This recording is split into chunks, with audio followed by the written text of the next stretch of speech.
လန်းအစမှာမတ်ခါလေမမရှိနေပါတယ်။သူ့ရဲ့ထွက်ခွာခရီးစဉ်ကတောင်းတရှိနေခဲ့ပေမဲ့အပြန်ခရီးကတော့မဟုတ်ခဲ့ပါဘူး။မတ်ကို off ဝန်ဆန်ကပြန်ပြီးဆွဲသွားပါတယ်။မတ်ကဝန်ဆန်သူ့စုဖလားကိုခိုးယူသွားတာကိုမြင်ပြီးလေမော်ကနေသူ့နောက်ကိုခုန်ချလိုက်ပါတယ်။သူတော်တဲ့ကိုပြုတ်ကျသွားတဲ့အချိန်မှာတော့ဒါရီအားလုံးဟာသူတစ်ပင်မော်ကပကတ်ပေါ်ကနေပြုတ်ကျသွားချိန်မှာတီးလိုက်ရတဲ့အိမ်မက်တစ်ခုသာဖြစ်နေခဲ့ပါတယ်။စပန်ဆာကတမ်မီယာယူလာပြီးသူတို့နှစ်ယောက်စကားစမြည်ပြောနေကြပါတယ်။တစ်ချိန်တည်းမှာပဲမတ်ရဲ့အဖေအန်ဒရူးဟက်ဖို့ဟာကိုရိုနာအော်ရာတရဖူကိုရှာဖွေတွေ့ရှိသွားပါတယ်။သူတရဖူကိုထိလိုက်တာနဲ့ကြီးမားတဲ့ပောက်ကွဲမှုကြီးတစ်ခုဖြစ်ပွားသွားပြီး Furious နဲ့ Motor ဆိုတဲ့ဗီလိန်ကြီးကိုနှစ်ယောက်ကိုနှုတ်ခသွားစေခဲ့ပါတယ်။ Sentinel နိုင်ပေါ်လာခဲ့ပြီး Andrew ကိုဘာလို့အောင်မလဲဆိုတာညွှန်ကြားခဲ့ပါတယ်။အဲဒီနောက်မှာတော့ Los Angeles မှာ Star မင်းသားတစ်ယောက်ဖြစ်တဲ့ Daslo ဟာရုပ်ရှင်ရိုက်ကူးနေပါတယ်။ရိုက်ကူးပြီးတဲ့အခါသူ့ကိုယ်ပေါ်မှာကရိယာလေးတစ်ခုတွေ့ရှိပြီး Andrew စီက message တစ်ခုလက်ခံရရှိခဲ့ပါတယ်။ကားပြန်ပွဲတစ်ခုမှာ Ronnie Robinson ဟာ3ခွန်းစတိုက်အနိုင်ရရှိခဲ့ပါတယ်။သူမကစူပလာကိုလက်ခံရယူလိုက်တဲ့အချိန်မှာအထက်မှာ Andrew စီက message ပါတဲ့ကရိယာကိုတွေ့ရှိခဲ့ပါတယ်။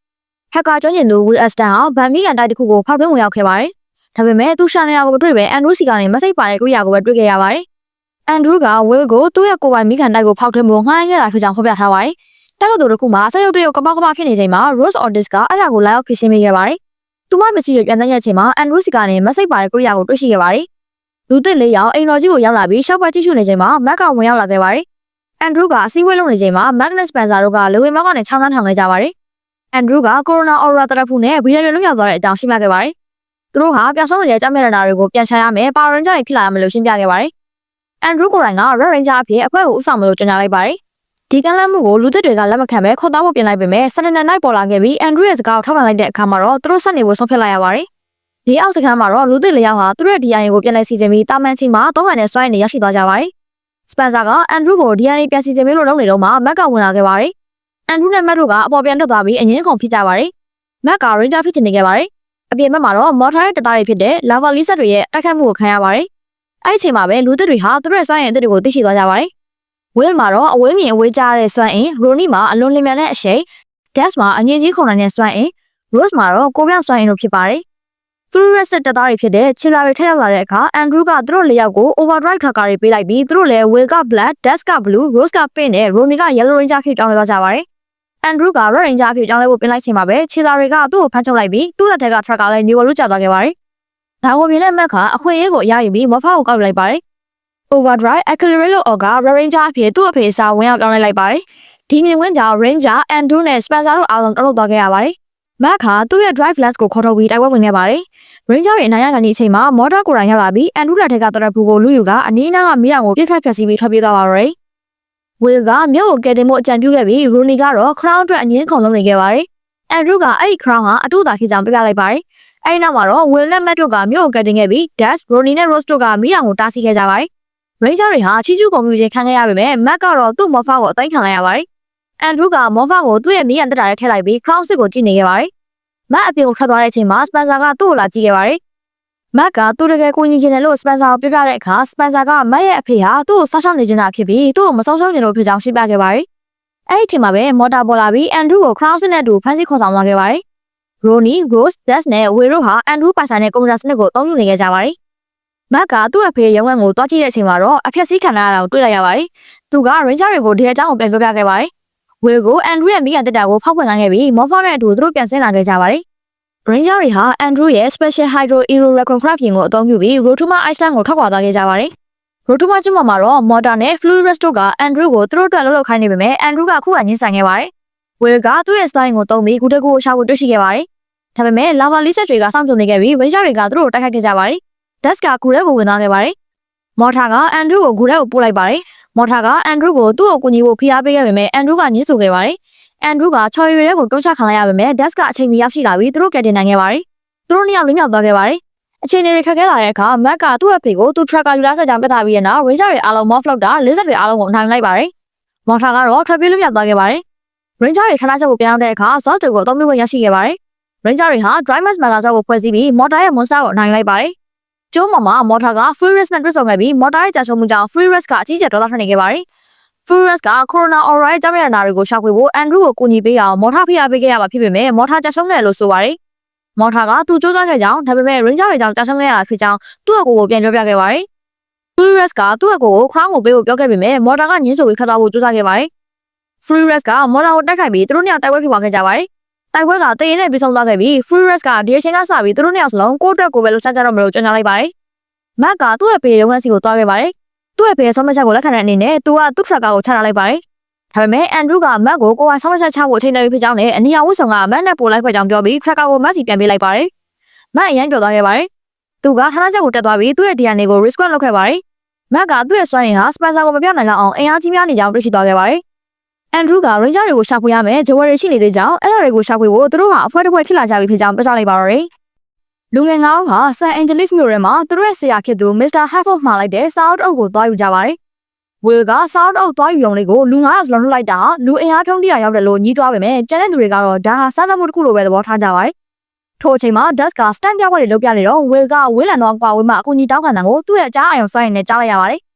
ဆောက်လို့ရတဲ့တယောက်တိုက်ပေါ်ကပြုတ်ကျလာတာကိုမြင်လိုက်ရတဲ့အခါ Will ဟာချက်ချင်းပဲ Ranger အသွင်ပြောင်းပြီးတကူတော်ပြေးကယ်လိုက်ပါတယ်။မြေကြီးပေါ်မကျခင်မှာပဲထိုလူကိုဖမ်းထိန်နိုင်ခဲ့ပါတယ်။ကျန်တဲ့သူတွေရောက်လာပြီးဘာလို့ငါတို့ကိုမစောင့်နိုင်လို့မေးတဲ့အခါ Will ကမတိမဲ့မြန်ပြုံးနဲ့ငါကတယောက်တည်းပဲလောက်ရတာပိုသဘောကျတယ်လို့ပြောပြီးခတ်သွားပါတယ်။တစ်ဖက်မှာတော့ villain ဖြစ်သူ Furious ကတရပူကိုမော်တော်ရသွားတဲ့အတွက်ဒေါသဖတ်နေပါတယ်။ဒါပေမဲ့ကြောင်းရတနာတွေမပိုင်တရပူကအသုံးမဝင်ပါဘူး။ထို့ချိန်မှာသူ့ရဲ့နောက်လိုက်နောက်ရောက်လာပြီး Furious စိတ်ပြေအောင်ရေခဲမောက်စားဖို့အကြံပြုတဲ့အခါ Furious ကပိုပြီးဒေါသထွက်သွားခဲ့ပါတယ်။နောက်ဆုံးမှာတော့နောက်ခါကြောင်းမြတ်တွေကိုရှာဖွေဖို့ထွက်သွားခဲ့ပါတယ်။ Ranger တွေကစကားအောင်ပြောင်းတဲ့အခါ Mr. Halford စီမှာသူတို့သွားယူခဲ့တဲ့စာအုပ်မျိုးနောက်တော့ရှိပြီးသားဖြစ်နေတာကိုတွေ့လိုက်ရပါတယ်။ဒါပေမဲ့ Mr. Halford မှာပိုထူးခြားတဲ့သတင်းတစ်ခုရှိနေပါတယ်။ဖန်သားပြင်ပေါ်မှာရေအောက်ရောက်နေတဲ့ရှေးဟောင်းမျိုးတော့အတ္တလန်တိတ်ကိုပြသလိုက်ပြီးပျောက်ဆုံးနေတဲ့ကြောင်းမြတ်တစ်ခုဟာအဲ့ဒီမှာရှိနိုင်ကြောင်းရှင်းပြပါတယ်။ Will ကသူတယောက်တည်းသွားယူမလို့တောင်းဆိုပေမဲ့ညှင်းပယ်ခံရပါတယ်။ Ranger များထွက်သွားပြီးတဲ့နောက်မှာတော့ Will ကန်တင်ခဲ့တဲ့ဆောက်ရည်လောက်သားလမ်းလျှောက်ဝင်လာရာသူကအိမ်တော်ရိတ် Spencer ဖြစ်နေပါတယ်။ Spencer က Ranger များကသူ့ကိုကယ်ဆယ်ရာတွင်အဖွဲလိုက်ပူပေါင်းဆောင်ရွက်မှုမရှိခဲ့ကြောင်း Mr. Halford ကိုပြန်လိုက်ပြောကြားလိုက်ပါတယ်။ခရီးထွက်လာတဲ့ SHARC ရင်ပေါ်မှာ Will နဲ့ Ronnie တို့ကရေမမှုကိစ္စကိုညှင်းပွားကြပါတယ်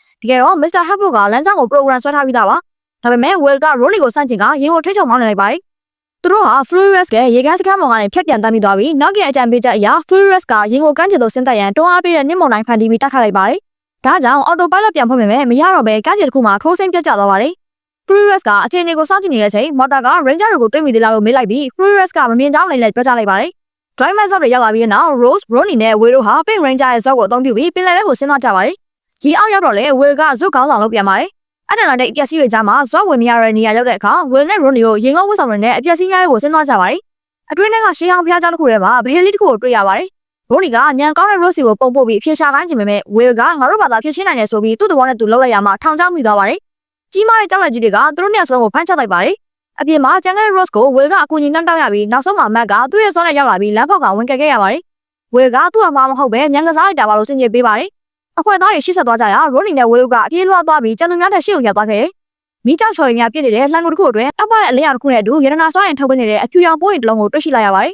။လမ်းမှာ Will ကချော်ရည်တဲ့သူချော်လိုက်ကြောက်လာပေမဲ့ Ronnie ကအချိန်မီလှမ်းဆွဲကတ်တင်နိုင်ခဲ့ပါတယ်။ကျန်တဲ့ Ranger ရောက်ရှိလာပြီးချော်ရည်ပေါ်ရှိကြောက်တာကိုအားလုံးဖျက်ကျော်ခဲ့ကြပြီးသူတို့ပြတ်သွားတဲ့အခါကြောက်တာမှပြိုကျသွားခဲ့ပါပြီ။သူတို့အားလုံးအလင်းထွက်ရာအခြားတစ်ဖက်သို့ရောက်ရှိသွားပါတယ်။ Gas ကပိုးရင်ကိုယူဖို့ကြိုးစားပေမဲ့ပိုးရင်ကလွင်မြောသွားပြီးရာပေါင်းများစွာသောပုံတူအထုများအဖြစ်ပွားများသွားပါတယ်။ Matt ကဘဟေလီရဲ့အဖြစ်ကိုမှတ်ဆမိပြီးတပြိုင်နက်တည်းဖောက်ခွဲပလိုက်ရာပုံတူအထုများအားလုံးပျက်စီးသွားပြီးအစစ်အမှန်တစ်ခုသာကျန်ရစ်ခဲ့ပါတယ်။ထို့ချိန် Ronnie ကခြေချော်ကချော်ရည်လေးကိုပြုတ်ကျသွားပါတယ်။ Will ကသူ့နောက်ကိုခုန်ဆင်းလိုက်ပြီး Ronnie ကိုလှမ်းငယ်ဖြတ်ကူးလိုက်တဲ့အချိန် Ronnie ကလွင်မြောလာသောပိုးရင်ကိုပါတခါတည်းရယူလိုက်ပါတယ်။လေးကရရောက်တော့ Will ကငါတယောက်တည်းလာရင်ဒီလောက်ရှုပ်မှာမဟုတ်ဘူးလို့ပြောပြီးပိုးရင်ကိုယူပြေးသွားပါတယ်။ Matt က Will နောက်ကိုလိုက်သွားပြီးစကားပြောဖို့ကြိုးစားပါတယ်။ Will ကပိုးရင်ကိုကြောက်တုံးနဲ့ထုခွဲဖို့ကြိုးစားနေရင်ခြေချော်ပြီးတောင်ကပားကနေပြုတ်ကျကတွဲလောင်းဖြစ်သွားပါတယ်။ Matt ကပိုးရင်ကိုအရင်ပေးပြီးမှမင်းလက်ကိုဆွတ်တင်ပေးမယ်လို့ပြောပါတယ်။ Will ကမပေးချင်ပေမဲ့နောက်ဆုံးမှပေးလိုက်ရပြီး Matt ကသူ့ကိုဆွတ်တင်ပေးလိုက်ပါတယ်။မြေပြင်ပေါ်ရောက်တော့ Matt ကငါတို့ကအတင်းတင်းပဲတနေ့ကျရင်မင်းငါ့နောက်ကျောကိုလုံအောင်ကာပေးရမယ့်အချိန်ရောက်လာမှာပဲ။ငါတို့အဖွဲ့မှာမင်းကိုလိုအပ်တဲ့ Will လို့လေးနဲ့စွာပြောလိုက်တဲ့အခါ Will တယောက်ဘာပြန်မပြောနိုင်ပဲငြိမ်သက်သွားခဲ့ပါတယ်။ဂူအပြင်ဘက်မှာကျန်တဲ့ Ranger တွေဟာ Furious နဲ့သူ့ရဲ့ခြေလာစစ်တပ်တွေဝိုင်းတာခံနေရပါတယ်။ Matt ဝင်ကူလိုက်ပြီးတိတ်မကြခင်မှာပဲ Will ပါပြန်ရလာပြီးအသေးလိုက်ညီညီတို့တိုက်ခိုက်ကြပါတော့တယ်။သူတို့နိုင်တော့မဲ့အချိန်မှာ Furious ကဖျားချောင်းပြက်အပျက်စီးတွေကိုစုစည်းပြီး Monster တစ်ကောင်ဖန်တီးလိုက်ပါတယ်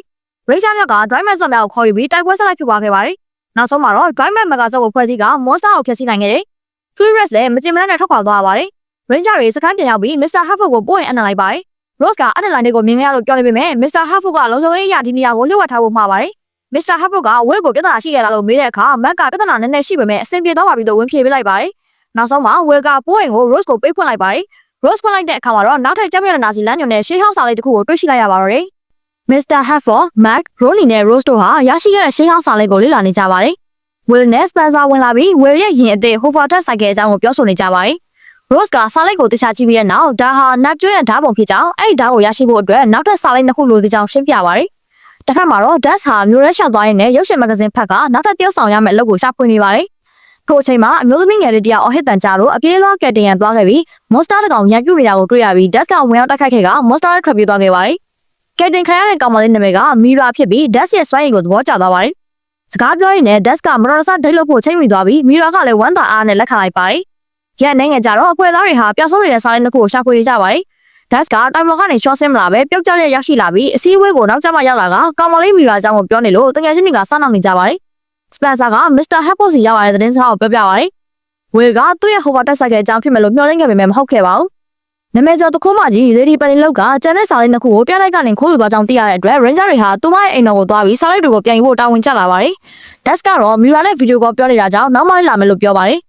Das က Mira နဲ့စကားပြောတာကြာသွားလို့တကယ်ချင်းတွေစီရောက်သွားတဲ့အချိန်မှာတော့ Will ကအိမ်တော်တွေကိုဝင်သွားပြီးပါပြီ။ခဏကြာမှပဲ Will ကစာလိုက်နှစ်ခုကိုရယူပြီးပြန်ထွက်လာပါတယ်။အားလုံးက Will ကိုချီးကျူးနေတော့လုံခြုံရေးနှစ်ယောက်ရောက်လာပြီးတားဆီးလိုက်ပါတယ်။ Das ကတိုက်မယ်လို့ပဲကျန်တဲ့ Ranger တွေကတာမန်လူသားများကိုမတိုက်ခိုက်ချင်ခဲ့ပါဘူး။အစတူကခိုးယူထားတဲ့ဟာကိုပြန်ပေးဖို့ပြောတဲ့အခါ Will ကမတိုက်ချင်ပဲစာလိုက်တွေကိုပြန်ပေးလိုက်ပါတယ်။ကိုအချိန်မှာ Lady Bunny လောက်ရောက်လာပြီးစာလိုက်နှစ်ခုကိုယူကအစတွေကိုပြန်ထုတ်လိုက်ပြီး Ranger တွေကိုစိန်ခေါ်ခဲ့ပါတယ်။တကယ်တိုက်ခိုက်ခံနေကြမှာ Lady Bunny လောက်ကမျက်နှာပုံခွာလိုက်ရအိမ်တော်လေး Spencer ဖြစ်နေပါတယ်။ Spencer က Mr. Hafford မှသူတို့ကိုညီလိုနိုင်တဲ့လို့ယူဆပြီးဆင်းလို့လိုက်ခြင်းဖြစ်ကြောင်းပြောကစာလိုက်နှစ်ခုကို Ranger တွေလက်ထက်ကိုအပ်လိုက်ပါတယ်။ Ranger တွေကစခန်းပြန်မောင်းရတဲ့အချိန်မှာ Das အစောပိုင်းကတိုက်ခိုက်ခဲ့တဲ့ Monster ကကြားဖြတ်တိုက်ခိုက်ပါတယ်။ Ranger တွေ Morph လုပ်ပြီးပြန်တိုက်ပေမဲ့ Blue Ranger က Monster ကအရင်ထက်ပိုတမားရအောင်သတိပြုမိခဲ့ပါတယ်။ Mira ရောက်ရှိလာပြီး Das ကိုသတိထားဖို့လမ်းអော်ရ Monster ရဲ့ဖာစီးခြင်းကိုခံလိုက်ရပါတယ်။ Monster က Mira ကိုပြန်လို့ချင်းစာလိုက်နှစ်ခုနဲ့လဲရမယ်လို့ချင်းချောက်ပါတယ်။ Das မှာရွေးချယ်စရာမရှိတာကြောင့်စာလိုက်တွေကိုပေးလိုက်ရပါတယ်။ Monster က Mira ကိုလေဝါပစ်တင်လိုက်ပေမဲ့ Das ကအချိန်မီဖမ်းတိုင်းကန်ခဲ့ပါတယ်။ကျန်တဲ့ Ranger တွေကတော့စာလိုက်တွေပါလာလို့စိတ်ပြတ်နေကြပါတယ်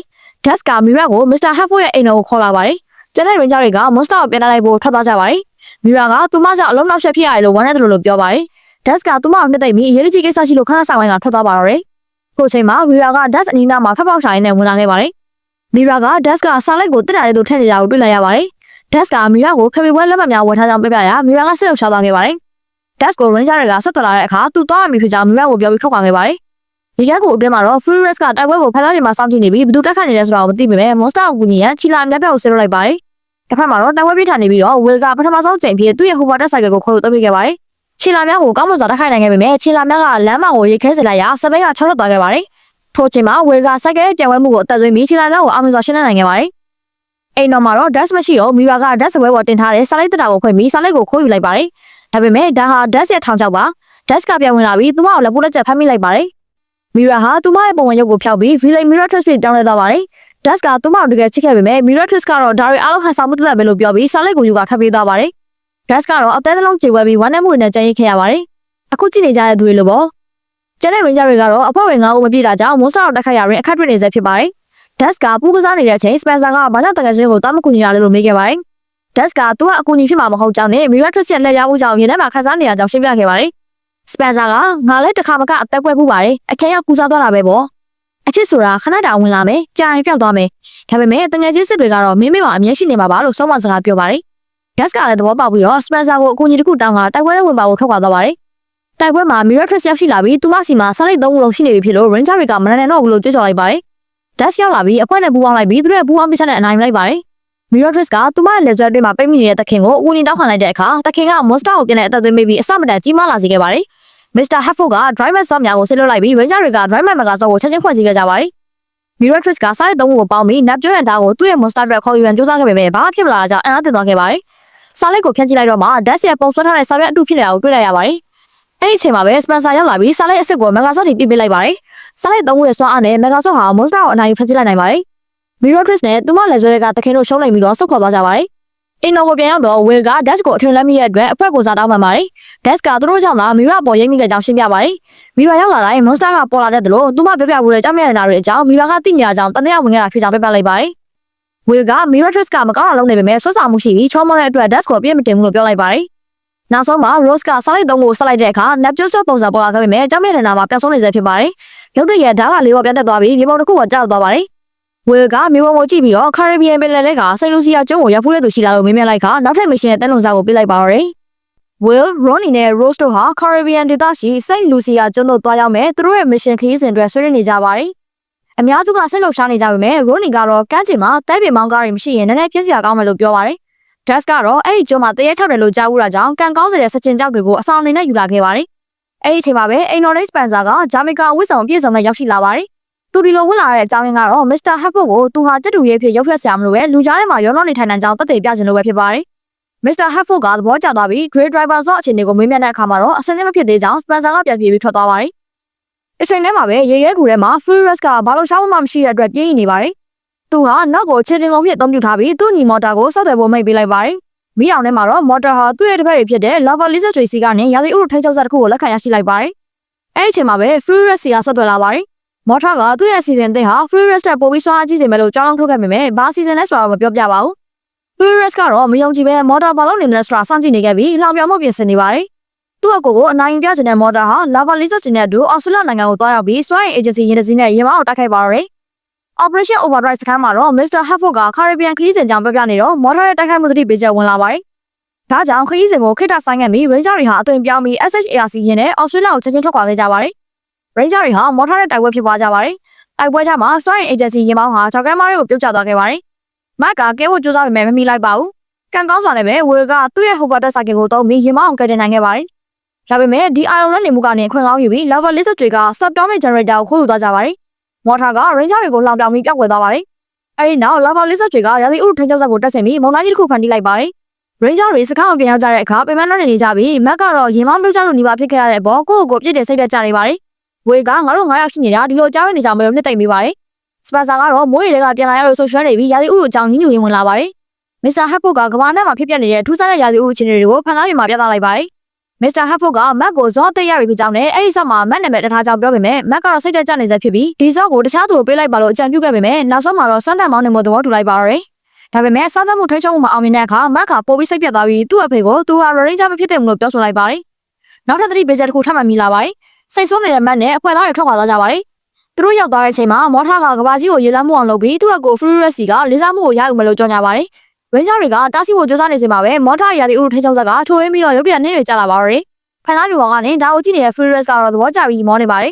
။ Ranger တွေကဇော့တွေကိုခေါ်ပြီးတိုက်ခိုက်ပေမဲ့အခက်အခဲတွေ့နေပါတယ်။နှင်းပြိုကျမှုကြောင့်ဇော့တွေပိတ်မိသွားပြီး Ranger တစ်ယောက်နဲ့သာအချိန်မီလွတ်မြောက်ခဲ့ပါတယ်။ကျန်တဲ့ Ranger 4ယောက်လုံးကနှင်းတွေအောက်မှာပိတ်မိနေပါတယ်။မက်ကအဖွဲသားတွေကိုဆက်တယ်လို့မရတော့ပဲသူတို့ကိုမကယ်တင်နိုင်ခဲ့လို့ခံစားနေရချိန်မှာမော်တာရောက်လာပြီးတိုက်ခိုက်ကြရာမော်တာကအနိုင်ရသွားခဲ့ပါတယ်။နှင်းတွေအောက်မှာပိတ်မိနေတဲ့ကျန်တဲ့ Ranger တွေကတော့မက်သူတို့ကိုလာခဲ့မယ်ဆိုတာယုံကြည်ချက်အပြည့်ရှိနေကြပါတယ်။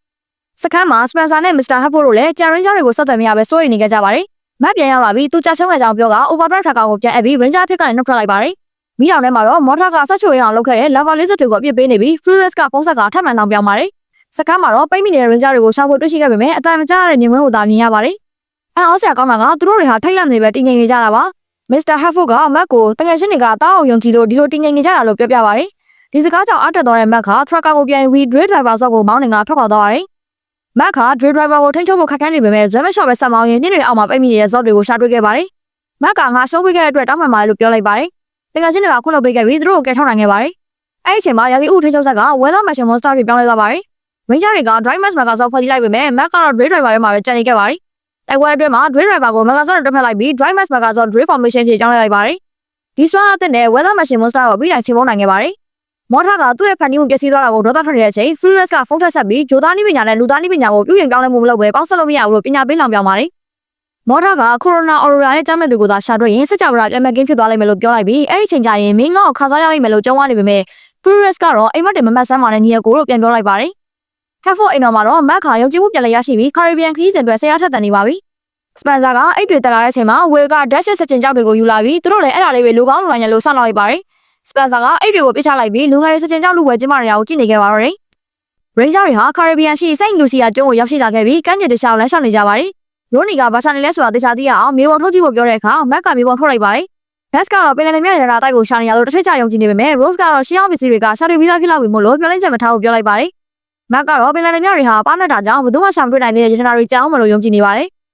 လိုက်ရှောင်းရင်းနဲ့ဝေကထူးခြားမှုတစ်ခုကိုအာရုံခံပြီးတက်တာမင်းကိုတူးဆွကြည့်လိုက်တဲ့အခါ Blood Scarlet လို့စာရေးထိုးထားတဲ့ရှေးဟောင်းအမြောက်တစ်ခုကိုတွေ့လိုက်ရပါတယ်။မက်ကဒါဟာကနဝင်ပင်လယ်ဓမြကြီး Brown Bird ရဲ့အမြောက်ဖြစ်ပြီး Brown Bird ဟာ Eye of the Sea လို့ခေါ်တဲ့ရတနာကိုတစ်သလုံးရှာဖို့တော့ဖွင့်ခဲ့ကြောင်းရှင်းပြပါတယ်။ Rose ကတော့ Brown Bird ဆိုတာတကိုးတယောက်ပဲလို့ပြောပေမဲ့ကျန်တဲ့သူတွေကတော့စစ်လှုပ်ရှားပြီးရတနာရှာဖို့ထွက်ခွာသွားကြပါတယ်။ဒါပေမဲ့သူတို့နောက်မှာချီယာတွေထက်ချက်မကွာလိုက်နေတာကိုတော့သတိမထားမိခဲ့ကြပါဘူး။ သူ သူတို့ဟာသူတို့ဟာတခုကိုရောက်လာကြပါတယ်။ Gas ကရုပ်ရှင်တွေထဲမှာဒီလိုတရားမျိုးတွေအများကြီးဖြတ်ဖို့ရဆိုပြီးကြောက်ထုတ်နေပါတယ်။မက်ကဥဆောင်ပြီးဖြတ်ကူးရမှာတရားလည်းရောက်တော့ကျိုးပြတ်ပြီးတရားတစ်ဖက်ချောင်းပြုတ်ကျသွားပါတယ်။ကန်ကောင်းဆောင်နဲ့အားလုံးကတရားကိုတွဲခိုထားနိုင်ခဲ့ကြပါတယ်။မက်ကအပေါ်အရင်တက်ပြီးမှသူ့ရဲ့ super strength ကိုသုံးပြီးတကယ်ချင်းအားလုံးကိုဘေးကင်းရသို့ဆွဲတင်ကဆန်နိုင်ခဲ့ပါတယ်။အချိန်ထဲမှာပဲလူစုံမ Miratrix လည်းကျုံးမော်ရောက်ရှိနေပြီး Camdor စီကနေကိုကြီးတောင်းပါတယ်။ Camdor က Miratrix တွေ monster တကောင်ဖန်တီးပေးလိုက်ပြီးသူတို့နှစ်ယောက် Ranger တွေနောက်ကိုလိုက်ပါတော့တယ်။မြေပုံတိုက်ဆက်သွားရင်းနဲ့ဂူတစ်ခုရှိကိုရောက်လာကြပါတယ်။ဘယ်သူမှဥဆောင်ပြီးဝင်ရင်ကြလို့ Rose ကပဲဥဆောင်ပြီးဝင်သွားပါတယ်။ဂူရဲရောက်တော့မက်ကဒီကျုံးမှာ Brown Bug တရေ6တယ်လို့ပြပြနေတော့မှာပဲတကယ်တမ်း Brown Bug ရဲ့ဝိညာဉ်ကိုထင်ပြလာပါတယ်။ Rose ကလွဲပြီးတော့ကျန်တဲ့သူတွေကနာမည်ကြီးပလန်တွေနဲ့တွေ့ရလို့စစ်လုံရှာနေကြပါတယ်။ Gas ကရှာချေပြီးတော့ Eye of the Sea ရတနာကိုရှာနေရလို့ပြောမိလိုက်ရကနေ Brown Bug ကဒေါသထွက်သွားပါတယ်။ဒါပေမဲ့သူတို့မှမြေပုံရှိရဆိုတာသိသွားတဲ့အခါ Brown Bug ကပူးပေါင်းမှုကန်လိုက်ပါတယ်။သူကရတနာကိုကန်ကြည့်ပြီးငြိမ်းချမ်းစွာအနားယူခြင်းရောလို့တနာစရာဇလန်းစင်ပြီးပြောပြပါတယ်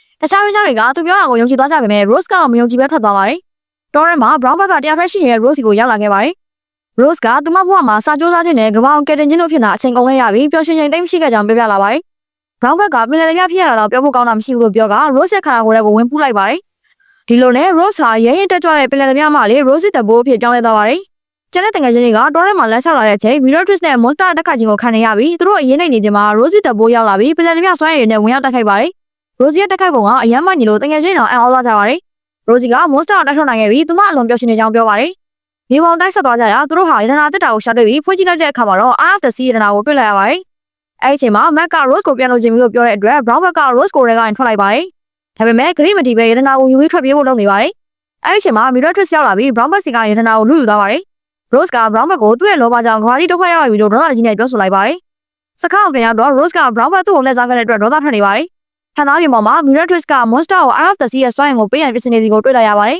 ။ Brown Bug ကလည်းကြောက်ရွံ့ကိုပြန်ယူရန်ကြိုးစားနေပါတယ်။ Rose ကသူ့ဘာသူရှင်းမဲ့ဆိုပြီးထွက်သွားပါတယ်။ Spencer က Shovel Driver ဆော့အစ်စ်ကို Rose ကိုပို့ပေးပါတယ်။တိုက်ပွဲနေရာကိုရောက်တော့ Brown Bug က Miratrix လက်ချက်နဲ့ထိခိုက်နေတာတွေ့ရပါတယ်။ Brown Bug ကသူဟာကဘာကြီးကိုဒုက္ခပေးဖို့ရည်ရွယ်ချက်မရှိခဲ့ကြောင်းနောက်လာရစကားပြောပါတယ်။ Rose က Pink Ranger အဖြစ် Morph လုပ်ပြီးတိုက်ခိုက်ပါတယ်။ Miratrix ကရတနာကို Monster ကိုကြည့်ရတဲ့အခါ Monster ကအေယာမယဉ်ကြီးဖြစ်ပြောင်းလဲသွားပါတယ်။ Rose က Shovel Driver ဆော့ကိုမောင်းနေပြီးတိုက်ခိုက်တယ်လို့ Mac ကလည်းသူ့စွမ်းနဲ့လာကူညီတဲ့အတွက် Monster ယဉ်ကြီးပျက်စီးသွားပါတယ်။ Eye of the Sea ရတနာပြန်ကျလာပြီး Brown Bug ကကောက်ယူလိုက်ပါတယ်။ဒါပေမဲ့ Camdor က Monster ကိုအေယာမအကောင်ကြီးဖြစ်ပြန်လဲအသက်သွင်းလိုက်ပါတယ်။ဒီတစ်ခါမှာတော့ Ranger အားလုံးပေါင်းစည်းပြီးတော့ Drivers Megazord နဲ့တိုက်ခိုက်က Monster ကိုအပြီးတိုင်ချင်းမုန်းနိုင်ခဲ့ပါတယ်။အိမ်တော်ကိုပြန်ရောက်တဲ့အခါ Rose ကစိတ်ပြတ်နေတော့ Brown Bug ရောက်ရှိလာပြီးတောင်းပန်တဲ့အနေနဲ့ Eye of the Sea ရတနာကိုပြန်ပေးလိုက်ပါတယ်။ Rose ကရတနာကို Neptune မှာတက်ဆင်မှုစူးစမ်းခဲ့ပေမဲ့အံမဝင်ပါဘူး။ဒါဟာ Corona Aurora ရဲ့ရတနာအစစ်မဟုတ်ဝမ်းတိလာရလို့အားလုံးစိတ်ပြတ်သွားကြပါတယ်။ Brown Bug ကအဲ့အတူကိုသူ့ကိုပေးနိုင်တော့တောင်းဆိုလိုက်ပြီး Rose ကလည်းပေးလိုက်ပါတယ်။အပြန်အလှန်လေးနဲ့သူ့ရဲ့ကန်ကောင်းစတဲ့ပလဲတစ်လုံးကို Rose ကိုလက်ဆောင်ပေးပါတယ်။ခုပလဲကိုကန်လိုက်တာနဲ့ Tracker တွေကနေစွမ်းရင်အချက်ပြောင်းကိုပြည့်ထန်စွာမြည်လာပါတယ်။ Rose ကပလဲကိုဓာတ်မှတက်လိုက်တဲ့အခါကွက်တိဖြစ်သွားခဲ့ပါတယ်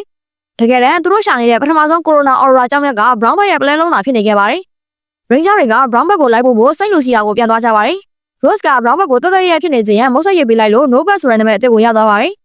Rose ကပင်လယ်များဖြစ်နေရတာပြောဖို့ကောင်းကြောင်တော်တော်လေးဝန်ခံပြီးတော့ငွေချင်းတွေနဲ့အတူ SHARC ရင်မော်တက်ကပြန်လည်ထွက်ခွာသွားကြပါတယ်။ Nobel ကလည်း Rosie တဘိုးကိုလက်ပြနှုတ်ဆက်ကြံရိတ်ခဲ့ပါတော့တယ်။ Ranger တွေဟာ Spencer မောင်းနေနေတဲ့ကာကွင်းသုံးကားနောက်ကနေအပြေးလေးကျနေကြပါတယ်။ Spencer ကကားပေါ်ကနေအားပေးနေပြီးဝေကကားပေါ်ကဆင်းပြီးလိုက်ပြေးဖို့စနောက်ပေမဲ့ Spencer ကတော့သူ့အလုံးမဟုတ်ဘူးဆိုပြီးညင်းပါတယ်။ Mac ကအချိန်မြင့်လိုက်တဲ့အခါတခြားသူတွေမလိုက်နိုင်မဲ့ Ronnie ကတော့အလျှော့မပေးပဲအမိလိုက်ပါတော့တယ်။ Ronnie ဟာပြန်ဆိုင်လို့စိတ်ပြင်းထန်သူပြီး Mac ကိုကြောက်တတ်သွားအောင်သာမကပဲ Mac မောလို့နားနေတာတောင်သူကတော့အချိန်မလျှော့ပဲဆက်ပြေးနေပါတယ်။အိမ်ပြန်ရောက်တဲ့အခါကျန်တဲ့သူတွေမောပန်းနေပေမဲ့ Ronnie ကတော့အရင်ရောက်နေပြီးသူတို့ကိုဘာဖြစ်လို့ကြောင်ရလဲလို့ပြောနေပါတယ်။အဲဒီနောက် board game ကစားကြရမှာလဲ Ronnie က Dash ရဲ့ကားကတ်ကိုတန်းယူပြီးအနိုင်ယူလိုက်ပါတယ်။ Rose ကတငယ်ချင်းရှင်ရှင်ပြန်လွတ်တယ်လို့ပြောပေမဲ့ Ronnie ကတော့အနိုင်ရသူဆိုတာနိုင်အောင်ကစားရတယ်လို့ပဲတုံ့ပြန်ပါတယ်။ Mr. Hubble နဲ့ Mac တို့ရောက်လာပြီးလက်နက်အသစ်ဖြစ်တဲ့ Dray Blaster ကိုမိတ်ဆက်ပေးပါတယ်။ Ronnie ကစမ်းသပ်ဖို့ဆရာထက်တန်နေပါတယ်။စမ်းသပ်ခန်းထဲမှာ Mac ကအရင်ပြစ်ခတ်ကြည့်ရမှာလက်နက်ရိုက်ကန်အားကြောင့်လွင့်ထွက်သွားပါတယ်။ Ronnie က Mac ကိုရီမောပြီးသူမအလှည့်မှာယုံကြည်မှုရှိရှိပြစ်ခတ်လိုက်ပေမဲ့သူမလည်းကန်အားကြောင့်လွင့်ထွက်သွားခဲ့ပါတယ်။ Mr. Hubble ကဒီလက်နက်ရိုက်ကန်အားကိုထိန်းချုပ်ဖို့နည်းလမ်းရှာရပါတော့တယ်။မိတောင်ထဲမှာတော့ Mortar ဟာသူ့ရဲ့ lava lasers တွေကိုအချင်းချင်းတက်ခတ်ခိုင်းပြီးအတန်မာဆုံးတစ်ကောင်ကိုရွေးချယ်နေပါတယ်။နောက်ဆုံးကြံရည်တဲ့ကောင်ကို Volcan ဆိုတဲ့ monster အဖြစ်ပြောင်းလဲပေးလိုက်ပါတယ်။ Ranger တွေက Mortar နဲ့ Volcan တို့ရှိရာကိုရောက်ရှိလာပြီးတက်ခိုက်ကြပါတယ်။ Volcan ရဲ့စားအားကိုမရှိနိုင်မဲ့ Ranger တွေအရင်နိုင်ခဲ့ရပြီး Mortar နဲ့ Volcan တို့ကပျောက်ကွယ်သွားပါတယ်။စကမ်းမှာ Mr. Hubble က Dray Blaster ကိုထိန်းချုပ်ဖို့ငကားအကြေးကုန်လို့အကြောင်းပြပြပါတယ်။သူဟာ Brentwood မြို့က Firehead ဆိုတဲ့ငကားစီကအကြေးကုန်တစ်ခုကိုရှာတွေ့ထားကြောင်းပြောပါတယ်။အိမ်တော်မှာ Ronnie က Mac ကိုကစားဖို့ခေါ်ပေမဲ့ Mac ကညှင်းပယ်လိုက်ပါတယ်။ Ronnie ကကြောက်လို့လာလို့ဆောင်းတော့တဲ့အခါ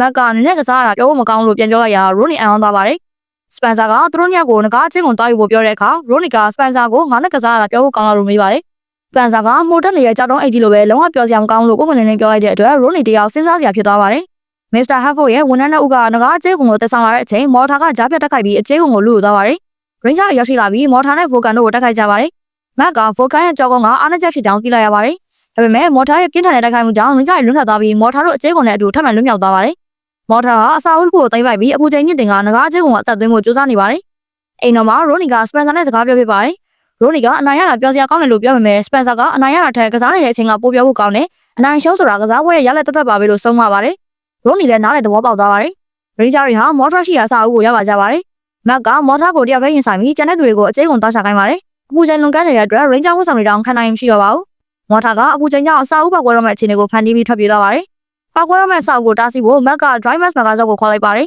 ။ Seaman Driver ဇော်ဘီလန်နီကားကိုပေါင်းဆက်ပြီးအစာအုပ်ပောက်ကိုဘီလန်နီတွေလောင်းချကပောက်ကွဲမှုကိုတားဆီးနိုင်ခဲ့ပါတယ်။မြေပြင်မှာတော့ Ranger တွေဟာငကားအကျဲကုံကိုပြန်လည်ရရှိထားပြီးဖြစ်ပါတယ်။ Mr. Hartford ကရှီကိုပို့ပေးလိုက်ပါတယ်။ Matt က Ronnie ကိုအသုံးပြုစေချင်ပေမဲ့ Ronnie ကသူမရဲ့အတ္တတွေကိုပြင်ဆင်တဲ့အနေနဲ့ညှင်းဆန်ပြီး Matt ကိုပေးလိုက်ပါတယ်။ Matt ကငကားအကျဲကုံကိုရှီထဲကိုထည့်လိုက်တဲ့အခါ Defender Vest ဆိုတဲ့တန်ချက်ကဝတ်ဆောင်ဖြစ်ပေါ်လာပါတယ်။ Matt က Defender Vest ကိုဝတ်ဆင်ပြီး Brave Blaster ကိုအသုံးပြုက Vulcan ကိုပြီးတိုင်ချေမှုန်းလိုက်ပါတယ်။တိုက်ပွဲပြီးအိမ်တော်မှာ Matt နဲ့ Ronnie တို့ကဘောလုံးပွဲကစားနေကြပါတယ်။ကျန်တဲ့သူတွေကတော့ရုပ်ရှင်ကြည့်ပြီးပြန်လာတဲ့အထိသူတို့ကစားလို့မပြီးသေးပါဘူး။နောက်ဆုံးမှာ Matt ကအနိုင်ရသွားပါတယ်။အားလုံးက Ronnie ဒေါသထွက်မလားလို့စိုးရိမ်နေကြပေမဲ့ Ronnie ကပြုံးပြုံးလေးပဲလက်ခံပြီးရှုံးရတာလည်းမစိုးပါဘူးလို့ပြောလိုက်ပါတယ်။ Mr. Hartford ကနောက်ထပ်ရတနာတစ်ခုရဲ့တဲလွန်စာကိုစာတွေ့လိုက်ပါတယ်။စာအုပ်ထဲမှာပြထားတာကတော့ဟိုဦးလို့ခေါ်တဲ့ဒဏ္ဍာရီလာငတ်ပုံစံပဲဖြစ်ပါတယ်။ Ranger အဖွဲ့ဟာတူရကီနိုင်ငံကလမ်းမတွေထက်မှရောက်ရှိနေကြပါတယ်။ Rose ကဟိုဦးလို့ခေါ်တဲ့ဒဏ္ဍာရီလာဂျပန်ငတ်ဘရင်ပုံပါတယ်စာအုပ်ကိုကင်ထားပါတယ်။ဒဏ္ဍာရီအရာဒီငတ်ကိုလွတ်ပေးလိုက်ရင်ကမ္ဘာတန်မိုးအကြီးဆုံးစိန်လုံးဖြစ်တဲ့ထိုဟူဒိုင်းမိုးရှိရာကိုလမ်းပြပေးမှာဖြစ်ပါတယ်။ Will ရဲ့ tracker ချက်ပြမှုရာဟိုဦးရုပ်ထုရှိရဲ့အိမ်တအိမ်ကိုရှာတွေ့ခဲ့ပေမဲ့တကားပွင့်နေခဲ့ပြီးမိရန်တက်တာလည်းပျက်စီးနေကရုပ်ထုအခိုးခံလိုက်ရပြီဖြစ်ပါတယ်။ Hartford အိမ်တော်ကိုပြောင်းတဲ့အခါ Ronnie, Rose, Des နဲ့ Matt တို့ဟာအစည်းအဝေးခန်းထဲမှာ Will နဲ့ Mr. Hartford တို့ကိုစောင့်ဆိုင်းနေကြပါတယ်။အတော်ကြာမှ Mr. Hartford ထွက်လာပြီးသတင်းစိုးတစ်ခုပြောပြပါတယ်။အဲ့ဒါကတော့ Will ဟာပြိုင်ဘက်ကုမ္ပဏီတစ်ခုကိုစော့နီးပညာတွေရောင်းစားခဲ့တဲ့အတွက်သူ့ကိုအလုပ်ထုတ်လိုက်ရပြီဆိုတာပါပဲ။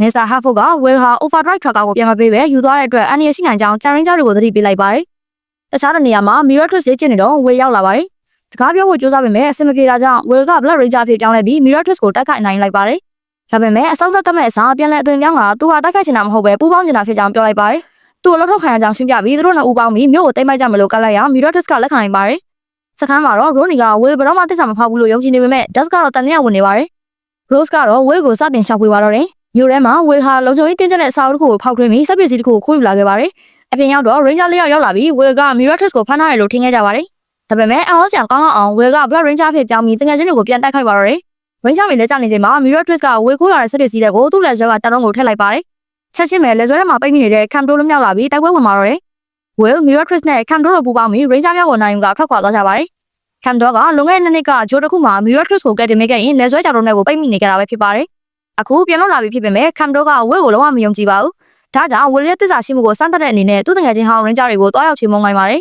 ။ Ranger တွေဌာနချုပ်ကိုပြန်ရောက်တဲ့အခါ Will ကိုမယုံကြည်ရတော့ကြောင်းလက်ခံလိုက်ကြရပါတယ်။ Des ကတော့ Will ကသူ့ဤစားဟောင်း Miratrix နဲ့ပူးပေါင်းသွားတဲ့အတွက်ပိုပြီးစိတ်ထိခိုက်နေပါတယ်။တောအုပ်ထဲမှာ Will ကသူ့ကိုလာရှာတဲ့ Ranger တွေနဲ့ထိပ်တိုက်တွေ့ပြီးတိုက်ပွဲဖြစ်ပွားပါတယ်။ Camdo နဲ့ Miratrix တို့ကြည့်နေစမှာပဲ Will က Ranger တွေကိုပြင်းထန်တဲ့ပစ်ခတ်မှုနဲ့တိုက်ခတ်လိုက်ရာ Ranger ၄ယောက်စလုံးအငွေ့ပြန်ပြီးပျောက်ကွယ်သွားပါတော့တယ်။တကယ်တော့ Ranger ၄ယောက်ဟာတိတ်ဆုံးသွားတာမဟုတ်ပဲစခန်းအောင်ပြန်ရောက်သွားကြတာဖြစ်ပါတယ်။အားလုံးကျွန်တော်ဖြစ်နေချိန်မှာ Mr. Hartford ရောက်လာပြီးရှင်းပြပါတယ်။ဒါတွေအားလုံးဟာ Miratrix ခိုးယူသွားတဲ့ဟာဦးရုပ်ထုကိုပြန်ရဖို့အတွက် Will နဲ့ Mr. Hartford တို့ပေါင်းပြီးဟန်ဆောင်ကြံစည်ခဲ့တာဖြစ်ပါတယ်။ Will ရဲ့ဟန်ဆောင်မှုပြပြရှိစေဖို့Ranger တွေကိုပါအမှန်တိုင်းမပြောဘဲနဲ့စားခဲ့ရတာပါ။လူစိုးတွေဘက်မှာတော့ Will က Miratrix ကိုမျှပွင့်ပြောဆိုပြီးဟာဦးရုပ်ထုကိုကိုင်ခွင့်ရဖို့စူးစမ်းနေပါတယ်။ Camdo ကတန်တရားမကင်းပေမဲ့ Miratrix ကတော့ Will ကိုရုပ်ထုပေးလိုက်ပါတယ်။အဲ့ဒီအချိန်မှာ Will ကသူ့ရဲ့ tracker ကနေတဆင့် Moscow နဲ့စခန်းအောင်သတင်းလှမ်းပို့ပါတယ်။ Ronnie ကအတန်ထူးဆန်းတာကြားလို့ Rose ကိုပေးနားထောင်ရကနေ Will စီကသတင်းစကားမှန်းသိလိုက်ကြပါတယ်။ Will, Camdo နဲ့ Miratrix တို့ဟာကွင်းကျင်တစ်ခုရောက်လာကြပြီး Will ကဟိုးရုပ်ထုကိုအသက်သွင်းလိုက်တဲ့အခါရုပ်ထုကနေငှက်အစ်စ်ဖြစ်ပြောင်းလဲပြီးပြန်တန်းသွားပါတယ်။ငှက်ပြန်ထွက်သွားတဲ့တပြိုင်နက်ကျန်တဲ့ Ranger ၄ယောက်စလုံးကောင်းကင်ဘဝကနေခုန်ဆင်းလာကြပါတယ်။ Miratrix ကအံ့ဩသွားပြီး Will ကနင် Des ကိုလှည့်စားတော့ငါလို့ငါကနင့်ကိုပြန်လှည့်စားလိုက်တာလို့ပြောပြီး Ranger တွေဘက်ကိုကူးပြောင်းလိုက်ပါတယ်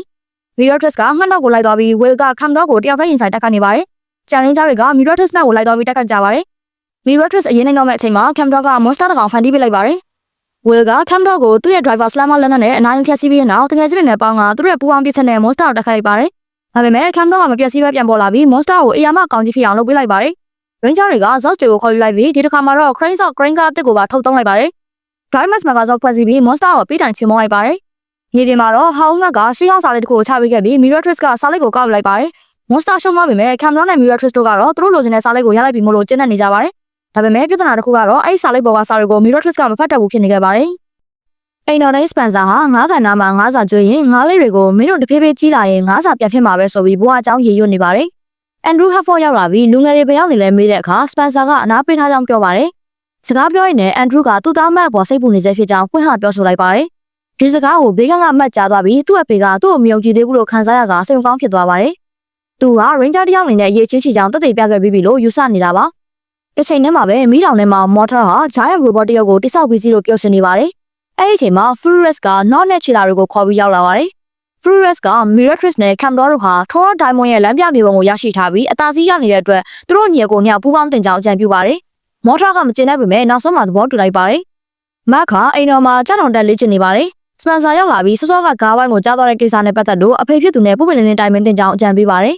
အဲ့ဒီအချိန်မှာပဲ Tracker ကအထက်ပေးတံမိလာလို့မတ်ကထွက်ခွာသွားပါတယ်မြို့ထဲမှာမော်တာနဲ့ Furious တို့ပူးပေါင်းပြီးတိုက်ခိုက်နေကြပါတယ်Ranger တွေရောက်လာပြီးခြေလာတွေ Lava Lizard တွေနဲ့တိုက်ခိုက်ကြပါတယ်။ဒါပေမဲ့ရန်သူတွေက Giant Robot ကြီးနဲ့ Dragonizer လို့ခေါ်တဲ့နဂါးဆက်ရုပ်ကိုထုတ်သုံးလိုက်ပါတယ်။ Ranger တွေကမကာစောနဲ့ပြန်တိုက်ပေမဲ့အင်အားမမျှတပါဘူး။မတ်ကအကူအညီစောက်တွေဖြစ်တဲ့လွန်သွားကားနဲ့ဘီလက်မြေကားတွေကိုတက်ဆင်လိုက်ပါတယ်။ဒါပေမဲ့လည်းအရေးနိုင်နေပြီးမြေတူးကားနဲ့ Crane ကားကိုထပ်မံခေါ်ယူလိုက်ရပါတယ်။ရန်သူကကားတွေကိုပစ်ချလိုက်တာကြောင့်ဆက်ချိုဝင်သွားခဲ့ပြီးရန်သူအင်အားကအလွန်ကြီးမားလွန်းနေပါတယ်။နောက်ဆုံးမှာမကာစောဟာခြေလောင်ချင်းခံလိုက်ရပြီးမတ်ကကျန်တဲ့တငယ်ချင်း၄ယောက်ကိုအရင်ထွက်ခိုင်းပြီးသူကနောက်မှလိုက်ခဲ့မယ်လို့ပြောလိုက်ပါတယ်။ဒါပေမဲ့အချိန်မမီတော့ပဲမတ်တယောက်တည်းမကာစောထဲမှာအကြံရစ်ပြီးတော့ရန်သူရဲ့ဖမ်းဆီးခြင်းကိုခံလိုက်ရပါတယ်။ Furious နဲ့ Motor တို့ဟာမတ်နဲ့မကာစောကိုလျှို့ဝှက်ကျွန်းတစ်ကျွန်းစီခေါ်သွားကြပါတယ်။ Furious ကမတ်ရဲ့ Tracker ကိုတင်ယူလိုက်ပြီးနောက်ဆောင်ကျနေတဲ့ကူရဲကအချုပ်ခန်းထဲမှာမတ်ကိုထည့်ထားလိုက်ပါတယ်။ Motor ကမတ်ကိုတတ်ချင်ပေမဲ့ Furious ကမကာစောကိုမောင်းနေဖို့လိုအပ်ရင်တောင်းရမယ်ဆိုပြီးအသက်ချမ်းသာပေးထားပါတယ်။စကားမှာတော့ Andrew ဟာတားဖြစ်သူပြောင်းဆုံးနေတော့အရန်စိတ်ပူနေပါတယ်။ကျန် Ranger ၄ယောက်ပြန်ရောက်လာပြီးမတ်ကိုလိုက်ရှာဖို့နဲ့ Source တွေကိုပြုပြင်ဖို့အစွမ်းကုန်ကြိုးစားကြပါတယ်။အချုပ်ခန်းထဲမှာမတ်က Not နဲ့စကားပြောရင်းနဲ့ညီကိုနှစ်ယောက်ရဲ့နာမည်ပြောင်းနေဖြစ်တဲ့ Furious ကသူ့ညီကိုငပိန်းလို့ခေါ်ကြောင်း Motor ကသူ့အကိုကိုတရေဘောကြောင်နဲ့ကောင်းလို့ခေါ်ကြောင်းနဲ့ Motor နဲ့ Furious တို့ရာကအတိတ်ကရန်တို့တစ်ခုဖြစ်တဲ့အနီအောင်ဆိုဖာကိစ္စကိုစုံစမ်းသိရှိလိုက်ပါတယ်။ Motor ရောက်လာတဲ့အခါမတ်က Furious ကခမရကိုတားပြီးမကာစောကိုယူပြေးဖို့ကြံစည်နေရလို့လိန်ပြောလိုက်ပါတယ်။ Motor ကဒေါသထွက်ပြီးတော့ထွက်သွားပါတယ်။ခဏကြာတော့ Furious ရောက်လာပြန်ပါတယ်။မတ်က Motor ကခမရကိုလောက်ကြံပြီးအာနာသိမ့်ဖို့ကြံနေလို့ထပ်ပြီးဂုံးချောလိုက်ပါတယ်။ညီကိုနှစ်ယောက်စလုံးသူတို့တက်ဖွဲ့နေပြန်ရောက်လာပြီးတော့စကားများရန်ဖြစ်ကြပါတော့တယ်။မတ်ကအနီအောင်ဆိုဖာအကြောင်းကိုထည့်ပြောလိုက်တဲ့အခါသူတို့နှစ်ယောက်သိမခံနိုင်တော့ပဲအချင်းချင်းတိုက်ခိုက်ကြပါတော့တယ်။ဒီဗျံပရာဖြစ်နေချိန်မှာမတ်ကသူ့ Tracker ကိုပြန်ကောက်ယူပြီးတော့ Super Star ကိုတုံးကအချုပ်ခန်းကိုဖျက်ပြီးထွက်ပြေးလွတ်မြောက်သွားပါတယ်။မတ်ကတောထဲမှာထွက်ပြေးနေကြောက်ကဘာတစ်ခုကိုရောက်လာပါတယ်။သူကတတုံးကြီးတတုံးကိုတရားထိုးပြီးဟိုဘက်ကန်းကူပါတယ်။နောက်ကလိုက်လာတဲ့ခြေလာတွေနဲ့ Lava Lizard တွေကတတုံးပေါ်ရောက်တော့တတုံးကိုကန်ချလိုက်ပြီးရန်သူတွေကိုရှင်းလင်းလိုက်ပါတယ်။အဲ့နောက်ကန်းချင်မှာရှိတဲ့မက်ဂါဇော်တက်ကိုဝင်ရောက်ကဆက်ကိုပြန်လည်မောင်းနေလိုက်တယ်။စခန်းမှာမက်ဆီကအချက်ပြနိုင်ရတာနဲ့ Andrew နဲ့ Spencer တို့ဝမ်းသာသွားကြပါတယ်။ကျန်ရင်းကြောင့်၄ယောက်က Seaman, Shower, Pride နဲ့ Drazor တွေကိုယူဆောင်ပြီးမက်ဆီကိုလိုက်သွားကြပါတယ်။ကျိုးမှာ Ranger 9ယောက်ပြန်လည်ဆုံစည်းပြီးဇော့အားလုံးကိုပေါင်းဆက်ခါ Super Drive မက်ဂါဇော်ကိုဖွဲ့စည်းလိုက်ပါတယ်။ဒီစွမ်းအားနဲ့ Furious နဲ့ Motor ရဲ့ဆက်ရုပ်တွေကိုအနိုင်လိုက်နိုင်ပါတယ်။ရှုံးနိုင်သွားတဲ့ Motor နဲ့ Furious တို့ဟာတယောက်ကိုတယောက်အပြစ်တင်ကြပါတယ်။ Furious ကထွက်သွားကနေမှမင်းရဲ့အနီအောင်ဆွတ်ဖားကိုငါဖျက်ဆီးပလိုက်တာကောင်းတယ်လို့ပြောလိုက်ပါတယ်။ဒါကိုကြတော့ Motor ကဒေါသထွက်သွားပြီးသူတို့နှစ်ယောက်ထပ်မံတိုက်ခိုက်နေကြတာကိုနောက်ကထိုင်ကြည့်နေပါတယ်။ညဘက်မှာတော့ Matt ကသူ့အဖေ Andrew စီသွားပြီး Ranger ပြသူ့စွမ်းဆောင်ရေးပေါ်စိတ်ပူနေတော့မဲလာလို့မေးပါတယ်။ Andrew က Matt ကမျှော်မှန်းထားတာထက်ပိုတော်ကြောင်းချီးကျူးပါတယ်။ဒါပေမဲ့မိဘဆိုတာသားသမီးပေါ်အမြဲစိတ်ပူတဲ့အကြောင်းရှင်းပြပါတယ်။ Matt ကလည်းဒါဆိုသားလည်းအဖေအသက်ကြီးလာရင်စိတ်ပြန်ပူပေးရမှာပေါ့။အခုတော့အဖေရဲ့ fashion အမြင်တွေတကယ်ချင်းတွေကိုပြောပြမဲ့ပုံမြင်နေတဲ့ဂီတကြိုက်တွေပေါ်စိတ်ပူနေရပြီလို့ပြန်ဆနောက်လိုက်ပြီးဖတ်ပြေးသွားပါတယ်။ Andrew ကတားဖြစ်သူနောက်သို့ပျော်ရွှင်စွာလိုက်ဖမ်းနေခဲ့ပါတယ်။ Andrew Hefford က Ranger တွေကို Transit Armor လို့ခေါ်တဲ့တိုက်ခိုက်ရေးအတရဲ့ပုံစံကိုပြသနေပါတယ်။အားလုံးကစိတ်ဝင်စားရှိနေတဲ့အချိန်မှာ Dusk ကတိုင်ကနေရှော့ဆင်းလာပြီးရုပ်ရှင်ရိုက်ဖို့ကမ်းလှမ်းခံရတဲ့အကြောင်းပြောပြပါတယ်။သူက Stat မင်းသားနေရာမှာတရုတ်ဆောင်အောင်မှာဖြစ်လို့အရန်စိတ်လှုပ်ရှားနေပေမဲ့ Ronnie ကကဘာကြီးကိုကယ်တင်မှုကပိုအရေးကြီးတယ်လို့သတိပေးပါတယ်။ Dusk ကတရက်ထဲပါလို့ခွင့်တောင်းပေမဲ့ Andrew ကခွင့်မပြုပါဘူး။တောထဲမှာ Motor ဟာ Scarlet Death လို့ခေါ်တဲ့ monster ကိုဆင့်ခေါ်ပြီး Camdor နဲ့ Miratrix တို့စီကရှေးအောင်စာလိပ်ကိုသွားလို့ဖို့စိတ်ခိုင်းလိုက်ပါတယ်။ခုတစ်ခုထဲမှာ Camdor နဲ့ Miratrix တို့ကစာလိပ်ကိုကြည့်ပြီးကုတ်တွေကိုဖော်နေကြပါတယ်။ Miratrix ကတငယ်သားတစ်ခုကိုအပူလို့ဒိတ်ပဲဖော်လိုက်နိုင်ပြီးရတနာရှာဖို့ပူတဲ့နေရာကိုသွားရမယ်လို့ယူဆလိုက်ကြပါတယ်။သူတို့ဂူထဲကထွက်လာတဲ့အချိန်မှာပဲ Scarlet Death နဲ့ Lava Lizard တွေရောက်လာပြီးတိုက်ပွဲဖြစ်ပွားပါတော့တယ်။အိမ်တော်မှာ Dusk ကဇညွန်းကျက်နေပါတယ်။ Rose ရောက်လာပြီး Andrew ကတောင်းမပြန်ရဘူးလို့ပဲပြောတာ။သွားအရွေးမခံဘူးလို့ပဲပြောထားဘူးလို့အကြံပေးပါတယ်။အရွေးခံရမှညင်းလိုက်ပေါ့ဆိုပြီး Rose ကမြောက်ပေးလိုက်ရာ Dusk ကသဘောကျသွားပါတယ်။ရိုက်ကွင်းရောက်တော့ Dusk ဟာသူမျောလင့်ထားသလိုဖြစ်မလာပါဘူး။ Drider က Dusk ကိုသူရဲကောင်းရုပ်မပေါက်ဘူးဆိုပြီးပယ်ချလိုက်ပါတယ်။စိတ်ပြက်လက်ပြက်နဲ့ပြန်ထွက်လာတဲ့အချိန်မှာအပေါ်ကပြုတ်ကျလာတဲ့ပစ္စည်းတွေအောက်ကနေ Drider ကို Dusk ကဝင်ကန်လိုက်ပါတယ်။တကယ်သူရဲကောင်းတယောက်လိုကယ်တင်လိုက်တာကိုသဘောကျသွားပြီး Drider က Dusk ကိုမင်းသားနေရာပေးလိုက်ပါတယ်။ Dusk ကပျော်သွားပေမဲ့သူဟာညင်းရမယ့်အစီအစဉ်ကိုမေ့သွားပါတော့တယ်။တောထဲမှာ Camdor နဲ့ Scarlet Death တို့တိုက်ပွဲပြင်းထန်နေပါတယ်။ စကမ်းမှာအထက်ပေးတန်ကြလို့ Ranger တွေထွက်ခွာဖို့ပြင်ဆင်ကြပေမဲ့ Dust ကမရှိပါဘူး Rose က Dust လမ်းလျှောက်ထွက်သွားတယ်လို့ Andrew ကိုညာပြောပေးပေမဲ့ Andrew ကမယုံပါဘူးရိုက်ကွင်းမှာ Dust ရိုက်ကူးရေးစတော့မဲ့ချိန် Rose ကစောင်းဝင်လာပါတယ် Dust က Drider ကိုခဏလေးဆိုပြီးထွက်သွားပါတယ်ကမ်းခြေမှာ Ranger တွေရောက်နေပြီး Dust ကရုပ်ရှင်ဝတ်ဆောင်ကြီးနဲ့နောက်ကျမှရောက်လာပါတယ်တငယ်ချင်းတွေက Dust ဟာ Andrew ကနားမထောင်မဲ့ရိုက်ကွင်းသွားခဲ့မှန်းသိလိုက်ကြပါတယ် Ranger တွေဟာ Scarlet Dust နဲ့တိုက်ခိုက်နေချိန်မှာ Camera ကိုဖတ်ပြေးသွားရာ Dust လိုက်သွားပေမဲ့သူတို့ဂူထဲသို့ဝင်သွားကြပြီး Scarlet Dust ပါလိုက်ဝင်သွားတယ်ဂူပြိုကျသွားပြီးတော့ Scarlet Dust ပိတ်မိကတစ်ဆုံးသွားပါတယ် Camera လွတ်မြောက်သွားတယ်လို့ Dust လည်းတည်တည်လေးနဲ့လွတ်မြောက်ခဲ့ပါတယ်စကမ်းပြန်ရောက်တော့ Andrew ကအရန်ဒေါသထွက်နေပါတယ် Rose ကသူ့မြောက်ပေးမိတဲ့အကြောင်းဝန်ခံပြီးတောင်းပန်ပါတယ် Andrew ကခွင့်လွှတ်ပေမဲ့ကဘာကြီးကိုကယ်တင်မှုကတခြားလမ်းမမှုတွေထက်ပိုအရေးကြီးကြောင်း Dust ကိုယ်တိုင်သဘောပေါက်ပါစေလို့ပြန်ပြောလိုက်ပါတယ် Dust ကရိုက်ကွင်းကိုပြန်ရောက်ပြီးနေကြမင်းနဲ့တက်ခိုက်ရတဲ့စင်းကိုရိုက်ကူးနေပါတယ်အဲ့ဒီချိန်မှာတငယ်ချင်းတွေရဲ့အတန်ကိုကြားအောင်လာပြီးတကယ်သူရဲကောင်းဆိုတာရုပ်ရှင်ထဲမှာမဟုတ်ပဲအပြင်လောကမှာတာဝန်ထမ်းဆောင်ရမယ်ဆိုတာသဘောပေါက်သွားပါတယ်ဒါကြောင့် Drider ကိုတောင်းပန်ပြီးရိုက်ကွင်းကနေထွက်လာခဲ့ပါတယ် Camden နဲ့ Mirror Twist တို့ရိုက်ကွင်းကိုရောက်သွားပြီး Stan သမား Ninja တွေကိုမကောင်းဆိုးရတွေဖြစ်ပြောင်းလဲလိုက်တယ်လို့ Monster နှကောင်ကိုပါဖန်တီးလိုက်ပါတယ်မြို့ထဲမှာသူတို့တောင်းချနေတော့ Mortal နဲ့ Lava Lizard တွေပါရောက်လာပြီး Scarlet Dust ကိုတတ်တဲ့အတွက်လက်စားချေဖို့ Camden တို့ကိုတိုက်ခိုက်ပါတယ် Ranger တွေရောက်လာတော့လူစုံနှစ်ဖွဲ့လုံးက Ranger တွေကိုဝိုင်းတိုက်ကြပါတယ်အခြေအနေမဟန်တော့တဲ့အတွက် Andrew က Trusted Armor ကိုပို့ပေးလိုက်ပါတယ် Dust ကရင်တက်တဲ့ဝင်ပြီး Monster တွေကိုတစ်ကောင်မင်းတစ်ကောင်ရှင်းပလိုက်ပါတယ်ရှုပ်ထွေးနေတဲ့တိုက်ပွဲကြားထဲမှာ Camden လက်ထက်ကဆက်လိုက်ကလွတ်ကျသွားပါတယ် Mirror Twist ကပြေးကောက်ပေမဲ့ Dust ကဥအောင်ယူနိုင်လိုက်ပါတယ် Camden တို့နဲ့ Mortal တို့အသေးသေးထွက်ပြေးသွားကြပြီး Ninja တွေလည်းမူလအခြေအနေပြန်ရောက်သွားပါတယ်အိမ်တော်ကိုပြန်ရောက်တော့အောင်မက်ခံနေကြပေမဲ့ Spencer ကတားလိုက်ပါတယ်အိမ်သာဆေးကိုတာဝန်ကျတဲ့သူတွေကလွယ်ရင်ကျန်တဲ့သူတွေနောက်ဆုံးနေဖို့ပြောပါတယ် Dust နဲ့ Rose ကကြံ့ရိတ်ခဲ့ပါတယ် Rose ကဘာလို့လဲလို့မေးတော့ Spencer ကလိမ့်လဲလက်ဖျားရမှာအားပေးကူညီမှုကြောင့်လို့ပြောပါတယ် Dust ကအိမ်သာဆေးရတာဘာခက်တာမလို့ဆိုပြီးပေါ့ပေါ့တွေးနေပေမဲ့ Mac နဲ့ Spencer ကဒီအိမ်တော်မှာအိမ်သာပေါင်း28လုံးရှိရလို့ပြောလိုက်တဲ့အခါ Dust နဲ့ Rose တို့မျက်နှာပြတ်သွားကြပြီးကျန်တဲ့သူတွေကဝိုင်းရီမောနေကြပါတော့တယ် Andrew Harford ကဇော့အသိဖြစ်တဲ့ Sonic Striker ကိုအပြင်းထန်တီးထွင်နေပါတယ်။တားဖြစ်သူ Mac ကအဖေကိုအနားယူဖို့ပြောပေမဲ့ Andrew ကဇော့ရဲ့စွမ်းရည်တွေကိုပဲစိတ်ဝင်စားနေပါတယ်။ Mac ကသူ့အဖေအတွက်အသားညက်ပါမို့တားယူပေးမယ်လို့ပြောလိုက်ရာ Spencer ကဒါငါအလုပ်လေငါကဒီအိမ်မှာအနီယာဝတ်ဆောင်မဝတ်ထားရလို့အရေးမပါဘူးလို့မင်းထင်နေတာလားလို့စိတ်ဆိုးသူတို့နောက်ပြောင်ခဲ့ပါတယ်။ Sonic Striker ဟာ Mac အတွက်တိစောက်ထားတာဖြစ်လို့ Mac ကအရန်ပျော်ရွှင်နေပြီးတကယ်ချင်းတွေကိုတော့ပြောပြပါတော့တယ်။မိတောင်ထဲမှာတော့ Mortal ဟာ Tyson ဆိုတဲ့ဂျိုသားတယောက်ကိုခေါ်ပြီးတော့မြေပုံစာလိုက်သွားယူဖို့စိတ်ခိုင်းလိုက်တယ်လို့သူ့ကိုကူညီဖို့ Bullock ဆိုတဲ့ Monster တစ်ကောင်ကိုပါထည့်ပေးလိုက်ပါတယ်။ဒီချိန်ထဲမှာပဲ Ranger တွေဟာ Toru Diamond ကိုရှာဖွေဖို့လမ်းစာဖြစ်တဲ့စာလိုက်ကိုဘာသာပြန်နိုင်ဖို့အင်္ဂလန်နိုင်ငံက Rose ရဲ့ဆရာ Professor Ryan စီကိုသွားကြပါတယ်။ပါမုခ Ryan နဲ့တိုင်ပင်နေတော့မှာပဲ Tyson နဲ့ Bullock ရောက်လာပြီးတိုက်ခိုက်ကစာလိုက်ကိုလူယူသွားပါတယ်။တိုက်ပွဲဖြစ်ပွားနေစဉ် Tyson ရဲ့အိတ်ပြုတ်ကျပြီးကြောက်တုံးလေးတွေထွက်ကြလာပါတယ်။ Tyson ကအလန့်တကြားပြန်ကောက်ပါတယ်။ Mac နဲ့ Tyson ကစာလိုက်ကိုလူကြရမှာစာလိုက်ကအပိုင်းစာလေးပြဲကျန်ခဲ့ပါတယ်။လူစိုးတွေထွက်ပြေးသွားပြီးနောက် Dust ကမြေပြင်မှာကြက်ကျန်ခဲ့တဲ့ကြောက်တုံးလေးတစ်လုံးကိုတွေ့သွားပါတယ်။အိမ်ပြန်ရောက်တော့ပါမုခ Ryan ရဲ့အကူအညီနဲ့အဲ့ဒီစာလိုက်အပိုင်းစာဟာ Corona Aura တရဖူရဲ့ဒုတိယမြောက်ကြောက်တုံး Toru Diamond စီလမ်းညွှန်တာဖြစ်ကြောင်းသိလိုက်ရပါတယ်။ဒါပေမဲ့ Mac ကတော့တိုက်ပွဲတုန်းက Tyson ရဲ့အပြုတ်မှုတွေကိုတန်တရားဝင်နေပါတယ်။ Tyson ဟာတာမန် Monster တွေလိုရက်စက်တဲ့ပုံမပေါ်ပဲတခုခုထူးခြားနေရလို့ Mac ကခန်းစားနေရပါတယ်။တခြားတစ်ဖက်မှာတော့ Tyson ကစာလိုက်ကိုပြန်ကြည့်ရအရေးကြီးဆုံးပိုင်းပြောင်းနေတာကိုသိလိုက်ရပါတယ်။မော်တာကဒေါသထွက်ပြီးတော့ပြောင်းနေတဲ့အပိုင်းကိုပြန်သွားယူဖို့မိန့်ပေးလိုက်ပါတယ်။မြို့ထဲမှာ Tyson နဲ့ Bullock တို့ပြန်ရောက်လာပြီးဖြတ်စည်းမှုတွေလုပ်နေကြပါတယ်။ Ronnie က Trusted Armor ရင်ကိုအသုံးပြုပြီးတိုက်ခိုက်ဖို့ရောက်လာပါတယ်။ Tyson ကအပြစ်မဲ့ပြည်သူတို့အန်ရဖြစ်တော့မဲ့အခြေအနေမှာကယ်တင်ဖို့ကြိုးစားပေမဲ့သူ့ရုပ်သွင်းကြောင်းအဲ့ဒီမျိုးသမီးကကြားရတဲ့ကြောင်းအော်ဟစ်ခဲ့ပါတယ်။ဒါကိုထင်လွဲပြီးတော့ Trusted Armor ဝတ်ထားတဲ့ Ronnie က Tyson ကိုပြစ်ခတ်လိုက်ပါတယ်။ Ranger တွေရောက်ရှိလာပြီးတိုက်ခိုက်ကြတဲ့အခါ Mac က Tyson ဟာတခြား Monster တွေနဲ့မတူဘူးလို့ခံစားရပြီးစကားပြောဖို့ကြိုးစားပါတယ်။ Tyson ကဖျက်ပြေးသွားလို့ Mac ကနောက်ကနေလိုက်သွားပါတယ်။တော်ရဲရောက်တော့ Mac က Tyson ကိုအမိလိုက်နိုင်ပြီးစကားပြောပါတယ်။ Tyson ကရေကန်ထဲကသူ့ရဲ့အယုတ်ဆွဲတဲ့ပုံရိပ်ကိုကြည့်ပြီးနာကျင်ခံစားနေရတာကို Mac တွေ့လိုက်ရပါတယ်။ Mac ကသူတို့နှစ်ယောက်စလုံးစာလိုက်ပြည့်စုံရှိရင်ဘာမှလုပ်လို့မရကြောင်းဒီစာလိုက်က Corona Aura ယတနာကိုရှာဖို့ဖြစ်ကြောင်းရှင်းပြပါတယ်။ Corona Aura အကြောင်းကြားတော့ Tyson ကအံ့ဩသွားပြီးမော်ထားလက်ထက်သာရောက်သွားရင်သူ့ကဘာကြီးပါပျက်စီးနိုင်တယ်လို့ပြောပါတယ်။ဒါပေမဲ့ Mac ကိုမကူညီပဲထွက်သွားပါတယ်။မြို့ထဲမှာ Ranger တွေက Bullock နဲ့မနိုင်မနှင်းဖြစ်နေပါတယ်။ Tyson ပြန်ရောက်လာပြီး Bullock ကို Ranger တွေကိုမတိုက်ခိုက်ဖို့ပြောပါတယ်။မော်ထားရောက်လာပြီးတော့ Tyson ကိုတစ္ဆာဖောက်ဆိုကတတ်ဖို့ကြိုးစားပါတယ်။ Tyson ကဒဏ်ရာရသွားပြီးအသက်ခံရကန်ဒီမှာ Mac ရောက်လာပြီးကတင်လိုက်ပါတယ်။ Mac နဲ့ Tyson တို့ကအတူတူထွက်ပြေးလွတ်မြောက်သွားကြပါတယ်။တော်ရဲမှာ Mac က Tyson ရဲ့ဒဏ်ရာကိုစိတ်ထည့်ပေးပါတယ်။ Tyson ကမော်ထားရဲ့အလိုကြလည်းလုပ်မိတဲ့အတွက်ရှက်မိကြောင်းဝန်ခံပြီးသူ့မှာရှိတဲ့စာလိုက်အပိုင်းကိုထုတ်ပေးပါတယ်။ Mac ကသူ့မှာရှိတဲ့အပိုင်းနဲ့ဆက်လိုက်တဲ့အခါစာလိုက်တစ်ခုလုံးပြည့်စုံသွားပါတယ်။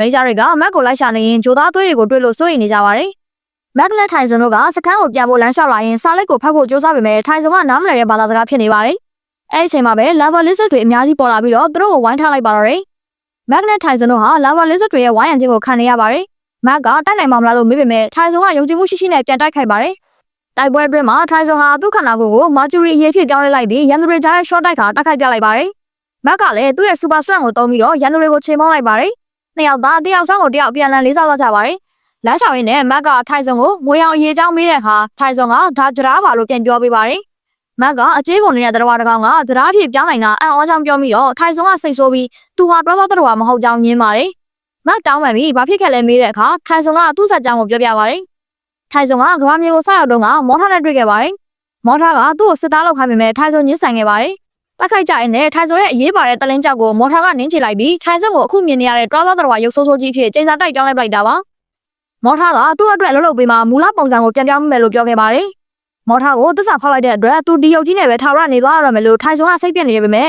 မက်ကသူတို့စီမှာအစိမ့်မြင့်နည်းပညာတွေရှိကြောင်းကူညီပေးနိုင်ကြောင်းပြောပြီးတော့ control center ကိုခေါ်သွားပါတယ်။ဒီစကားဝိုင်းကိုလာပါ40ကောင်ကကိုနာထောင်ပြီးတော့မော်ထာစီကိုသတင်းသွားပို့လိုက်ပါတယ်။ control center ကိုမက်ကထိုင်ဆုံကိုခေါ်ပြီးပြန်ရောက်လာတဲ့အခါကျန်တဲ့သူတွေကတိုက်ခိုက်ဖို့ပြင်ကြပေမဲ့မက်ကတားပြီးတော့ထိုင်ဆုံဟာမိတ်ဆွေဖြစ်ကြောင်းထိုင်ဆုံယူလာတဲ့ရှင်းအောင်စာလိုက်ကအရေးကြီးကြောင်းရှင်းပြပါတယ်။အဲဒီအချိန်မှာပဲစပန်ဆာကတမ်မယာရီလာချပေးပါတယ်။ထိုင်ဆုံကတမ်မယာရီကိုမသိလို့ Rose ကရှင်းပြပေးရပါတယ်။ထိုင်ဆုံကတမ်မယာရီကအက်ဆစ်တက်ကိုသတိထားပြီးစာလိုက်ပေါ်လောင်းချလိုက်ပါတယ်။ Rose နဲ့ဝေရိုလန့်သွားကြပေမဲ့အက်ဆစ်ကြောင့်စာလိုက်ပေါ်ကလျှို့ဝှက်ကင်းကန်းကနေပေါ်လာပါတယ်။ဒါဟာတောင်တလုံးရဲ့ဒီနေရာ coordinates တွေပါ။ Ranger ရဲ့ထွက်ခါဖို့ပြင်တဲ့အခါမှာထိုင်ဆုံကလည်း live ကူညီချင်ကြောင်းပြောလို့မက်က SHARC ရင်ပေါ်ကိုခေါ်သွားပါတယ်။တမန်နေရာကိုရောက်တော့ Bulldogs နဲ့ Lava Lizard တွေကစောင့်ကြိုတိုက်ခိုက်ပါတယ်။ Ranger ရဲ့အသွင်ပြောင်းပြီးတိုက်ခိုက်ကြပါတယ်။တိုက်ပွဲကြမှာထိုင်ဆုံကဒဏ်ရာရသွားပေမဲ့မက်ကကူညီပြီးတော့နှစ်ယောက်ပေါင်းက Bulldogs ကိုတိုက်ထုတ်နိုင်ခဲ့ပါတယ်။ဒါပေမဲ့ Bulldogs က Lava Turtles ကိုလွတ်ပြီးတော့မီးယာဝါကစိန်နှုံးကိုသွားယူလိုက်ပါတယ်။မက်ကသူ့ရဲ့ဖေစီကနေ Zotic Sonic Striker ကိုလန်တောင်းလိုက်ပါတယ်။မက်နဲ့ထိုင်ဆုံတို့က Sonic Striker ကိုတက်ပြီးကောင်းဝင်က Lava Turtles တွေကိုလိုက်ရှင်းကြပါတယ်။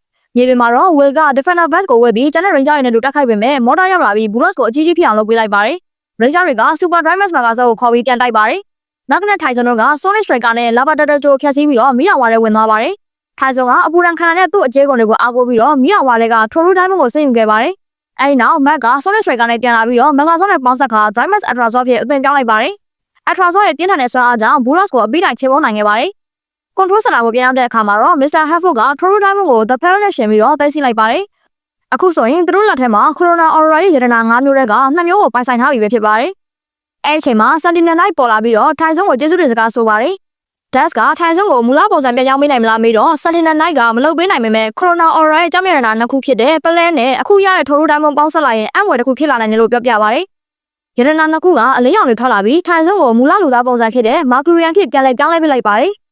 နောက်ဆုံးမှာတော့ Mr. Hatford ကထိုင်ဆုံကိုသူတို့ရဲ့အတူနေပြီးကူညီဖို့ပြောပေမဲ့ထိုင်ဆုံကသူ့မှာလောက်ဆရာ mission ကြံသေးတယ်ဆိုပြီးညင်းပါတယ်။မထွက်ခွာခင်မှာမက်ကထိုင်ဆုံရဲ့ကြေမွသွားတဲ့ crystal ကိုပြန်ဆက်ပေးလိုက်ပါတယ်။ Spencer ကအဆင့်မြင့်နည်းပညာဆိုပြီး corner ကပ်ပေးလိုက်တာပါ။ထိုင်ဆုံကဝမ်းသာအားရနဲ့သူ့လက်ပတ်မှာ crystal ကိုတက်ဆင်ပြီးကျေးဇူးတင်စကားဆိုကထွက်ခွာသွားပါတော့တယ်။ရှင်းအောင်စုရတနာပညာရှင်ဒေါက်တာမက်လန်ဟာဘရာဇီးနိုင်ငံမှာရှာဖွေတူဖော်မှုတွေပြုလုပ်နေပါတယ်။သူဟာနေရတင်နေရနဲ့တက်ဆောင်ပုံစံတွေကိုတွက်ချက်ပြီးဖျားချောင်းတစ်ခုရဲ့အောက်ခြေကိုတူဖော်လိုက်တဲ့အခါအဝတ်နဲ့ထုတ်ထားတဲ့ယာနိုမာမီရုပ်တစ်ခုကိုဝမ်းသာအားနဲ့ရှာဖွေတွေ့ရှိခဲ့ပါတယ်။ဒါပေမဲ့ဝမ်းသာလို့မှမဆုံးမြင်ပါပဲမင်းနဲ့ချီတာတို့ခေါ်တဲ့ကြောင်မိတ်ဆာတွေရောက်လာပြီးကိုရိုနာအော်ရာရတနာတွေမှာလဲဆိုပြီးမြင်မြန်ပါတော့တယ်။ဒေါက်တာမက်လန်ခင်ဗျာဘာမှနားမလည်တာကြောင့် Fear Gas တွေကစကန်တစ်ခုလုံးကိုမှွေနှောက်ဖျက်ဆီးလိုက်ပါတယ်။ဒီအချင်းတွေကို control center ကနေအာရုံခံပြီးတဲ့ Andrew Hatford ကပေါ်တူဂီမှာရောက်နေတဲ့ Ranger လူငယ်တွေကိုဘရာဇီးကိုအမြန်သွားဖို့စိတ်ခိုင်းလိုက်ပါတယ်။တော်ထဲမှာတော့ရတနာရှာမတွေ့လို့ဒေါသထွက်နေတဲ့ Fear Gas တွေဟာ Camden နဲ့ Miratus တို့နဲ့ထိုက်တွေ့ပြီးတိုက်ပွဲဖြစ်ပါသေးတယ်။ဒါပေမဲ့ Fear Gas တွေဆွမ်းအားကတာလွန်လွန်းတာကြောင့် Camden တို့ကထွက်ပြေးသွားရပါတယ်။ Ranger အဖွဲ့ဘရာဇီးကဒေါက်တာမက်လန်ရဲ့စခန်းကိုရောက်လာတဲ့အခါပျက်စီးနေတဲ့အခြေအနေကိုတွေ့ရပါတယ်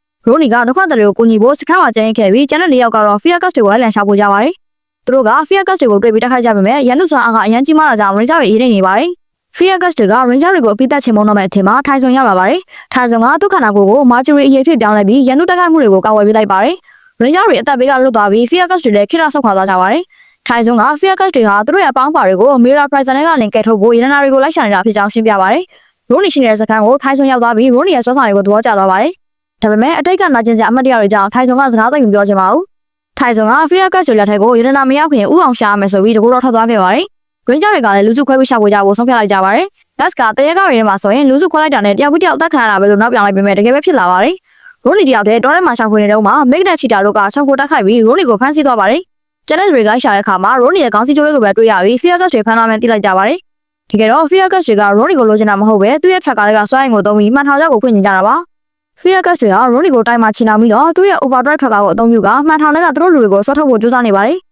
Ranger ရောက်ရှိလာပြီးတိုက်ခိုက်ကြပေမဲ့မှန်တဲ့ကနေနောက်ထပ် Fear Gas တစ်ကောင်ဖြစ်တဲ့ Branglo ထွက်လာပြီးတော့ပူးပေါင်းတိုက်ခိုက်ကြပါတယ်။ တိုက်ပွဲရှုပ်ထွေးနေစဉ်မှာရိုနီရဲ့ထရက်ကပြုတ်ကျသွားပါတယ်ရိုနီကအော်ပြောလိုက်တဲ့အတွက်ထိုင်ဆောင်ကထရက်ကာကိုကောက်ပြီးရိုနီစီပြစ်ပေးလိုက်ပါတယ်ရိုနီကချက်ချင်းတွင်ပြောင်းပြီးမှန်ကြီးကိုကင်ထားလိုက်ရာထိုင်ဆောင်ကခုန်တက်ပြီးမှန်ကြီးကိုပြုတ်ခွဲပျက်စီးလိုက်ပါတယ်ဒါကြောင့်ကျန်နေတဲ့ Fear Cast ကြီးဟာလွတ်မြောက်လာတော့ပါဘူးအစီအစဉ်ပြတ်သွားလို့ရောသားထွက်နေတဲ့ချီတာဟာနောက်ဆုံးလက်ကျန်စွမ်းအင်ကိုသုံးပြီးအေယာမအကောင်ကြီးဖြစ်ပြောင်းလိုက်က Ranger တွေကိုတိုက်ခိုက်ပါတယ် Ranger တွေက Dryman Atrazoti အဆင့်မြင့်ပြီးချီတာကိုအနိုင်ယူလိုက်ပါတယ်မြေပြင်ပေါ်မှာတော့ထိုင်ဆောင်ကကျန်နေတဲ့ Mink နဲ့ Banglo ကိုရှင်းပြဖို့ပြင်ပါတယ်ဒါပေမဲ့ကောက်ကျတဲ့သူတို့နှစ်ကောင်ကထိုင်ဆောင်ရဲ့အတိတ်ကအဖွဲ့သားတွေကိုမကန်နိုင်တဲ့စိတ်ဓာတ်ရာကိုစကလုံးတွေနဲ့ထိုးနှက်တိုက်ခိုက်ပါတယ်ထိုင်ဆောင်စိတ်သက်ကြပြီးတွေးဝဲသွားချိန်မှာပဲပြင်းထန်တဲ့ဓာတ်လိုက်မှုနဲ့တိုက်ခိုက်ခံလိုက်ရပြီးထိုင်စက်တစ်ခုလုံးမာဂျူရီအီကြီးဖြစ်ပြောင်းလဲသွားပါတော့တယ်ရင်းကြောင်ရောက်လာတဲ့အခါကြောက်တော့မောင်ကဗဒါအီအိုင်ဟာသူတို့တငယ်ချင်းထိုင်ဆောင်ဖြစ်နေတာကိုဝမ်းနဲ့စွာတွေးလိုက်ရပြီးဘလို့ကဲတင်ရမှန်းမသိဖြစ်နေခဲ့ပါတယ်ရင်းကြောင်တွေဟာထိုင်ဆောင်ရဲ့မာဂျူရီအီဘုံကိုတင်ဆောင်ပြီး SHRC ရင်းနဲ့ဆိုင်အင်ဂျယ်လီမျိုးကိုပြန်လာနေကြပါတယ်စကန်ရောက်တာနဲ့အန်ဒရူးဟက်ဖို့နဲ့ရိုနီတို့ကနိပညာအကူအညီနဲ့ထိုင်ဆောင်ကိုလူပုံစံပြဖြစ်အောင်ကုသပေးလိုက်နိုင်ပါတယ်အန်ဒရူးကထိုင်ဆောင်ရဲ့စွမ်းရည်ကိုသဘောကျတာကြောင့်သူတို့အဖွဲ့နဲ့ပူးပေါင်းမှုကမ်းလှမ်းပြီးမာဂျူရီမဖကိုပေးပါတယ်ဒါပေမဲ့ထိုင်ဆောင်ကတော့အတိတ်ကစိတ်တရားတွေကြောင့်ညှင်းဆန်ခဲ့ပါတယ်ဒီအချိန်မှာပဲ Fear Cast တွေကမြို့ထဲကိုဝင်ရောက်စီးနင်းပြီးရန်ကနေကြပါတယ်မြို့ထဲမှာ Ranger လေးရောက် Fear Cast တွေနဲ့တိုက်ခိုက်နေရပြီးအခြေအနေမကောင်းပါဘူးရိုနီရောက်လာပြီးကိုကြီးပေမဲ့ရန်သူတွေကအင်အားကြီးလို့နေပါတယ်အဲ့ဒီအချိန်မှာထိုင်ဆောင်ရောက်လာပါတယ် Fear Cast တွေကသူ့သေးပြီးထင်လာရကနေအံ့ဩသွားကြပါတယ်ထိုင်ဆောင်ကမင်းရဲ့ထုတ်တဲ့လက်နက်ကိုလူယူပြီးရိုနီကိုပစ်ပေးလိုက်ရရိုနီကအဲ့လက်နက်နဲ့ Fear Cast တွေကိုပြန်တိုက်ခိုက်ပါတယ် Fear Cast တွေကအေယာမကောင်ကြီးတွေဖြစ်ကြောင်းလိုက်တဲ့အခါ Ranger တွေက Dryman Zone နဲ့ Sonic Striker ကိုပေါင်းစပ်ပြီး Dryman Atrazoti ဖွဲ့စည်းက Fear Cast တွေကိုအနိုင်လိုက်ပါတယ်ရန်သူတွေတဆုံးမပြီးတော့အားလုံးကထင်မှတ်လိုက်ကြပါတယ်အိမ်တော်မှာတော့ထိုင်ဆောင်ကသူ့ရဲ့အတိတ်ဇလံကိုပြောပြပါတယ်။လွန်ခဲ့တဲ့နှစ်အနည်းငယ်တုန်းကထိုင်ဆောင်ဟာဂျာကာတာကဲဆယ်ရေးအဖွဲ့ခေါင်းဆောင်တို့ဖြစ်ခဲ့ပါတယ်။တစ်ခါတုန်းကဂူပြိုကျောင်းတစ်ခုမှာလူတွေကိုကန်ထုတ်ပြီးတဲ့နောက် Fear Cast တွေကျန်တဲ့ထင်ပြီးသူ့အဖွဲ့သားတွေကိုပြန်လွှတ်လိုက်မိပါတယ်။ဒီကတော့ Fear Cast တွေကအပြင်ရောက်နေပြီးသားဖြစ်ပြီးဂူကိုပြစ်ခိုက်ပစ်စီလိုက်တဲ့အတွက်ထိုင်ဆောင်ရဲ့အဖွဲ့သားအားလုံးဂူထဲမှာပိတ်မိသေးဆုံးခဲ့ရပါတယ်။သူ့အမားကြောင့်တငယ်ချင်းတွေတည်ဆုံးခဲ့ရတဲ့အတွက်နောက်ထပ်ဘယ်တော့မှအဖွဲ့မဖွဲ့တော့ဘူးလို့ဆုံးဖြတ်ထားတာပါ။ဒါပေမဲ့ရိုနီကတော့မကောင်းဆိုးဝါးနိုင်သွားတဲ့အခိုက်အတန့်ရှိပေမဲ့ငါတို့တွေရှုံးမပေးသင့်ဘူးဆိုပြီးထိုင်ဆောင်ကိုအပိတ်စကားပြောကြခဲ့ပါတယ်။တခြားနေရာမှာတော့နောက်ကရှောင်းနေသွားတဲ့ Fear Cast တွေကိုရေခဲကိုစီဆွဲခေါ်လာပါတယ်။ Flores က Fear Cast တွေကိုသူ့ရဲ့ Gyros နေပြည်တော်နဲ့စွမ်းအမြင့်တွေမိလိုက်ပါတယ်။ Fear Cast တွေကတာချက်ကပူဆောင်တဲ့တွေနဲ့ပုံမစွမ်းအားကြီးလာပေမဲ့ Flores ကိုတခင်မြင့်အတိမမပြုတ်ပဲဟန်ဆောင်လိုက်ရောပြီးမျိုးထဲကိုပြန်ထွက်သွားကြပါတယ်။မျိုးထဲမှာ Flores နဲ့ Gyros စွမ်းအားကြောင့်ပိုကျန်းလာတဲ့ Mink နဲ့ Banglo တို့ကတောင်းကျမ်းနေပါတယ်။ Ranger တွေရဲ့ Transit Armor နဲ့ Hoverboard Cycle တွေတောင်သူတို့ကိုမရှင်းနိုင်တော့ပါဘူး။အားလုံးဒုက္ခရောက်နေချိန်မှာထိုင်ဆောင်ရောက်လာပါတယ်။သူဟာအတိတ်ကိုကြက်ဖက်ဖို့ဆုံးဖြတ်လိုက်ပြီး Andrew ပေးထားတဲ့ Morpha ကိုကင်က Marjorie Ranger ဖြစ်သွင်းပြောင်းလိုက်ပါတယ်။ Marjorie Ranger အဖြစ်သွင်းပြောင်းလိုက်တဲ့ထိုင်ဆောင်ဟာသူ့ရဲ့ Drive Detector လက်နက်ကိုကန်ဆယ်ပြီး Fear Cast တွေကိုတကူတော့တိုက်ခိုက်ပါတော့တယ်။ Mink နဲ့ Banglo ကမြေအောက်ထဲဝင်သွားပြီး Marjorie Ranger ဟာသူ့ရဲ့လက်နဲ့ Drive Detector ကိုအသုံးပြုပြီးမြေအောက်ရှိုးသွားတဲ့ Fear Cast တွေကိုရှာဖွေတိုက်ခိုက်နိုင်လိုက်ပြီး Mink နဲ့ Banglo တို့ခတ်ပြေးသွားခဲ့ပါတယ်။တိုက်ပွဲပြီးတဲ့နောက် Ranger တွေနဲ့ထိုင်ဆောင်တို့ဘရာဇီးနိုင်ငံကိုပြန်သွားကြပါတယ်။အဲဒီမှာဒေါက်တာမန်လန်နဲ့ပြန်တွေ့ပြီးဒေါက်တာကသူတို့ကိုကျေးဇူးတင်တဲ့အနေနဲ့သူရှာတွေ့ထားတဲ့ရန်နိုမာမီရုပ်ထုကိုလက်ဆောင်ပေးပါတယ်။မက်ကရုပ်ထုကိုစစ်ဆေးကြည့်လိုက်တဲ့အခါမှာတော့အဲဒီရုပ်ထုစီကနေရတနာအငွေ့သက်တွေပြင်းပြင်းထန်ထန်ထွက်ပေါ်နေတာကိုတွေ့လိုက်ရပြီးအားလုံးပျော်ရွှင်သွားကြပါတော့တယ်။ရေခဲကူထဲမှာတော့နောက်တစ်ယောက် Flores ရဲ့ဆက်ရုပ်ကြီးကိုမောင်းနေလို့ခလေးတစ်ယောက်ကိုကြီးကြပြီးတောင်းပန်နေတာကိုတွေ့ရပါတယ်။နောက်ပါအရှင် Flores ရဲ့ကျေးဇူးပြုပြီးတော့ဆိုပြီးအတန်းသားခံနေပေမဲ့ Flores ကတော့ပြပြသားသားပဲညှင်းလွှတ်လိုက်ပါတယ်။ Flores ရဲ့အဓိကရည်မှန်းချက်က Cannon of Key ML လို့ခေါ်တဲ့လက်နက်ကိုရှာဖွေဖို့ပါပဲ။ဒီအချိန်မှာပဲ Cantor ရောက်လာပြီးဂူဝါကလုံခြုံရေးချလာတွေကိုတစ်စက်နဲ့နှင်းမုံတွေဖြစ်သွားလုပ်လိုက်ပါတယ်။ Cantor ကတောင်တန်းတစ်ခုထဲမှာဖွက်ထားတဲ့ Cannon of Key ML ဆိုတဲ့လက်နက်ကြီးကိုလိုချင်လို့ Flores နဲ့မဟာမိတ်ဖွဲ့ဖို့ကမ်းလှမ်းလာပါတယ်။ Flores ကတန်တရားရှိပေမဲ့လည်းသဘောတူလိုက်ပါတယ်။ဒါပေမဲ့ Cantor ဘာကြံစီနေလဲဆိုတာကိုတော့သူသတိထားနေသေးပါပဲ။တခြားတစ်ဖက်မှာတော့ Mr. Heffo ဟာသူ့ရုံးဝန်းထဲမှာအလုပ်ချုပ်နေချိန်ထိုင်ဆောင်ကမဂါဆော့အကြောင်းဆက်စုနေပါတယ်။အိမ်တော်ရဲ့ Spencer ဝင်လာတော့ထိုင်ဆောင်ကထပ်မေးပြန်တယ်။ Spencer ကမင်းကမဂါဆော့တစ်ခုတည်းရှိရလို့ထင်ရလားဆိုပြီးအရှုံးဖောက်လိုက်တာကြောင့်ထိုင်ဆောင်ခင်ဗျာအကြောင်းမရှာတယ်။အဲဒီနောက်မှာတော့ Mr. Heffo ရဲ့ကောလိပ်တုံးကတငယ်ချင်းဖြစ်သူ Jessica Jeffrey ရောက်လာပါတယ်။သူမဟာအခုဆိုရင် Good Morning Sun Angel ဆိုတဲ့နာမည်ကြီး TV အစီအစဉ်ရဲ့တင်ဆက်သူတူပါ။သူမဟာ Power Ranger တွေကိုသူ့အစီအစဉ်မှာဧည့်သည်အဖြစ်ဖိတ်ခေါ်ခြင်းကြောင့်ပြောရတဲ့အခါ Mr. Heffo ကမတက်တာပဲလက်ခံလိုက်ရပါတော့တယ်။နောက်တစ်နေ့မှာတော့ Ranger တွေဟာရုပ်သံရိုက်ကူးရေးလုပ်ဖို့ရောက်နေကြပါပြီ။ Gas တွေရောက်အရန်ဆက်လို့ရှားနေပေမဲ့တကယ်တမ်းကင်မရာရှိရောက်ရောစကားတွေထည့်အလွယ်လွယ်ချော်ချော်ဖြစ်ခဲ့ရပါတယ်။အစီအစဉ်ခဏနားတဲ့အချိန်မှာ Jessica အခန်းထဲကိုမြို့တော်ဝင်ရဲ့လက်ထောက်ဆိုတဲ့မိန်းကလေးတစ်ယောက်ရောက်လာပြီး Ranger တွေကိုဂုဏ်ပြုဆုစိတ်တွေပေးအပ်ဖို့လာဖို့ပါတယ်။ဒါပေမဲ့တကယ်တမ်းကျတော့အဲ့မိန်းကလေးဟာရုပ်ဖြတ်ထားတဲ့လူစိုးမလေး Miratrix ပါပဲ။အစီအစဉ်ပြီးတော့ Jessica က Ranger တွေကိုဆုစိတ်တွေတက်ပေးလိုက်တဲ့အခါထိုင်ဆောင်တရားရုပ်တရက်မူလဲမလို့ဖြစ်သွားပါတယ်။တကယ်တော့ Miratrix နဲ့ Camera တို့ဟာအဲ့ဆုစိတ်ထဲမှာထိုင်ဆောင်ရဲ့ Mercury Form ကိုဒုက္ခပေးနိုင်တဲ့အထူးသတ္တုတစ်မျိုးထည့်သွင်းထားခဲ့တာပါ။ဒါကိုမသိတဲ့ Ranger တွေကတော့ Studio ကနေပြန်ထွက်သွားကြပါတယ်။ Flores ရဲ့ scan မှာတော့သူ့ရဲ့စက်ရုပ်ကြီးကရုတ်တရက်သူ့အလိုလိုဆက်နိုးလာပါတယ်။ကြည့်လိုက်တော့ Fear Cast တွေကစက်ရုပ်ကိုခိုးယူပြီးမောင်းနေထွက်ပြေးသွားကြတာကို Flores ကဒေါသတကြီးနဲ့ကြည့်ကြံခဲ့ရပါတယ်။ Ranger တွေဘက်မှာတော့အင်ဒိုနီးရှားနိုင်ငံမှာရတနာအငွေ့သက်တွေတွေ့တယ်ဆိုတာနဲ့ခီးထွက်ဖို့ပြင်ကြပါတယ်။ထိုင်ဆောင်ကတော့ဆုတစိရဲ့အစိတ်တောက်ကြောင့်အားနေပြီးလိုက်မသွားနိုင်ပဲတန်ခဲ့ရပါတယ်။အင်ဒိုနီးရှားကိုရောက်တော့ Ranger တွေဟာ Mink နဲ့ Banglo နဲ့ထိတဲ့တွေ့ပါတော့တယ်။ Mink က Ranger တွေကိုတိုက်ခိုက်နေချိန်မှာ Banglo ကခိုးလာတဲ့စက်ရုပ်ကြီးကိုသုံးပြီးတာဝန်ဖြုတ်ခွင်းက Cannon of Key ML လက်နက်ကြီးကိုရှာဖွေတွေ့ရှိသွားပါတယ် ရင်းဂျာတွေကမဂါဆော့နဲ့တက်ခိုက်ပေမဲ့ရန်သူလက်နက်ကအရန်ပြင်းထန်လို့လာကြောင်းရှုံးနေပြီးတော့မဂါဆော့ပျက်စီးသွားသလိုမက်ကသူ့ရဲ့ရင်နဲ့တက်ခိုက်ဖို့ကြိုးစားပေမဲ့လည်းအေးနေသွားခဲ့ရပါတယ်။အဲ့ဒီအချိန်မှာသတင်းတောက်ဂျက်စီကာကရင်းဂျာတွေမျိုးထဲမှာတက်ခိုက်ခံနေရတာကိုသိသွားပြီးခွေးလိမ်မှာပွဲသတင်းယူမဲ့အစားတိုက်ပွဲသတင်းယူဖို့ဆုံးဖြတ်လိုက်ပါတယ်။သူမကစုံစမ်းရေးနဲ့တခုလက်မရအောင်ရိပ်မိသွားပါတယ်။ဂျက်စီကာဟာဖို့ဆိုင်ကိုချက်ချင်းသွားပြီးထိုင်ဆုံကိုတွေ့ဝင်တောင်းပါတယ်။သူမကမြို့တော်ဝန်စီဖုန်းဆိုင်မေးကြည့်တော့မြို့တော်ဝန်ကဘာစုတစ်စိမ့်မှမပေးကိုင်းဆိုတာသိလိုက်ရပါတယ်။ဒါကြောင့်ထိုင်ဆုံရေဘက်ကစုတစ်စိမ့်ကိုချက်ချင်းခေါ်လိုက်တဲ့အခါထိုင်ဆုံတယောက်ချက်ချင်းပြန်လဲကျမလာပါတော့တယ်။တိုက်ပွဲမြေပြင်မှာတော့ရင်းဂျာတွေကအကြီးအကျယ်ခံနေရပါတယ်။ရင်းဂျာတွေစက်ရုပ်တွေပျက်စီးပြီးအေးနေပါပြီ။ညနေချက်ကုံဆောင်လို့နေပါဖြစ်နေခြင်းပါပဲ။ရင်သုံးစီးမောင်းနေလာတာကိုတွေ့တတ်ရပါတယ်။ဒါကတော့ပြန်ကောင်းလာတဲ့ထိုင်ဆုံပါပဲ။သူဟာမိသားကားဆော့နဲ့ Rush Runner ရင်တွေကိုအသုံးပြုပြီး Fiacus တွေကိုပြန်လဲတိုက်ခိုက်ပါတယ်။ထိုင်ဆုံဟာ Flash Point မှာကဆော့ဖြစ်မောင်းဆက်လိုက်ပြီးအစွမ်းကုန်တိုက်ခိုက်ကနောက်ဆုံးမှာတော့ Fiacus တွေစက်ရုပ်ကြီးကိုဖျက်ဆီးနိုင်ခဲ့ပါတယ်။တိုက်ပွဲအတွင်းမှာရန်သူလက်ကလွတ်ကျလာတဲ့ Cannon of Key ML လက်နက်ကိုလည်း Ranger တွေကသိမ်းဆည်းရမိလိုက်ပါတယ်။ Ranger တွေနိုင်သွားလို့ Furious နဲ့ Cannon တို့ကရေခဲကူထဲမှာအချင်းချင်းအပြစ်တင်ရန်ဖြစ်နေကြတော့ Fiacus တွေရောက်လာပြီးသူတို့၄ယောက်စလုံး Breath အောင်မိတိုက်တယ်လို့ရှုပ်ချက်ကရန်ဖြစ်နေကြတာကိုနောက်ကတော့ဒီပွဲကိုကြည့်ပြီးသူ့အကိုဝမ်းဝဲစီအလဲသွားကိုဆုံးဖြတ်လိုက်ပါတော့တယ်။ Heavy ဆိုင်မှာတော့ Ranger တွေဟာမြို့တော်ဝန်စီကတကယ်အစ်စ်မှန်ဆုရစက်တွေကိုလက်ခံရရှိထားကြပါပြီ။ TV ဖန်သားပြင်မှာတော့ Jessica ကသူမရဲ့နောက်ဆုံးစီစဉ်မဲ့ကြီးညာပြီးတော့လမ်းဘေးသတင်းတော်ဘွားကိုပြန်သွားတော့မယ့်အကြောင်းသူမက Ranger တွေကိုစာနေမှုနာယူပြီးကိုယ့်အိမ်မက်ကိုအကောင့်ထဲပေါ်ဖို့ဆုံးဖြတ်လိုက်တာဖြစ်ကြောင်းပြောကြားနေခဲ့ပါတယ်။ရေခဲကူထဲမှာ Not တရာ Furious ရဲ့ရာဇပလင်ပေါ်မှာထိုင်ပြီးစိန်တွေ့နေပါတယ်။နေလို့ကောင်းလိုက်တာဆိုပြီးသဘောကျနေတော့ပိုင်ရှင်ဖြစ်တဲ့ Furious ရောက်လာပါလေရော။ Furious ကဒေါသထွက်ပြီးနောက်ကိုပြစ်ခတ်လိုက်တာကြောင့်နောက်ခမညာလွန့်ထွက်သွားပါတယ်။ Furious ကသူ့ကိုစိတ်ဆိုးနေမှန်းသိတော့နောက်လည်းစိတ်မကောင်းဖြစ်ပြီးငါ့ကိုတံမိုးမထားတဲ့စီမှာမနေတော့ဘူးဆိုပြီးထွက်သွားဖို့ဆုံးဖြတ်လိုက်ပါတယ်။မြို့ထဲမှာတော့ထိုင်စွန်နဲ့ဝေတို့ရှောက်သွားနေကြတယ်။ဝေကစတိုင်ကြကြနေတတ်တော့ကောင်မလေးတွေကသူ့ကိုငေးကြည့်နေကြတာပေါ့။ဒါကိုမြင်တဲ့ထိုင်စွန်ကဝေကိုအားကြပြီးလိုက်တူဖို့ကြိုးစားပါတယ်။ဝေကမင်းရဲ့ကြိုးစားပုံစံအဝတ်စားတွေအရင်လဲလိုက်ပါလားလို့အကြံပေးလိုက်ပါတယ်။ထိုင်စွန်ကဒါဝအတီယူပြီးလမ်းလေကောင်မှာပဲအဝတ်တွေချွတ်ချလိုက်ပါလေရော။ဝေခမမျက်လုံးပြူးမျက်စံပြူးနဲ့အမြန်တားလိုက်ရတယ်။အဲ့ဒီအချိန်မှာပဲသူတို့ရဲ့ tracker တွေမြည်လာပြီးအချက်ပေးတန်ကြားလိုက်ရပါတယ်။ရန်သူကောင်းဆောင်မော်ထားကတော့ဒဏ္ဍာရီလာထောတဲ့တူတီရှိရာမြေပုံကိုရထားပြီးတော့ရှာဖွေဖို့ပြင်ဆင်နေပါတယ်။ Ranger တွေရောက်လာပြီး Lava Lizard တွေနဲ့တိုက်ခိုက်နေကြပါမယ်။မော်ထားကတော့သူ့မီးတောင်စခန်းစီပြန်လဲထွက်ပြေးလွတ်မြောက်သွားပါတယ်။မီးတောင်စခန်းကိုရောက်တော့မော်ထားတယောက်အံ့ဩသွားတယ်။သူ့ပလင်ပေါ်မှာရေခဲကူကထွက်လာတဲ့နော့ကထိုင်နေလို့ပါ။နော့ကခြေသာကြောက်တို့တွေပေးပြီးတော့အိမ်မော်လောက်ပါမယ်ဆိုပြီးအသနာခံပြီးမော်ထားကလည်းတန်ရှင်းလုံးမဲ့လူနေတာနဲ့နော့ကိုလက်ခံလိုက်ပါတယ်။ဒါပေမဲ့အေးရာကြတဲ့နော့အတွက်ကတော့မီးတောင်ထဲမှာနေရတာငရဲလိုပူလောင်ပြီး Furious ကိုပြန်လန်းနေရှာပါတယ်။ Control Center မှာတော့ Rose ကရှာဖွေတွေ့ရှိထားတဲ့သတင်းအချက်အလက်တွေကိုပြောပြနေပါတယ်။ Furious ကအမြောက်ကိုလိုချင်တယ်လို့မော်ထားကလည်းတူကြီးကိုလိုချင်နေတာပါ။အဲ့ဒီအချိန်မှာထိုင်စွန်ရောက်လာပါတယ်။ကြီးကြကောင်းတာကထိုင်စွန်ဟာဝေဝတ်ထားတဲ့ဝတ်စားပုံစံအတိုင်းတစ်ထက်တည်းဝတ်ထားပြီးစပင်တူပါတက်ထားတာပါ။ရိချာဖွင့်သားရည်ချင်နေကြပေမဲ့ဝေကတော့စိတ်ရှုပ်နေပါတယ်။မရှင်ဆော့ထွက်တော့လေထိုင်စွန်ကဝေလုံးသမျှပြောသမျှလိုက်လုံနေလို့ဝေသိမခံနိုင်တော့ပဲထိုင်စွန်ရဲ့စပင်တူကိုဆွတ်ချုပ်လိုက်ပါတယ်။တိုက်ပွဲစတော့ထိုင်စွန်ကဝေထင်ကြီးအောင်ဆိုပြီးခြေလာတွေကိုတယောက်ထက်ရှင်းပလိုက်ပါတယ်။ဒါပေမဲ့ဝေကတော့အဖွဲလိုက်မလုပ်ပဲတကူကောင်းဆန်နေဆိုပြီးပိုစိတ်ဆိုးသွားပါတယ်။မက်ကသူတို့နှစ်ယောက်ကိုအဆင်ပြေအောင်ဆိုပြီးနှစ်ယောက်တွဲတောင်းဝင်ပေးလိုက်ပါတယ်။ကမ်းခြေမှာရှာဖွေလုပ်နေရင်ဝေကသူ့ကိုလိုက်မတူဖို့ထိုင်စွန်ကိုပြောပါတယ်။လမ်းလျှောက်လာရင်နဲ့မော်ထာတို့ကိုတွေ့တော့ဝေကငါကျန်တဲ့သူတွေကိုသတင်းပို့လိုက်မယ်သူတို့လာတဲ့အထိစောင့်ရအောင်ဆိုပြီးပြောလိုက်ပါတယ်။ထိုင်စွန်ကဒါဆိုမင်းလုံးမဲ့ဟာနဲ့ဆန့်ကျင်ဘက်လုံးမဲ့ကွာဆိုပြီးစိတ်ကောက်ခါအသွင်ပြောင်းပြီးတယောက်တည်းတိုက်ခိုက်ပါတယ်။မော်ထာကထိုရသွားတဲ့အချိန်မှာထိုင်စွန်ကတကိုယ်တည်းဝင်လို့ပေမဲ့မော်ထာရဲ့တိုက်ခိုက်မှုကြောင့်လဲကျသွားပါတယ်။ထိုင်စွန်ကိုကဲဖို့ဝေဝင်လာပေမဲ့တောက်တုံးကြီးပြီးပိတ်မိသွားပါတယ်။ထိုင်စွန်ချက်ချင်းမြင်လာပြီးဝေကိုကဲတင်ဖို့ကြိုးစားပါတယ်။သူ့ရဲ့မာဂျူရီဆိုင်ကိုတုံးပြီးကြောက်တုံးကိုဖျက်ဆီးကဝေကိုကဲထုတ်နိုင်ခဲ့ပါတယ်။ဒီအဖြစ်ပြက်ပြီးနောက်မှာတော့သူတို့နှစ်ယောက်နားလည်မှုပြန်ရသွားကြပါတယ်။မော်ထာကသူ့ရဲ့စွမ်းကိုတုံးပြီး Lava Lizard တွေကိုအကောင်ကျွေးဖြစ်အောင်ဖန်တီးလိုက်ပါတယ်။ Ranger တွေမဂါဆော့ခွဲစည်းလိုက်ပေမဲ့မော်ထာကသူ့ရဲ့စွမ်းကိုထပ်တုံးပြီး Lava Lizard တွေကိုမဂါဆော့ထက်ဆယ်ဆကြီးအောင်ထပ်ပြီးဖန်တီးလိုက်ပါတယ်။ Ranger တွေတက်ခိုက်ကြပြီးအချိန်မဟန်ဖြစ်နေချိန်မှာထိုင်စွန်ကမော်ထာလက်ထက်ကတူကိုဝင်လူလိုက်ပါတယ်။ပြီးရနဲ့သူ့ရဲ့စွမ်းကိုမဂါဆော့ကိုပေးလိုက်ပြီးမဂါဆော့ရဲ့စွမ်းအပြည့်တိုက်ချက်နဲ့တက်ခိုက်လိုက်ပါတယ်။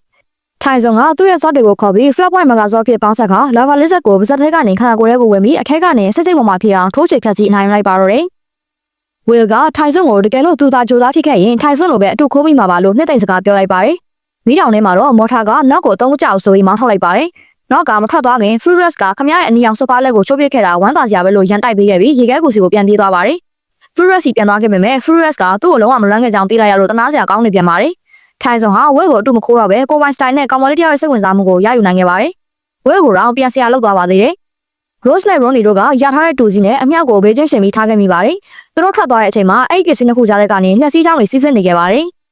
Control Center မှာတော့လက်နက်နှစ်ခုဖြစ်တဲ့တူကြီးနဲ့အမြောက်ကြားကနေလက်စစ်စီးမိမှုကြောင့်အဓိကဆက်ကြီးပါချိုးရင်းကုန်ပါတယ်။ Rose ပြင်လို့မရတာကို Ronnie ကဆက်ကြီးကိုလက်သီးနဲ့ဖျောင်းခနဲ့ရိုက်ချလိုက်တော့ဆက်တွေကချက်ချင်းပြန်ကောင်းသွားပါလေရော။တဲလွန်သားတွေအရာဒီရှင်းဟောင်းပစ္စည်းတွေကအင်္ဂါချိုဘောကမျက်နှာကြီးစီညွှန်ပြနေပြီးအဲ့ဒီနေရာကတော့ကမ္ဘာမြေပေါ်ကမက္ဆီကိုနိုင်ငံပဲဖြစ်ပါတယ်။မက္ဆီကိုကိုရောက်ရောက်ချင်းမှာပဲ Miratrix နဲ့ Camaro ရဲ့ချုံကိုတိုက်ခိုက်မှုကိုခံလိုက်ရပါတယ်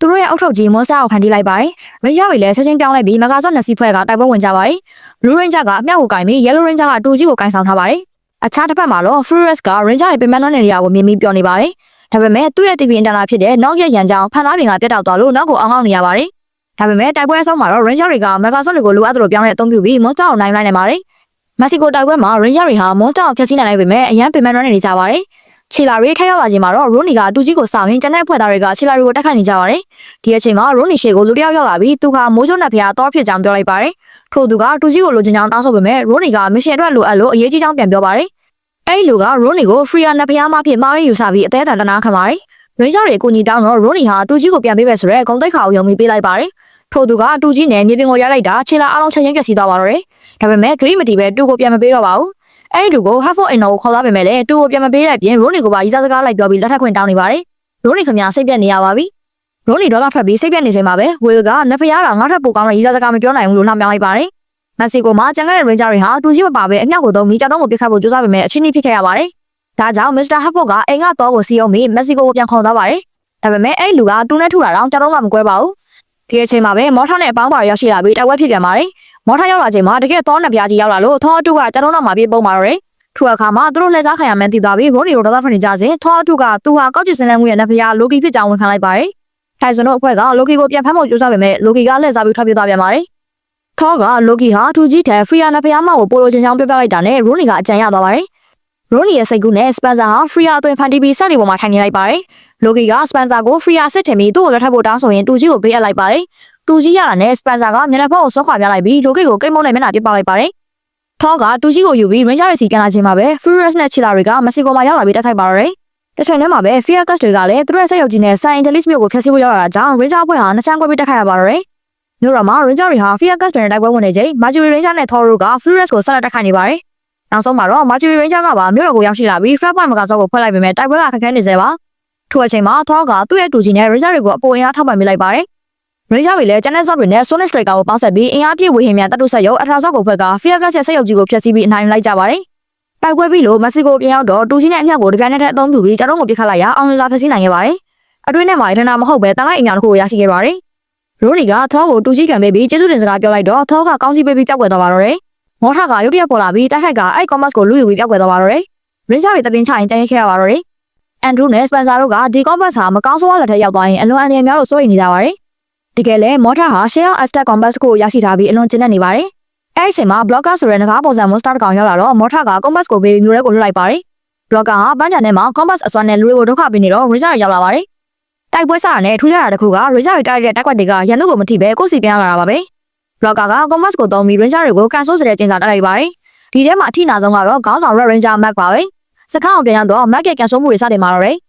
ရှော့ဆင်းလာတဲ့အတိုင်းကကြိုးကြရဲအမိုင်ဘုံနဲ့ကိုချေချော်ကြရဲ။နောက်ဆုံးကဘာလုံးကြီးပါသူ့အပေါ်ပြုတ်ကြပြီးတော်တော်လေးထိနာသွားပါတယ်။သူ့ထောက်ကြည့်ပြီး Andrew ကနားမလည်နိုင်ဖြစ်နေပါတယ်။ဘာလို့လဲဆိုတော့ Mac ကဆက်ရုပ်လေဆက်ရုပ်ကဘယ်လိုကန်တရားရဲ့တက်ရောက်မှုကိုခံစားရမှာလဲဆိုပြီးစဉ်းစားမြဖြစ်နေတာပါ။မတ်တယောက်တည်းမျိုးရဲထွက်သွားတော့လေရေတောက်ရင်ရေပန်းကပန်းထွက်လို့ဆူရှဲသွားတာတို့ရှော့အိုင်နဲ့နေမိရတို့နောက်ဆုံးလမ်းရှောင်ရင်းနဲ့ခြေခောက်ရတာတော့ကရိစက်ကြီးပြုတ်ကြမလို့ဖြစ်တဲ့အထိကန်ဆိုးနေပါတယ်။ဒီလိုနဲ့တငယ်ချင်းတွေက Mac ကိုကူညီဖို့အတွက်ကံကောင်းစတဲ့ပစ္စည်းတွေကိုစီရှာဖွေလာကြပါတယ်။ Gas ကသူ့အဖိုးရဲ့ရှက်အင်ကြီးဝေကလက်စည်းပေါ်က Rose ကဖေဖေရဲ့အုတ်ထုံထိုင်ဆောင်ကအပင်တွင် Rooney ကတော့သူမရဲ့နန်းဆောင်နေပေမဲ့ကံကောင်းစတဲ့တခါမှမလျှော်ရသေးတဲ့ချဲအဟောင်းကြီးကိုပေးပါတယ်။ Mac ကမြတငယ်ချင်းတွေစနေနာနဲ့ပေးရဆိုတော့မငင်းတာပဲအကုန်လက်ခံလိုက်ရပါတယ်။ပန်းချန်ထဲမှာအဲ့ဒီပစ္စည်းတွေအကုန်ဝတ်ပြီးထိုင်နေတဲ့ Mac ပုံစံကတကယ်လူရှင်တော်ကြီးလိုဖြစ်နေပါတယ်။မော်ထာနဲ့ Blocker တို့ရောက်လာပြီးလူရှင်တော်လိုဖြစ်နေတဲ့ Red Ranger ကိုကြည့်ပြီးဦးတောက်အောင်ယူမောနေကြပါတယ်။ Mac ကကန်ဆိုးနေစေဖြစ်လို့ခလုတ်တိုက်လဲလိုက်ကြောက်တုံးပြီးလိုက်မိုးချိုးပစ်ခံရလိုက်နဲ့အတော်လေးဒုက္ခရောက်နေတော့မှာပဲ။ဒါပေမဲ့သူကဇွဲမလျှော့ပဲကိုဘော်ကအဆောင်ပစ္စည်းတွေကိုလက်နဲ့အဖြစ်ပြန်သုံးပြီး Blocker စီက Compass ကိုကန်ထုတ်ကလူလိုက်နိုင်ပါတယ်။ Ranger တွေဝိုင်းလာပြီး Rose က Compass setting ကိုပြောင်းက Mac ရဲ့ကန်ဆိုးခြင်းတွေကိုစောက်ထုတ်ပေးလိုက်ပါတယ်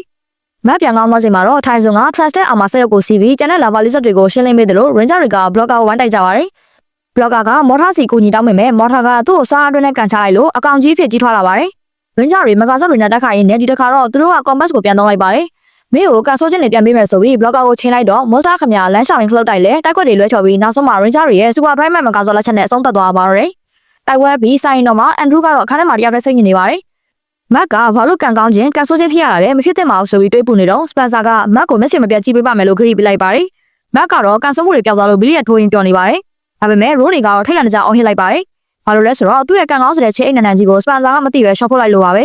။ ကမ်းခြေတစ်ခုမှာ Rose ဟာ compass ကိုကြည့်ပြီးရတနာရှိရာလမ်းကြောင်းကိုရှာဖွေနေပါတယ်။တငယ်ချင်းတွေကမေးရကိုတော့စိတ်မရှိပဲရှေ့နည်းနည်းဆက်သွားနည်းနည်းလေးပဲလိုရရဲဆိုပြီးဆရာလုပ်နေပါတယ်။နောက်ဆုံးမက်ကထောက်ပြလိုက်မှပဲသူတို့အကုန်လုံးရေလက်ကောင်ရောက်ပြီးတော့ခါးလေလောက်ထိရေမြုပ်နေမှ Rose ကသတိထားမိပါတော့တယ်။ Rose တရားရှက်သွားပေမဲ့ကံကောင်းတာတစ်ခုကတော့ရင်ငုပ်သွားတဲ့အဖွဲသား၃ယောက်ကတတိယမြောက် Corona Aurora ရတနာကိုရှာတွေ့ပြီးပြန်တက်လာကြလို့ပါပဲ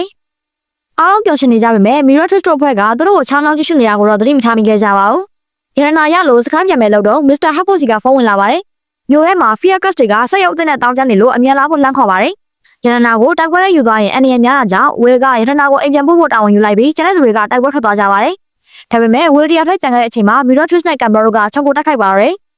ဝေဟာစွမ်းကုန်ပြန်တိုက်ခိုက်ပေမဲ့ရန်သူကနှစ်ယောက်တယောက်မို့လို့နောက်ဆုံးမှာတတိယမြောက်ရတနာကိုရန်သူလက်ထဲပါသွားစေခဲ့ပါတယ်။ဝေဟာစစ်တဲ့ကြနေတဲ့မျက်နှာနဲ့ဆိုင်တော်ကိုပြန်ရောက်လာပြီး Mr. Harpo ကို truck ကိုပြန်အပ်လိုက်ပါတယ်။ကြောင်မြတ်ရှုံလို့ဒေါသထွက်နေတဲ့ Harpo ကဝေကိုစိတ်ပြကြောင်ပြသပြီး truck ကိုတိုင်းကအဖွဲကနေထုတ်ပလိုက်ပါတော့။ Harpo ထွက်သွားပြီးနောက်မှာတော့ Spencer ဟာဝေကို truck ကပြန်ပေးလိုက်ပါတယ်။ Spencer ကတခါရင်းချဖြစ်ဘူးရဲ့အများရင်းချလို့နဲ့တိတ်ပြီးတော့မျိုးရဲကတိုက်ပွဲကိုပဲအောင်ဆိုင်ဖို့ပြောလိုက်ပါတယ်။တခြားတစ်ဖက်မှာ Harpo က Spencer ကိုသူ့ရဲ့လုံးရဲ့မမှန်ကန်ကြောင်းပြန်ပြောနေချိန် Spencer ကတချိန်က Harpo ကစားဝဲရှုံလို့ဆွန့်ပစ်ခဲ့ဘူးလက်အိတ်ကိုပြန်ပေးခဲ့ဘူးလားကိုသတိပေးလိုက်ပါတယ်။ Spencer ရဲ့စကားကြောင့် Harpo ကနောက်ရပြီးဝေကို truck ကပြန်ပေးဖို့စိတ်ခိုင်းလိုက်ပါတယ်။ဒါပေမဲ့ Spencer ကဝေစီကိုကျွန်တော်အစောကြီးတည်းကပေးထားပြီးပါပြီလို့ပြန်ဖြေလိုက်ပါတယ်။မျိုးထဲမှာကျန်တဲ့ Ranger လေးရောက် Megazord နဲ့ Fiacus တွေကိုအခက်ခဲနဲ့ရင်ဆိုင်နေရပါတယ်။ Mercury Ranger ရောက်လာပြီး Fred Point Megazord ဖွင့်လိုက်ချိန်မှာ Fiacus တွေဆုတ်ခွာသွားပါတယ်။ဝေဟာ Fiacus ရဲ့ဆက်ရုပ်နောက်ကိုလိုက်သွားပြီးသူတို့အာမရှာမဲ့နေရာကိုသိရှိခဲ့ပါတယ်။သူကထောက်ချောက်ဆင်ပြီးတော့ Fiacus ရဲ့မြေပုံကိုလူယူခဲ့ပါတယ်။ဝေတယောက်တည်းအာမရှိတဲ့နေရာကိုရှာဖို့တွေ့ရှိသွားချိန်မှာ Fiacus ရောက်လာပြီးဝေကိုတက်ခါလိုက်ပါတယ်။ကျန်တဲ့ Ranger တွေရောက်လာပြီးကူညီကြပါတယ်။ဒါပေမဲ့ Fiacus ကအာမကိုသူတို့ဆက်ရုပ်ကြီးပေါ်တက်ဆင်လိုက်တဲ့အခါဆက်ရုပ်ကြီးဟာပုံပေါ်ကျခံလာပါတော့တယ်။ Ranger တွေဟာ Megazord တွေထပ်ဖွဲ့ပြီးတက်ခိုက်ကြပေမဲ့ Megazord တောင်နဲ့ကျသွားတဲ့အထိခတ်တွေ့နေရသေးပါပဲ။ဒီအချိန်မှာဝေဟာသူ့ရဲ့ရှုံးနိမ့်မှုနဲ့ကြောက်ရွံ့ဆုံးရှုံးခဲ့တာတွေကိုအဖွဲ့သားတွေရှေ့မှာရဲရဲဝံ့ဝင်ခါလိုက်ပါတယ်။ Ranger တွေအားလုံးကသူ့ကိုနားလည်ပြီးဆက်လက်အားပေးခဲ့ကြပါတယ်။အဖွဲ့သားတွေယုံကြည်မှုနဲ့အတူ Ranger တွေဟာဆက်ရုပ်ကြီးစီကအာမကိုဆွဲခွာယူနိုင်ခဲ့ပြီး Fiacus ရဲ့ဆက်ရုပ်ကြီးကိုဖျက်ဆီးပလိုက်နိုင်ပါတယ်။မော်တာက Fiacus တွေအာမနဲ့တောင်ရှုံးနေလို့ဒေါသလုံးထွက်နေကြပါတယ်။ Flurus ကတော့ Ranger တွေမှာရတနာနှစ်တုံး Campbell စီမှာတစ်တုံး မော်တာစီမှာတရဖို့ရှိနေပြီးသူ့စီမှာတော့ဘာမှမရှိလို့ပောက်ကွဲက Nugget နှင်းလူရုပ်လေး Clarence ကိုဖျက်ဆီးပလိုက်ပါတယ်။ Control Center ကိုပြန်ရောက်တော့ Mr. Harpo ကဝေကိုချီးကျူးပြီး Spencer ရဲ့တစ္ဆာဆောင်တည်မှုအတွက်ကျေးဇူးတင်စကားပြောကြပါတယ်။ Spencer က Harpo စီရှောက်လာပြီးဆရာကျွန်တော်ကိုအကြီးဆုံးလျှို့ဝှက်ချက်တစ်ခုပေးထားတာပဲလို့ဆိုကခက်ရဲစကားဆိုပြီးထောက်ပါသွားပါတော့တယ်။ Mr. Harpo တယောက်အဲ့လျှို့ဝှက်ချက်ကဘာမှဖြစ်မလဲဆိုတာကိုစဉ်းစားနေခဲ့ပါတယ်။ San Angeles မှာရှိတဲ့ပြတိုက်တစ်ခုကနေ Monster တစ်ကောင်ထွက်လာခဲ့ပါတယ်။ Miratrix နဲ့ Campbell တို့စောင့်လိုက်နေချိန်မှာလူတွေကကြောက်ရွံ့တုန်လှုပ်ဆောင်နဲ့ထွက်ပြေးခဲ့ကြပါတယ်။ Monster ကပြတိုက်ထဲမှာရှိတဲ့အဖိုးတိုက်တန်ဆုံးကြောက်မဲ့ရတနာကိုရယူခဲ့ကြောင်း Campbell ကိုပြောခဲ့ပါတယ်။ Corona Aurora ရဲ့ရတနာတစ်ခုကိုရှာတွေ့နိုင်တယ်လို့ Monster ကသူ့ကိုပြောထားခဲ့တာကြောင့် Campbell စိတ်မကြင်မနှက်ဖြစ်နေခဲ့ပါတယ်။ကြောက်မဲ့ရတနာဟာဗရမ တစ်လုံးသာဖြစ်ကြောင်းထုတ်ဖော်ခဲ့ပြီး Campbell ကအဲ့ဒါကို Miratrix ကိုပြစ်ပေးခဲ့ပါတယ်။ Ranger တွေရောက်လာခဲ့ပြီး Miratrix, Campbell နဲ့ Monster တို့ကိုတိုက်ခိုက်ခဲ့ကြက Monster ကိုဖျက်ဆီးခဲ့ကြပါတယ်။ Miratrix နဲ့ Campbell တို့ကတော့စုတ်ခွာဖို့ဆုံးဖြတ်ခဲ့ကြပါတယ်။နောက်ခါ Ice Dan ကိုရှော့ဆင်းသွားခဲ့ပြီး Flurious ကသူ့ရဲ့ပလင်ပေါ်မှာထိုင်နေတာကိုတွေ့လိုက်ရပါတယ်။နောက်ခါနှင်းတွေထဲကိုခေါင်းနဲ့ထိုးကျသွားခဲ့ပြီးသူ့ရဲ့ဦးခေါင်းမှာရေခဲတွေနဲ့တူပေါ်လာခဲ့ပါတယ်။နောက်ရဲ့အုံနောက်အိတ်ခဲမှုပြေရောက်သွားပြီးတဲ့နောက် Flurious စီကိုရှောက်သွားခဲ့ပါတယ်။နောက်ခါအဝင်ဝမှာတခုကိုထားခဲ့ပြီး Flurious အတွက်လက်ဆောင်ဖြစ်တယ်လို့ယူဆခဲ့ပါတယ်။ Flurious ကအိုးကိုဖွင့်လိုက်တဲ့အခါအတန်တန်ကသူ့ကိုနှုတ်ဆက်ခဲ့ပြီးသူဟာကဘာရဲ့ရန်သူဖြစ်တာကြောင့်တွဲဆောင်တင်ကြောင်ပြောခဲ့ပါတယ်။မြို့ထဲမှာတော့မြို့သူမြို့သားတွေကစစ်ကြောတပ်တွေကိုအားပေးနေခဲ့ကြပါတယ်။ Rose ကဗရန်များကိုပြားလိုက်ကိုပြန်ပို့ပေးမယ်လို့ကတိပေးခဲ့ပါတယ်။မလန်မကန်းမှာ Miratrix နဲ့ Campbell တို့ဟာစောင့်ကြည့်နေခဲ့ကြပါတယ်။ Campbell စိတ်မပျော်ရွှင်နေခဲ့ပေမဲ့ Miratrix ကတော့တခြားသူတွေဟာကြောက်မြရနာတွေတဲကတခုကိုမှမရရှိခဲ့တဲ့အတွက်ပျော်ရွှင်နေခဲ့ပါတယ်။ Campbell ရဲ့လက်ထဲမှာအိုးတလုံးပေါ်လာခဲ့ပါတယ်။ Campbell ကအဲ့ဒါကိုဖွင့်လိုက်တဲ့အခါ Flurious ကြားခဲ့ရတဲ့အတန်နဲ့အတူတူပဲဖြစ်ပြီးသူတို့နဲ့ပူးပေါင်းမှုဖိတ်ခေါ်ခဲ့ပါတယ်။သူက Corona Aurora ရဲ့ကြောက်မြရနာတွေရရှိဖို့ကူညီပေးမယ်လို့လည်းပြောခဲ့ပါတယ်။ Miratrix ကပျော်ရွှင်နေခဲ့ပေမဲ့ Campbell ကတော့သူ့ကိုဘသူရဲ့ကူညီမှမလိုအပ်ဘူးလို့ပြောဆိုပြီးအိုးကိုပြစ်ချခဲ့ပါတယ်။အိုးပွင့်သွားခဲ့ပြီးအစိမ်းရောင်အလင်းရောင်တစ်ခုထွက်ပေါ်လာခဲ့က Campbell နဲ့ Miratrix တို့ကိုဝန်းရံသွားခဲ့ပါတော့တယ်။ Campbell နဲ့ Miratrix တို့ဟာကူတစ်ခုစီကိုရောက်လာခဲ့ကြပါတယ်။ Campbell ဟာ Flurious ကိုတွေ့လိုက်တဲ့အခါအဲ့ဒါကိုလောက်ခဲ့တဲ့သူက Flurious လို့ထင်မှတ်ခဲ့ပါတယ်။ဒါပေမဲ့ Flurious ကသူ့ကိုဖိတ်ကြားခဲ့တာဖြစ်ကြောင်းပြောခဲ့ပါတယ်။ နောက် Mortar နဲ့ Fiacus တို့လည်းရှိနေခဲ့ကြပါတယ်။အဲ့ဒီနောက်မှာသတ္တဝါငယ်လေးတဦးကရှောက်လာခဲ့ပြီးသူ့ကိုသူ Thrust ဖြစ်မိတ်ဆက်ခဲ့ပါတယ်။ Miratrix ကတော့ဒီနာမည်ကိုမှတ်မိနေခဲ့ပါတယ်။ Mortar နဲ့ Flurious တို့လိုပဲ Thrust ဟာလည်း Sentinel Knight ကအကျဉ်းချထားခဲ့တာပါ။ဒါပေမဲ့သူ့လိုစိုးတတ်မှုမျိုးကိုထိန်းချုပ်ထားလို့မရနိုင်ခဲ့ပါဘူး။ Sentinel Knight အားနဲ့လာခဲ့တာကြောင့်သူဟာပုံမအားကောင်းလာခဲ့ပါတယ်။နောက်ဆုံးမှာတော့ Thrust ဟာလပေါ်မှာရှိတဲ့အမိုက်ပုံတစ်ခုကနေသူ့ရဲ့အကျဉ်းချထားတာကနေလွတ်မြောက်ခဲ့ပြီးကဘာကိုရောက်ရှိလာခဲ့ပါတယ်။ Thrust ကသူ့အကြောင်းလုံးလောက်စွာပြပြပြီးတဲ့နောက်သူတို့အားလုံးကို Corona Aurora ရဲ့ကြောက်မြရတနာတွေရရှိဖို့အတွက်ကဘာကိုတိုက်ခိုက်ပြီးလူရဲ့ချင်းကနေတားဆီးထားတဲ့အရာတစ်ခုကိုထောက်ပြခဲ့ပါတယ်။အဲ့ဒါကတော့ Power Rangers တွေပါပဲ။ Ranger တွေကအင်အားကောင်းတယ်လို့Campbell ကပြောခဲ့ပြီး Thrust ကတော့ဒါကြောင့်သူတို့တွေအတူတကွပူးပေါင်းအောင်မှာဖြစ်တယ်လို့ပြောခဲ့ပါတယ် Furious, Motor, The Freakers, Camdon နဲ့ Miratrix တို့ဟာပူးပေါင်းမှုကိုဒေါသထွက်နေခဲ့ကြပြီးအတူတကွအလုပ်လုပ်ဖို့ညှို့ဆိုခဲ့ကြပါတယ်။ Thrust က Power Ranger တွေဖျက်ဆီးခံရပြီးသည့်အထိသာကြာမြင့်မဲ့မဟာမိတ်တစ်ခုကိုဖွဲ့စည်းရလိမ့်မယ်လို့ပြောခဲ့ပါတယ်။ Ranger တွေမရှိတော့တဲ့အခါမှာတော့သူတို့တွေဟာတအုပ်နဲ့တအုပ်စစ်ပွဲတွေဖန်တီးတာအပါအဝင်သူတို့လှုပ်ချင်တာကိုလုပ်နိုင်လိမ့်မယ်လို့ပြောခဲ့ပါတယ်။ Thrust မှာတော့အစီအစဉ်တစ်ခုရှိနေခဲ့ပြီးလူတိုင်းဟာနားထောင်မှုအတွက်စုရုံးခဲ့ကြပါတော့တယ်။ဒီချိန်ထဲမှာတော့ဆက်ကြော်တပ်တွေဟာအင်ကြီးကိုပြန်ရောက်နေခဲ့ကြပါတယ်။ Rose က Ranger မဖြစ်ခင်သူမရဲ့ဘဝကိုမမှတ်မိနိုင်ဘူးလို့ပြောခဲ့ပါတယ်။ Will ကတော့ Ranger ဖြစ်နေတာကိုသူ့ရဲ့စွန့်စားမှုတွေကဘယ်အရာမှမနိုင်ဘူးလို့ဝန်ခံခဲ့ပါတယ်။ Matt ကတော့ Ranger မဖြစ်ခင်သူ့ဘဝဘယ်လိုလဲဆိုတာကိုမှတ်မိနိုင်ကြောင်းနဲ့သူ့အတွက်တော့ပြင်းစရာကောင်းတယ်လို့ပြောခဲ့ပါတယ်။တိုင်စွန်းကတော့သူတို့ Ranger ဖြစ်ရခြင်းရဲ့အကြောင်းရင်းကိုမမေ့သင့်ဘူးလို့ပြောခဲ့ပါတယ်။ကျန်တဲ့သူတွေကတော့မေကွန်းအနေနဲ့သူ့ကိုကြည့်နေခဲ့ကြပါတယ်။တိုင်စွန်းကကဘာကိုကယ်တင်ဖို့လို့ပြောခဲ့တာကြောင့်လူတိုင်းရီမောခဲ့ကြပါတယ်။ Screen ပေါ်လာပြီး Thrust, Furious, Motor, Camdor, Miratrix, Freakers နဲ့ Chila နှစ်ဦးကိုပြသခဲ့ပါတယ်။ Thrust ကသူ့ကိုယ်သူ Rita နဲ့ Lost ရဲ့သားဖြစ်ကြောင်းမိတ်ဆက်ခဲ့ပြီး Power Ranger တွေရဲ့ပျက်စီးခြင်းကိုပြုလုပ်ပေးမယ်လို့ကတိပေးခဲ့ပါတော့တယ်။ Ranger တွေဟာ SHARC ကနေတဆင့်မြို့ကိုရောက်ရှိလာခဲ့ပြီး Motor, Furious, The Freakers, Miratrix, Camdor, Thrust နဲ့ Chila နဲ့ Lava Lizard တွေရဲ့တပ်တွေကိုတိုက်ခိုက်ခဲ့ကြပါတယ်။ Ranger တွေအတွက်တော့ခက်ခဲတဲ့တိုက်ပွဲတစ်ခုဖြစ်ခဲ့ပါတယ်။သူတို့ဟာ Transit Armor ကိုခေါ်ခဲ့ကြပေမဲ့အဲ့ဒါကလည်း Ranger တွေအတွက်တိတ်အကူအညီမဖြစ်ခဲ့ပါဘူး။ Miratrix, Camdor နဲ့ Freakers တို့ကခဏတာရပ်နားခဲ့ပြီး Thrust ပြောခဲ့တာမှန်ကန်ကြောင်းနဲ့အတူတကွပူးပေါင်းလှုပ်ဆောင်ခြင်းက Ranger တွေကိုအနိုင်ယူဖို့ပုံမလွယ်ကူစေကြောင်းပြောခဲ့ကြပါတယ်။ Thrust ကသူတို့တွေဟာသူတို့ရဲ့စိုးသွမ်းတဲ့စွမ်းအင်တွေအားလုံးကိုပေါင်းစပ်ဖို့လိုအပ်တယ်လို့ပြောခဲ့ပါတယ်။ Motor နဲ့ Furious တို့အပါအဝင်သူတို့အားလုံးပေါင်းစည်းလိုက်ကြပါတယ်။ကမ္ဘာတဝန်းကနေထွက်လာတဲ့စိုးသွမ်းတဲ့စွမ်းအင်လိုင်းဟာ Universal Morphing Grid ကိုရောက်ရှိခဲ့ပြီးပြင်းထန်စွာပျက်စီးစေခဲ့ပါတယ်။ဒါကြောင့် Ranger တွေဟာမြေပြင်ပေါ်ကိုလဲကျသွားခဲ့ကြပါတယ်။သူတို့ဟာအသွင်ပြောင်းလဲမှုပျက်စီးသွားခဲ့တာကြောင့်အံ့အားသင့်သွားခဲ့ကြပါတယ်။သူတို့ရဲ့ Morpher တွေလည်းပျက်စီးသွားခဲ့တာကြောင့်ပြုပြင်လို့မရနိုင်တော့တဲ့ပုံပါပဲ။ Thrust ကသူဟာ Grid နဲ့သူတို့ရဲ့ဆက်သွယ်မှုကိုဖျက်တောက်ခဲ့တာကြောင့်သူတို့ဟာ Power Ranger တွေမဟုတ်တော့ဘူးလို့ပြောခဲ့ပါတယ်။ဒါပေမဲ့ Thrust နဲ့ကျန်တဲ့သူတွေက Ranger တွေကိုမဖျက်ဆီးခင်မှာ Sentinel Knight ဟာသူတို့ကိုကာကွယ်ဖို့ပေါ်လာခဲ့ပါတယ်။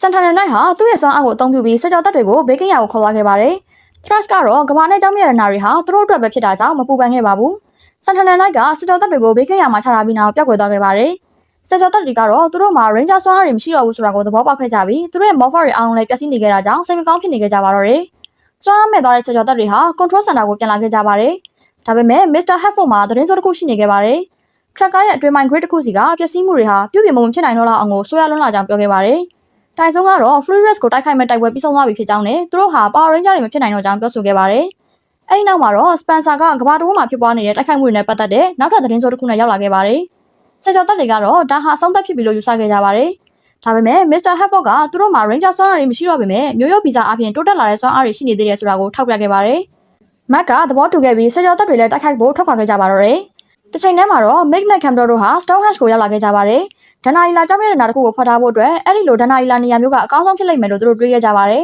။မကြာခင်မှာပဲဆက်ကြောတပ်တွေဟာသူတို့ရဲ့ရင်တွေနဲ့ရောက်ရှိလာခဲ့ပြီးသူတို့ရဲ့စွမ်းရည်တွေကိုအသုံးပြုက Mick နဲ့ Camdor တို့ကိုတိုက်ခိုက်ခဲ့ကြပါတယ်။သူတို့အကောင်းဆုံးစူးစမ်းခဲ့ကြပေမဲ့နောက်ဆုံးမှာတော့ Camdor နဲ့ Mick တို့ကအနိုင်ယူခဲ့ကြပြီး Ranger တွေအကူအညီမဲ့နေတာကိုတွေ့ရှိရတဲ့အတွက်ကျဉ်းနှံ့နေခဲ့ကြပါတယ်။ရုတ်တရက် Mick ဟာတစ်ပင်တစ်ခုရဲ့အတွင်းမှာပိတ်မိနေခဲ့ပါတယ်။ Camdor ကတော့အချိန်မီရှောင်တိမ်းသွားနိုင်ခဲ့ပါတယ်။အဲဒီနောက် Green Mystic Ranger ဖြစ်တဲ့ Sanderbley, SPD Red Ranger ဖြစ်တဲ့ Bridge Carson, Blue Wing Ranger ဖြစ်တဲ့ Tori Hansen နဲ့ Yellow Dino Ranger ဖြစ်တဲ့ Kira Ford တို့ရောက်ရှိလာတာကိုသူတွေ့လိုက်ရတဲ့အခါအံ့အားသင့်သွားခဲ့ရပါတယ်။သူတို့အားလုံးဟာ Camdor ကိုအလွယ်တကူတိုက်ခိုက်ခဲ့ကြပါတယ်။ Mick ကတော့သူ့ကိုပိတ်မိထားတဲ့တစ်ပင်တွေကနေတနည်းနည်းနဲ့လွတ်မြောက်ခဲ့ပါတယ်။ဒါပေမဲ့ Mighty Morphin Blood Ranger ဖြစ်တဲ့ Adam Pack ရဲ့ Mighty Power AC ကနေထွက်လာတဲ့ပြင်းထန်တဲ့ပေါက်ကွဲမှုတစ်ခုကြောင့် Camdor နဲ့ Mick တို့ဟာမြေပြင်ပေါ်ကိုရုတ်တရက်လဲကျသွားခဲ့ကြတာကြောင့်ပြန်လည်ပေါင်းစည်းဖို့အချိန်မရခဲ့ပါဘူး။ဆက်ကြောတပ်တွေအံ့အားထိတ်လန့်နေခဲ့ကြတဲ့ချိန်မှာ Ranger 9 ဦးဟာအတူတူရောက်ရှိလာခဲ့ပြီးအကူအညီလိုတယ်လို့သူတို့ကြားလိုက်ရကြောင်းပြောခဲ့ကြပါတော့တယ်။ Camdor နဲ့ Mick တို့ဟာဒီ Ranger အသစ်တွေနဲ့တိုက်ခိုက်ဖို့ဆန္ဒမရှိရကြောင်းဆုတ်ခွာသွားခဲ့ကြပါတယ်။သူတို့လည်းချက်ချင်းပဲအသွင်ပြောင်းလဲမှုတွေရပ်တန့်ခဲ့ကြပါတယ်။ဆက်ကြောတပ်နှစ်စုစလုံးဟာတအုပ်နဲ့တအုပ်ရှောက်သွားခဲ့ကြပြီးစကားပြောဆိုခဲ့ကြပါတယ်။စကားဝိုင်းမနဲ့ဆိုင်ခင်မှာပဲ Tori ကတခြားနေရာမှာပြောဆိုဖို့ကပိုကောင်းလိမ့်မယ်လို့ထင်ခဲ့ပါတယ်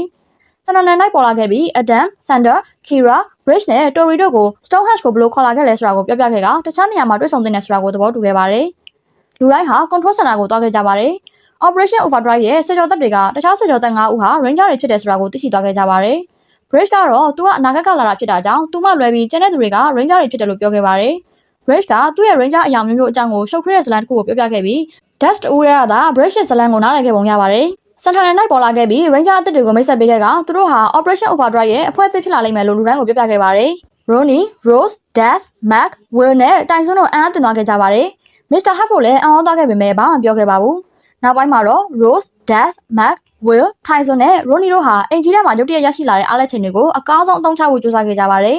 Kira, Tori, Adam, Bridge နဲ့ Santa တို့ဟာသူတို့မောင်းနေရမယ့် Zox တွေနဲ့ပတ်သက်ပြီးစိတ်လှုပ်ရှားစွာနဲ့ရှောက်လာခဲ့ကြပါတယ်။ဒါဟာကျန်တဲ့ဆယ်ကျော်သားတွေနဲ့တိတ်ပြီးအဆင်မပြေခဲ့ပါဘူး။ Matt ကတော့သူတို့တွေအချင်းချင်းအဆင်ပြေနေပုံရကြောင်းထောက်ပြခဲ့ပြီး Tori ကလည်းအဆင်ပြေကြောင်းပြောခဲ့ပါတယ်။ Kira က Daz, Matt, Will, Tyson, Ronnie နဲ့ Rose တို့ရဲ့မျက်နှာအမူအရာတွေကိုမြင်လိုက်တဲ့အခါသူတို့ရဲ့စွမ်းအားတွေပြန်ရတာနဲ့တပြိုင်နက် Ranger တွေအဖြစ်ပြန်ဖြစ်လာလိမ့်မယ်လို့ပြောခဲ့ပါတယ်။ Ronnie ကတော့သူတို့ရဲ့စွမ်းအားတွေပြန်ရမယ်ဆိုရင်လို့ထောက်ပြခဲ့ပါတယ်။အချက်ပေးစနစ်မြင်လာခဲ့ပြီး Tori, Adam, Bridge, Santa နဲ့ Kira တို့ဟာအပြင်ကိုပြေးထွက်သွားခဲ့ကြပါတယ်။ Mac, Will, Tyson, Ronnie, Rose နဲ့ Dust တို့လည်းအသိဖြစ်နေခဲ့ကြပေမဲ့သူတို့အတွက်နေရာမရှိဘူးဆိုတာကိုသဘောပေါက်သွားခဲ့ကြပါတယ်။ Ronnie ကတော့သူမကိုမလို့အပ်တဲ့နေရာမှာမနေဘူးလို့ပြောခဲ့ပါတယ်။ဒီနေရာမှာတော့ Furious ကကြောက်မြတ်ရနာတွေကိုရှောက်ဖွေရမှာအနှောက်အယှက်မဖြစ်စေဖို့အတွက်သူ့ရဲ့ခြေလာတွေကိုကြီးမားတဲ့လမ်းပိတ်ဆို့မှုတစ်ခုပြုလုပ်စေခဲ့ပါတယ်။ Hover တက်ဆိုင်ကယ်ပေါ်မှာရှိနေတဲ့ Black Ranger ရောက်ရှိလာခဲ့ပြီးတိုက်ပွဲကိုစတင်ခဲ့ပါတယ်။မကြာခင်မှာကျန်တဲ့ Ranger တွေလည်းရောက်ရှိလာခဲ့ကြပါတယ်။ Ranger 9 ဦးဟာခြေလာတွေကိုတိုက်ခိုက်ပြီးအနိုင်ယူခဲ့ကြပါတယ်။ Furious စိတ်မပျော်မရှင်ဖြစ်နေခဲ့ပြီးသူလည်းဆုတ်ခွာခဲ့ပါတယ်။နောက်ပိုင်းမှာတော့အတန်ဟာ Control Center မှာရှိနေခဲ့ပြီး Mr. Hatford ကိုပြုပြင်မှုတွေအတွက်ကူညီပေးဖို့ကြိုးစားနေခဲ့ပါတယ်။ Mr. Hatford ကအတန်ရဲ့အကူအညီအတွက်ကျေးဇူးတင်ခဲ့ပါတယ်။အတန်က Rita Repulsa နဲ့ Lawset တို့နဲ့သူတို့တိုက်ပွဲတွေအကြောင်းကိုပြပြခဲ့ပါတယ်။ Thrust ဟာသူ့ရဲ့မိဘနှစ်ပါးစလုံးရဲ့အဆိုးဆုံးຢာတွေကိုအမွေဆက်ခံထားတယ်လို့အတန်ကယုံကြည်ခဲ့ပါတယ်။ Mr. Hatford က Morphine Grid ကိုပြုပြင်ဖို့အတွက်နည်းပညာကိုနားမလည်တာကြောင့်စိတ်ပြတ်နေခဲ့ပါတယ်။အတန်ကတော့အကြံတစ်ခုရရှိခဲ့ပြီးထွက်ခွာသွားခဲ့ပါတယ်။တစ်ချိန်တည်းမှာပဲ Furious ဟာ Thrust ရဲ့နေရာကိုဒေါသတကြီးဝင်ရောက်လာခဲ့ပါတယ်။ကျန်တဲ့ villain တွေလည်းအဲ့ဒီမှာရှိနေခဲ့ကြပါတယ်။ Furious ကသူဟာ Operation Overdrive အဖွဲ့ကိုဖယ်ရှားနိုင်ခဲ့ပေမဲ့နောက်ထပ် Ranger တွေပေါ်လာနေကြောင်း Thrust ကိုပြောခဲ့ပါတယ်။ Thrust ကတော့ Monster တစ်ကောင်ကိုသူတို့ရဲ့ Ranger တွေကိုတိုက်ခိုက်ရမှာအကူအညီပေးဖို့ခေါ်ဆောင်လာခဲ့ပါတယ်။ကျန်တဲ့သူတွေက Ranger တွေကိုတိုက်ခိုက်နေချိန်မှာ Thrust ကတော့ Santa နဲ့ Night ကိုလိုက်ပြီးလက်စားချေဖို့စီစဉ်နေခဲ့ပါတယ်။အင်ဂျီအတွင်းမှာတော့ Ronnie, Rose, Daz, Mac, Will နဲ့ Tyson တို့ဟာ Mr. Hatford ကိုရင်ဆိုင်နေခဲ့ကြပါတယ်။ဆက်ကြောသက်တွေကတော့ Power Ranger ဖြစ်ရတာကိုပျော်ရွှင်ခဲ့ကြပေမဲ့သူတို့ကမလို့အပ်တော့ဘူးလို့ခံစားရကြောင်း Mr. Hatford ကိုပြောခဲ့ကြပါတယ်။ Operation Overdrive ရဲ့အဖွဲ့အသစ်ကကောင်းမွန်စွာလှုပ်ဆောင်နေခဲ့ပါတယ်။ Mr. Hatford ကတော့သူတို့ကိုလိုအပ်နေကြောင်းပြောဆိုပြီးကန့်ကွက်ခဲ့ပါတယ်။ Ronnie ကတော့ Power Ranger ဖြစ်ဖို့အတွက်အရာအလုံးကိုရန်နာခဲ့ကြောင်းနဲ့အခုတော့မဟုတ်တော့ဘူးလို့ Mr. Hatford ကိုပြောခဲ့ပါတယ်။ဆက်ကြောသက်တွေကတော့ Power Ranger မဖြစ်ခင်သူတို့ရဲ့ဘဝတွေစီကိုပြန်သွားဖို့ဆန္ဒရှိနေခဲ့ကြပါတယ်။ Mr. Hatford က Matt ကိုလည်းဒီတိုင်းပဲလားလို့မေးခဲ့ပါတယ်။ Matt ကတော့သူဘဲမှမသွားဘူးလို့ပြောခဲ့ပေမဲ့သူ့ကိုယ်သူ Power Ranger တဦးဖြစ်မယူဆတော့ဘူးလို့ပြောခဲ့ပါတယ်။ Mr. Hatford ကတော့ဆက်ကြောသက်တွေရဲ့ပုံမှန်ဘဝတွေစီကိုပြန်သွားဖို့အစီအစဉ်ကိုလက်ခံမှုမှလွဲပြီးတခြားရွေးချယ်စရာမရှိခဲ့ပါဘူး။ Furious, Mortar, Camdor, Beatrice နဲ့ Freacus တို့ဟာဂူထဲမှာစုရုံးနေခဲ့ကြပါတယ်။သူတို့စိတ်မပျော်မရှင်မဖြစ်နေခဲ့ကြပါဘူး။ Banglo ကအရင်ကထက်ဘာမှမတိုးတက်သေးဘူးလို့ပြောခဲ့ပါတယ်။ Mortar ကသူပြောတာမှန်တယ် Ranger အသစ်တွေပေါ်လာတာနဲ့ကြောက်မြတ်ရနာတွေမရှိဘူး။ Thrust ရဲ့အစီအစဉ်ဟာပြက်ကွက်နေခဲ့တယ်လို့ပြောခဲ့ပါတယ်။ Beatrice က Thrust ဘယ်မှာလဲဆိုတာကိုသိချင်နေခဲ့ပါတယ်။ Furious ကတော့သူ့ရဲ့ခြေလာတွေဟာ Ranger အသစ်တွေနောက်ကိုလိုက်နေခဲ့ကြောင်းနဲ့ Thrust ရဲ့နောက်ကိုလိုက်တဲ့နယ်လို့သူထင်မြင်ကြောင်းပြောခဲ့ပါတယ်။ Adam, Bridge, Xander, Kira နဲ့ Tori တို့ဟာ Angel Groove မှာရှိတဲ့ ground တစ်ခုထဲမှာရှိနေခဲ့ကြပါတယ်။ Adam ကသူတို့ကိုဦးဆောင်ခဲ့ပါတယ်။ Bridge ကကူညီဖို့ကမ်းလှမ်းခဲ့ပြီးစာဖတ်ဖို့အတွက်သူ့လက်အိတ်ကိုချွတ်လိုက်ပါတယ်။ Bridge ကတက်တာအချို့ရဲ့ဘေးမှာထူးဆန်းတဲ့အရာတစ်ခုကိုတွေ့ရှိနေကြောင်းပြောခဲ့ပါတယ်။အဲ့ဒီထူးဆန်းတဲ့အရာကခြေလာတချို့ဖြစ်နေခဲ့ပါတယ်။ Xander ကတော့သူ့ရဲ့အစီအစဉ်ကိုကောင်းတယ်ဖော်ဖို့အတွက်ရှေ့ကိုတိုးခဲ့ပြီးသူ့ကိုယ်သူမိတ်ဆက်ခဲ့ပါတယ်။အဲ့ဒီအစီအစဉ်ကအဆင်မပြေခဲ့ပါဘူး။ Xander ကိုခြေလာတွေကလဲကျအောင်တွန်းခဲ့ပါတယ်။ Xander ပြန်ထလာခဲ့ပါတယ်။ဆယ်ကျော်သက်9ဦးဟာခြေလာတွေကိုတိုက်ခိုက်ပြီးအနိုင်ယူခဲ့ကြပါတယ်။အဲ့ဒီနောက်မှာတော့အတန်ကသူရှာနေခဲ့တဲ့တစ်တာကိုတွေ့လိုက်ရပြီးကျန်တဲ့သူတွေကိုလည်းခေါ်သွားခဲ့ပါတယ်။ Tori ကတော့ဒါကတကယ်ကိုအကူအညီဖြစ်ပါမလားလို့တွေးတောခဲ့ပြီးအတန်ကတော့တေချာတယ်လို့ယုံကြည်ခဲ့ပါတယ်။ Control Center မှာတော့ Matt ကတပြက်စီးလဲနေခဲ့ပါတယ်။ Santa နဲ့ Night ပေါ်လာခဲ့ပြီးလူတိုင်းက mission ကိုစွန့်ခွာမသွားတဲ့အတွက်ဝမ်းသာကြောင်းသူ့ကိုပြောခဲ့ပါတယ်။ Matt ကတော့ mission ရဲ့အစိတ်ပိုင်းတစ်ခုအနေနဲ့ဆက်ရှိနေဖို့ဆန္ဒရှိသေးကြောင်းနဲ့စခန်းကိုတန်ရှင်းရေးလုပ်နေရတာဟာ Power Ranger ဖြစ်နေတာနဲ့အလွန်ကွာခြားကြောင်းဝန်ခံခဲ့ပါတယ်။ Santa နဲ့ Night က Ranger တွေကိုပြောလို့ရှိတဲ့အရာတစ်ခုကိုသူ့ကိုသတိပေးခဲ့ပါတယ်။အဲ့ဒါကတော့တစ်ခါ Ranger ဖြစ်ရင်အများရန် Ranger ပါပဲ။ Matt ကသူ့မှာစွမ်းအားတွေမရှိတော့ဘဲစိုးသားမှုကိုဘယ်လိုတိုက်ခိုက်ရမလဲဆိုတာကိုမေးခဲ့ပြီး Santa နဲ့ Night ကတော့သူ့ကောင်းမှုအတွက်တိုက်ခိုက်နေသူတွေအများရန်စွမ်းအားရှိနေလိမ့်မယ်လို့ပြောခဲ့ပါတယ်။ Matt က Santa နဲ့ Night ကို Thrust ပြောခဲ့တဲ့သူ့ကိုဖျက်ဆီးနိုင်တဲ့အရာတစ်ခုကြောင့်ဘာကိုဆိုလိုတာလဲဆိုပြီးမေးခဲ့ပါတယ်။ Santa နဲ့ Night က SWAT Excelsior အကြောင်းကို Matt ကိုပြောပြခဲ့ပါတယ်။ Santa နဲ့ Night က Thrust ဟာအဲ့ဒီဓာတ်ကိုရှာနေပြီးတွေ့ရှိခဲ့တဲ့အခါသူ့အပေါ်လက်စားချေဖို့စီစဉ်နေတယ်လို့ယုံကြည်ခဲ့ပါတယ်။ Matt ကလည်းစိတ်လှုပ်ရှားစွာနဲ့ဓာတ်ကိုရှာဖွေသင့်ကြောင်း Santa နဲ့ Night ကိုပြောခဲ့ပါတယ်။ Santa နဲ့ Night ကတော့ကြောက်မြတ်ရနာတွေကိုကာဝယ်ခြင်းကပိုအရေးကြီးတယ်လို့ပြန်ဖြေခဲ့ပါတယ်။ Santa နဲ့ Night အားနဲ့လာခဲ့ပြီးထွက်ခွာခဲ့ရပါတော့တယ်။ New Zealand မှာတော့ Dust ကရုပ်ရှင်ရိုက်ကူးနေခဲ့ပါတယ်။ Dust ကသူ့ရဲ့ sequence ကိုရိုက်ကူးပြီးဆုံးခဲ့ပြီးလူတိုင်းကသူကောင်းမွန်စွာလုပ်ဆောင်ခဲ့တယ်လို့ပြောခဲ့ကြပါတယ်။နေ့လည်စာစားတင်ရောက်ရှိခဲ့ပြီးလူတိုင်းဟာဝါယာကျိုးတွေပေါ်မှာချိတ်နေတဲ့ Dust ကိုထားခဲ့ကြပါတယ်။တနေရာမှာတော့ Ronnie ကနောက်ထပ်ပြိုင်ပွဲတစ်ခုကိုအနိုင်ရရှိခဲ့ပါတယ်။ Ronnie ကသူမရဲ့စုဖလားအတွင်းကိုကြည့်လိုက်တဲ့အခါတက်တာငယ်လေးမရှိတာကြောင့်စိတ်ပြတ်နေခဲ့ပါတယ်။ Will ကတော့ခိုးယူခံခဲ့ရတဲ့ပစီကားတစ်ချက်ကိုပြန်လည်ရယူခဲ့ပြီးပြန်အပ်ခဲ့ပါတယ်။ Will ကပိုကောင်းမွန်တဲ့လုံခြုံရေးကိုအကြံပေးခဲ့ပြီးသူ့ကိုကျေးဇူးတင်စကားပြောခဲ့ကြကချက်လက်မှတ်တစ်ခုပေးအပ်ခဲ့ပါတယ်။ချက်လက်မှတ်က Ranger ဖြစ်ရတာလောက်သူ့ကိုစိတ်ကျဉ်တဲ့ပုံမပေးခဲ့ပါဘူး။ Rose ကတော့တက္ကသိုလ်တစ်ခုမှာဟောပြောပို့ချနေခဲ့ပါတယ်။ဟောပြောမှုအပြီးမှာ Matt ကသူ့ကောင်းကိုရုတ်တရက်ထိုးထွက်လာခဲ့ပါတယ်။ Rose ကသူ့ကိုတွေးလိုက်ရတဲ့အတွက်ပျော်ရွှင်နေခဲ့ပါတယ်။ Rose နဲ့ Matt တို့ဖက်လဲနှုတ်ဆက်နေခဲ့ကြပါတယ်။ မတ်ကတော့ Excelsior ဆွတ်နဲ့ပတ်သက်ပြီးသူမဘာသိလဲဆိုတာကိုမေးခဲ့ပါတယ်။ Rose ကတော့စာကြည့်လိုက်မှာအဲ့ဒါနဲ့ပတ်သက်တဲ့စာအုပ်ရှိရလို့ပြန်ဖြေခဲ့ပါတယ်။မတ်ထွက်ခွာသွားခဲ့ပါတယ်။ Rose ကတော့သူမရဲ့ဖုန်းကိုယူလိုက်ပါတယ်။ဒီချိန်ထဲမှာပဲမတ်ကသူ့ရဲ့လိုအပ်တဲ့အချက်လက်တွေကိုရှာတွေ့နေခဲ့ပြီးတစ်တော်တွေကိုရောက်နေခဲ့ပါပြီ။သူရှာဖွေနေချိန်မှာတွင်းနဲ့ကြီးတစ်ခုတွေကိုပြုတ်ကျသွားခဲ့ပါတယ်။မတ်ကအပြင်ကိုထွက်လာနိုင်ခဲ့ပြီးထွက်လာတဲ့အခါမှာ Excelsior ဆွတ်နဲ့အတူတူနတ်သမီးရုပ်ထုတစ်ခုကိုသူတွေ့လိုက်ရပါတယ်။မတ်ကဘာမှမလုပ်ဆောင်ခင်မှာပဲ Thrust ပေါ်လာခဲ့ပါတယ်။ Thrust ကမတ်ခါဓာတ်စီကိုသူ့ကိုခေါ်လာခဲ့တယ်လို့ပြောခဲ့ပါတော့တယ်။ Thrust ကမတ်ကိုတိုက်ခိုက်ဖို့အသင့်ဖြစ်နေတဲ့ချိန်မှာ Dust ကသူ့ရဲ့လှန်ရန်ကိုတွန်းဖယ်လိုက်ပါတယ်။မတ်အံ့ဩသွားခဲ့ပြီး Dust ဒီကိုဘယ်လိုရောက်လာရလဲဆိုတာကိုမေးခဲ့ပါတယ်။ Dust ကတော့သူတို့နောက်ကနေလိုက်လာခဲ့တာဖြစ်ကြောင်းနဲ့ Rose, Will, Tyson နဲ့ Ronnie တို့ကိုထောက်ပြခဲ့ပါတယ်။မတ်ကသူတို့ကိုတွေ့လိုက်ရတဲ့အတွက်အယံကိုပျော်ရွှင်နေခဲ့ပါတယ်။ Control Center မှာတော့တက်တာပွင့်လာခဲ့ပြီး Adam က Alpha 6ကိုကူညီပေးခဲ့ပါတယ်။ Alpha 6ဟာနောက်တစ်ချိန်ဝန်ဆောင်မှုပေးရတဲ့အတွက်အယံကိုပျော်ရွှင်နေခဲ့ပါတယ်။တစ်တော်ထဲမှာတော့ Thrust ဟာ SWAT Excelsior ကိုရရှိဖို့အတွက်အဆုံးဖြတ်ပေးခဲ့ပါတယ်။ Thrust က Warrior Goddess စီကိုချိတ်ကပ်ခဲ့ပြီးဓာတ်ကိုယူဖို့ကြိုးစားခဲ့ပေမဲ့နတ်သမီးကသူ့ကိုလက်ကျအောင်တွန်းချခဲ့ပါတယ်။ Thrust ကဓာတ်ကိုရရှိဖို့အတွက်အင်အားသုံးခဲ့ပေမဲ့နောက်တစ်ချိန်လက်ကျခဲ့ပြန်ပါတယ်။ မတ်ကတော့ Thrust ဟာရုပ်ထုနဲ့ပတ်သက်ပြီးဘာမှမသိဘူးလို့ပြောခဲ့ပါတယ်။ Warrior Goddess ကသာဓာတ်ကိုဘယ်သူရရှိမလဲဆိုတာကိုဆုံးဖြတ်နိုင်ခဲ့ပါတယ်။ဒေါသထွက်နေတဲ့ Thrust ကတော့သူဓာတ်ကိုမရရှိခဲ့ရင်ကမ္ဘာကိုဖျက်ဆီးပစ်မယ်လို့ကတိပြုခဲ့ပါတယ်။ Control Center ကိုပြန်ရောက်တဲ့အခါAdam နဲ့ Mr. Hatford တို့ဟာ Alpha ကို Universal Morphing Grid ထဲကိုသွားပြီးပြင်ဖို့အတွက်ပြင်ဆင်နေခဲ့ကြပါတယ်။ Alpha ထွက်ခွာသွားပြီးတဲ့နောက်အချက်ပေးစနစ်မြည်လာခဲ့ပါတယ်။ Tori, Kira, Bridge နဲ့ Xander တို့ဟာတိုင်ရီပေါ်ကနေရှော့ဆင်းသွားခဲ့ပြီး Sakrin စီကိုပြေးခဲ့ကြပါတယ်။ Sakrin မှာအရာမအရွယ်စားရှိတဲ့ Vuturet ဆိုတဲ့ monster ကိုပြသနေခဲ့ပါတယ်။ Tori ကတော့သူတို့တွေအခုထိအရွယ်စားကြီးကြီးတွေပဲလုပ်နေကြသေးတယ်လို့မှတ်ချက်ပြုခဲ့ပါတယ်။ Mr. Hatford က Adam ကို Flashpoint ကိုယူသွားဖို့ညွှန်ကြားခဲ့ပါတယ်။ဆယ်ကျော်သက်9ဦးထွက်သွားခဲ့ကြပါတယ်။တစ်တော်ထဲမှာတော့ Dust ဟာနတ်သမီးစီကလည်းဓာတ်ကိုဖယ်ရှားဖို့ကြိုးစားခဲ့ပေမဲ့ကံမကောင်းခဲ့ပါဘူး။သူကသူ့တငယ်ချင်းတွေစီကိုထိတ်လန့်တကြားပြန်ပြီး stamina လုပ်ခဲ့ပါတယ်။ Ronnie ကသူတို့ရဲ့ Power Ranger တွေသာဆိုရင်နတ်သမီးကသူတို့ကိုဓာတ်ပေးလိုက်မယ်လို့မှတ်ချက်ပြုခဲ့ပါတယ်။ဆယ်ကျော်သက်တွေဟာအဖွဲ့ကိုနောက်ကနေလိုက်နေတဲ့ Mac နဲ့အတူတူထွက်ခွာခဲ့ကြပါတယ်။ Saturday Night ပြောခဲ့တဲ့ Ranger ဖြစ်ဖို့စွမ်းအားရှိဖို့မလိုဘူးဆိုတဲ့အကြောင်းကိုမတ်တရီရသွားတဲ့အခါသူရက်တက်ခဲ့ပါတယ်။ဓာတ်ရရှိသည့်အထိသူဒီကနေမသွားဘူးလို့မတ်ကသူ့တငယ်ချင်းတွေကိုပြောခဲ့ပါတယ်။မတ်ကရုပ်ထုစီကိုပြန်သွားခဲ့ပြီးနောက်တစ်ချိန်ထပ်ကြိုးစားခဲ့ပါတယ်။မတ်အံ့ဩပြီးပျော်ရွှင်နေခဲ့ပါတယ်။သူ့ရဲ့တငယ်ချင်းတွေဖြစ်တဲ့လက်အများပြားပေါ်လာခဲ့ပြီးသူတို့အားလုံးဓာတ်ကိုရရှိဖို့ကြိုးစားခဲ့ကြပါတယ်။ရုပ်ထုဟာအံ့အားသင့်ဖွယ်ရာအသက်ပြန်ဝင်လာခဲ့ပြီးသူတို့ရဲ့ခင်မင်မှုနဲ့အံ့နံမှုကြောင့်ဓာတ်ကိုပေးဖို့ဆုံးဖြတ်ခဲ့ကြောင်းပြောခဲ့ပါတယ်။ဓာတ်ကိုမတ်စီပေးပြီးတဲ့နောက်နတ်သမီးဟာရုပ်ထုပုံစံကိုပြန်ပြောင်းသွားခဲ့ပါတယ်။ဒီအရာတွေအားလုံးဖြစ်ပျက်နေချိန်မှာပဲ Alpha 6က Threat ကြောင့် Grid ပေါ်မှာဖြစ်ပေါ်ခဲ့တဲ့ဆိုးရွားတဲ့ပျက်စီးမှုတွေကိုကဲ့ဖြတ်ခဲ့ပါတယ်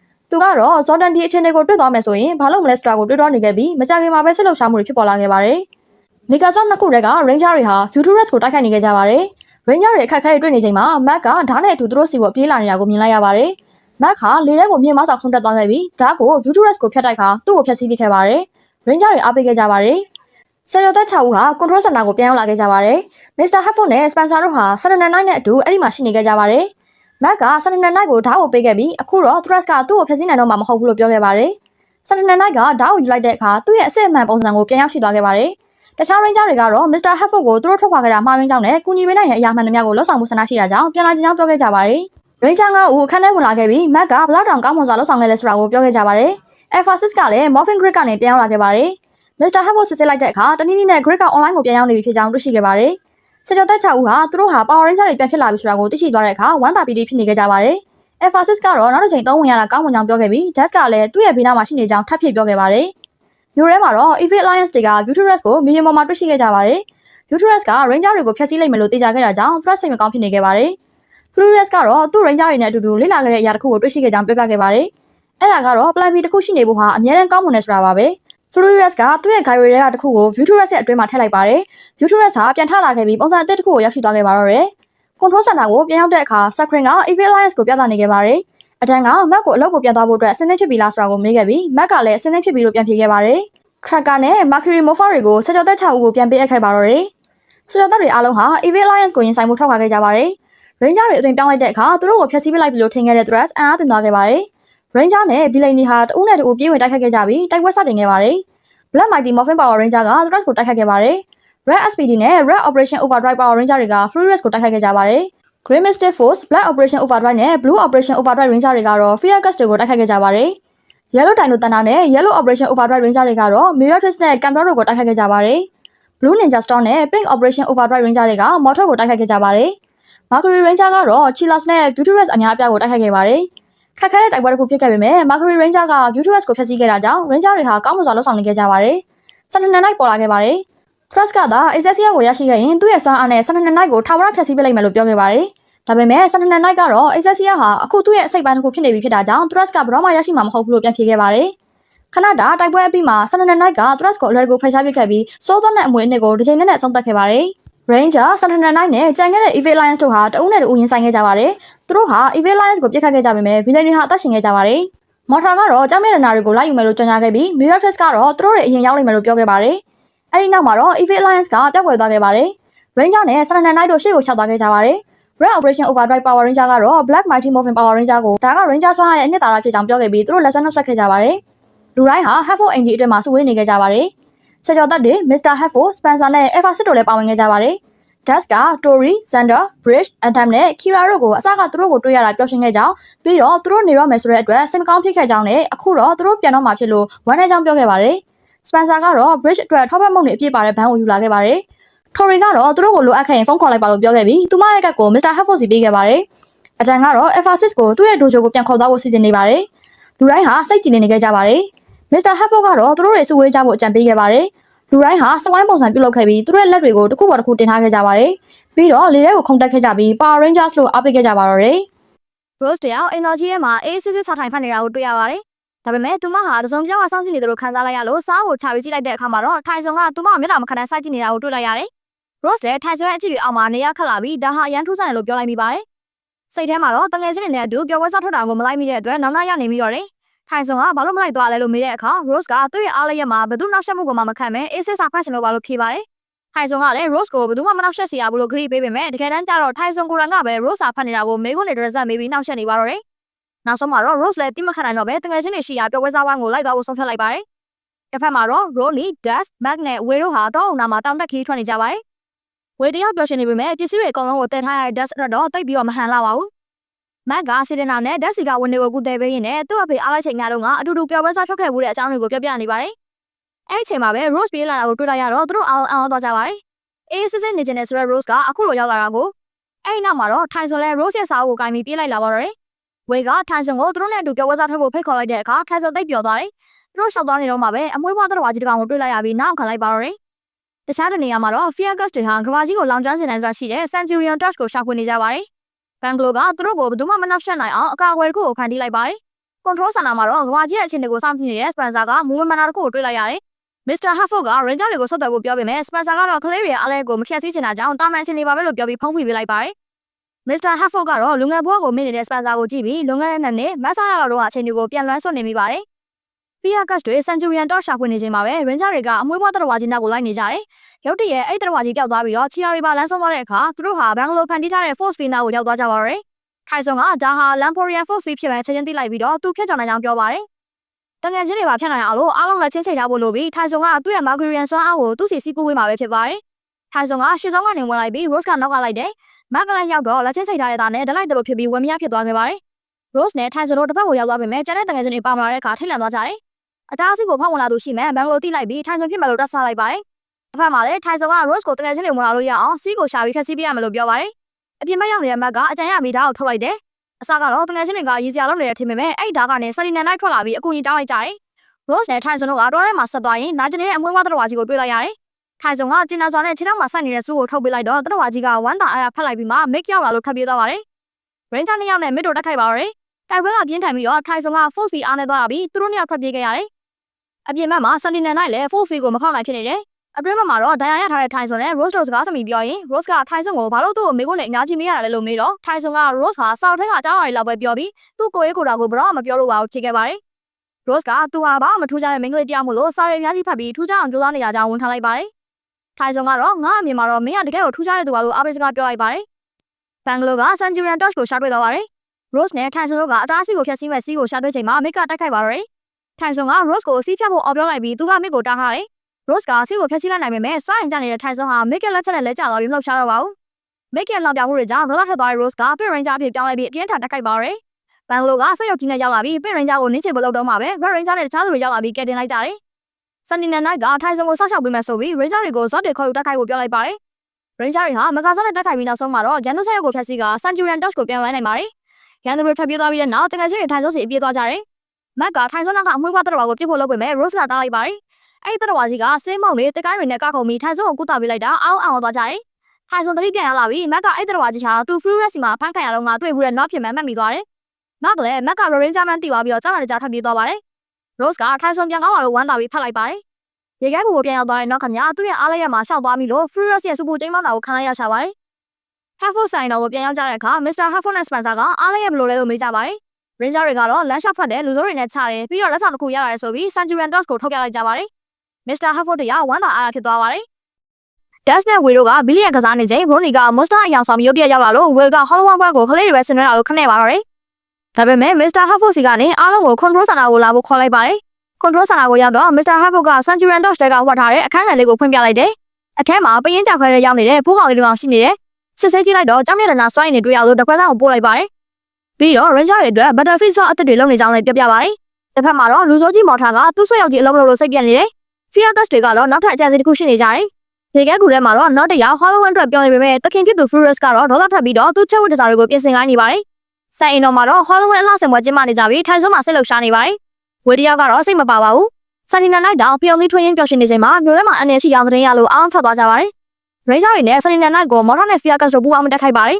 တိုက်ပွဲအတွက်မှာ Sunny Night ကဓာတ်ဖြစ်ပြောင်းလဲသွားပြီး Black Ranger ကအသုံးပြုခဲ့ပေမဲ့ January ရဲ့အကွက်ကြကြဖန်ဆီးမှုကြောင့် Ronnie ရောဓာတ်ကိုကန်ထားတဲ့ဝေးပါဖမ်းခံလိုက်ရပြီးတောက်သွားကြပါတော့တယ်မော်ထာရဲ့ villain အဖွဲ့သားတွေက Ronnie နဲ့ဝေးကိုတစ်ပင်မှာတုတ်ထားလိုက်ကြပါတယ်ဝေးကသူ့ရဲ့စူပါအချားအယုံကိုသုံးပြီးကြားလိုက်ရတဲ့စကားကတော့စိတ်ပြက်စရာပါပဲ Fear Dust တွေကဝေးကိုပြစ်မှတ်ထားတာမဟုတ်ပဲ Ronnie ကိုပဲလိုချင်တာပါမော်ထာကတော့ Sunny Night ကိုလူစိုးဖြစ်သွားအောင်ပြောင်းလိုက်မယ်မရရင်ခက်စီမယ်ဝေးကိုတော့သူတို့ဖြက်စီးပြမယ်လို့ပြောနေကြတာပါဝေးကအဲ့ဒီအကြောင်းကို Ronnie ကိုမပြောဘဲကျိုးတွေကိုဖြီးဖို့ကြိုးစားနေပါတယ်အိမ်တော်မှာကြံခဲ့တဲ့တငယ်ချင်းလေးယောက်ကကဲဖို့သွားချင်ပေမဲ့ Mr. Halford ကတားပြီးတော့ပိုးကောင်လေးရဲ့လက်ညှိုးမို့တိုင်း Egypt ကိုသွားခိုင်းပါတယ်တငယ်ချင်းတွေကစိတ်မပါလက်မပါနဲ့ပဲ Egypt ကိုထောက်ခွာသွားကြတယ်မော်ထာနဲ့ Fear Dust တို့ရံဖြစ်နေချိန်မှာ Ronnie နဲ့ဝေးကလွတ်မြောက်သွားပါတယ်Ronnie ကအဖြစ်မှန်ကိုမေးတော့မှဝေကသူတို့ကနင်းစီကဆွမ်းအောင်ကိုလိုချင်တာငါကသူတို့အစီအစဉ်နဲ့မပါဘူးလို့ပြောလိုက်ပါတယ် Ronnie ကဝေကိုလွတ်သွားအောင်ကူညီဖို့အတွက်ကိုယ့်ကိုဖမ်းခံလိုက်ပါတယ်ဝေလွတ်မြောက်သွားပြီး Mr. Halford ကခဏချက်ကိုပြန်လာပြီးတခြားသူတွေကိုစောင့်ဖို့ပြောတဲ့အခါဝေကအမိန့်ကိုနားမထောင်ပဲဘယ် Ranger ကိုမှနောက်မှမထားနိုင်ခဲ့ဘူးဆိုပြီး Ronnie ကိုပြန်ကဲဖို့ဆုံးဖြတ်လိုက်ပါတယ်ဝေတရား Ronnie ကိုလိုက်ရှာနေချိန်မှာ Furious နောက်နဲ့ Chilari နဲ့တွေ့ပြီးတိုက်ခိုက်နေရပါတယ် Furious ကနောက်ကို Fear Dust ရဲ့ပုံခွေရနေရာကိုရှာလိုက်လို့နောက်ထွက်သွားပါတယ် Ronnie ကတော့ Fear Dust တွေကသူ့ရဲ့စွမ်းအင်ကိုစုပ်ယူတဲ့ဆက်မှာချုံအောင်ထားပြီးမော်ထာကတော့ Sunny Night ကိုစွမ်းအင်သွင်းကပြောင်းလဲဖို့ကြိုးစားနေပါတယ်စွမ်းအင်နဲ့နေတဲ့ Sunny Night ဟာစတဲ့လက်ကျသွားပြီး villain ဖြစ်ပြောင်းလဲက Fear Dust တွေထဲချုပ်ဖို့အောက်ကိုရောက်သွားပါတော့တယ် Ronnie တရားကြောက်ရနေကြကြည့်နေရုံကလွယ်လို့ဘာမှမတက်နိုင်တော့ပါဘူးဝေဟာတောအုပ်ထဲမှာနောက်နဲ့ထပ်တွေ့ပါတယ်ဝေကနောက်ကို Fear Dust တွေလမ်းကြောင်းရှာခိုင်းပြီးဝေကနောက်ကလိုက်သွားလိုက်ပါတယ်နောက်ခါသူ့ရဲ့မထင်မှတ်ထားတဲ့ညံရည်နဲ့လမ်းကြောင်းမှာငုံချင်းပြပေးနိုင်ခဲ့ပါတယ်Egypt မှာရှိတဲ့ Ranger တွေကတော့ကြောင်မြတ်ရှိတဲ့တဲအောက်ကဂူတင်ကြိုက်ကိုရှာဖွေနိုင်ခဲ့ပါတယ်ဒါပေမဲ့ Miratrix တိုက်ခန်းတော်တို့ရောက်လာပြီးတက်ပလက်ကိုယူသွားပါတယ် Ranger တွေကလည်းရန်တက်ခိုက်ပြီးတက်ပလက်ကိုပြန်နိုင်ခဲ့ပေမဲ့မြို့တော်မှာမော်ထာကသူ့ရဲ့စက်ရုပ်ကြီးနဲ့တက်ခိုက်နေကြောင်းသတင်းရလို့ပြန်သွားကြရပါတယ်မြို့တော်ရောက်တော့ Ranger လေးရောက်မဂါဆော့တွေနဲ့မော်ထာနဲ့ villain ဖြစ်သွားတဲ့ Sunny Night တို့တက်ခိုက်မှုကိုခံနေရပါတယ်အခြေအနေဆိုးရတဲ့အချိန်မှာ Mr. Halford က Battlefield ဆော့အသစ်တွေကိုပို့ပေးလိုက်ပါတယ် Ranger တွေက Battlefield မဂါဆော့ကိုခွာလိုက်တာနဲ့ Lava Dare တွေကိုဖျက်ဆီးပြီးမော်ထာကိုထွက်ပြေးစေခဲ့ပါတယ်ဝေဟာနောက်ရဲ့အကူအညီနဲ့ Fear Dust ရဲ့ပုံခွေရကိုရောက်လာပါတယ်ဝေဟာမော်ထာနဲ့တက်ခိုက်ပြီးတဲ့နောက် Ronnie ရှိတဲ့အခန်းကိုဝင်ရောက်နိုင်ခဲ့ပါတယ် Ronnie ရဲ့စွမ်းရည်နဲ့ကောင်ကန်ကြီးပြီဆိုတာတွေ့တော့ဝေဟာထိတ်ချုပ်ဝေးဆက်ကိုဖျက်ပြဖို့ဆုံးဖြတ်လိုက်ပါတယ်ထိတ်ချုပ်ဝေးပြမှာဝါအကျုံး9ပင်ရှိပါတယ်ဝေဟာခဏတော့တွေ့ဝေးသွားပြီးနောက်အနက်ရောင်ဝါကိုဖျက်လိုက်တဲ့အခါဆက်ရက်သွားပါတော့တယ်ဝေက Ronnie ကိုကူညီလိုက်တော့ Ronnie ကရေမောမောနဲ့နောက်ကျလိုက်တာကိုပြောပြီးဆက်လိုက်ပါတယ်ဝေနဲ့ Ronnie တို့ကမြို့ထဲကိုပြန်ရောက်ပြီး Battlefield မဂါဆော့ကိုခွဲကမော်ထာနဲ့ Fear Dust တို့တိုက်ခိုက်ကြပါတယ်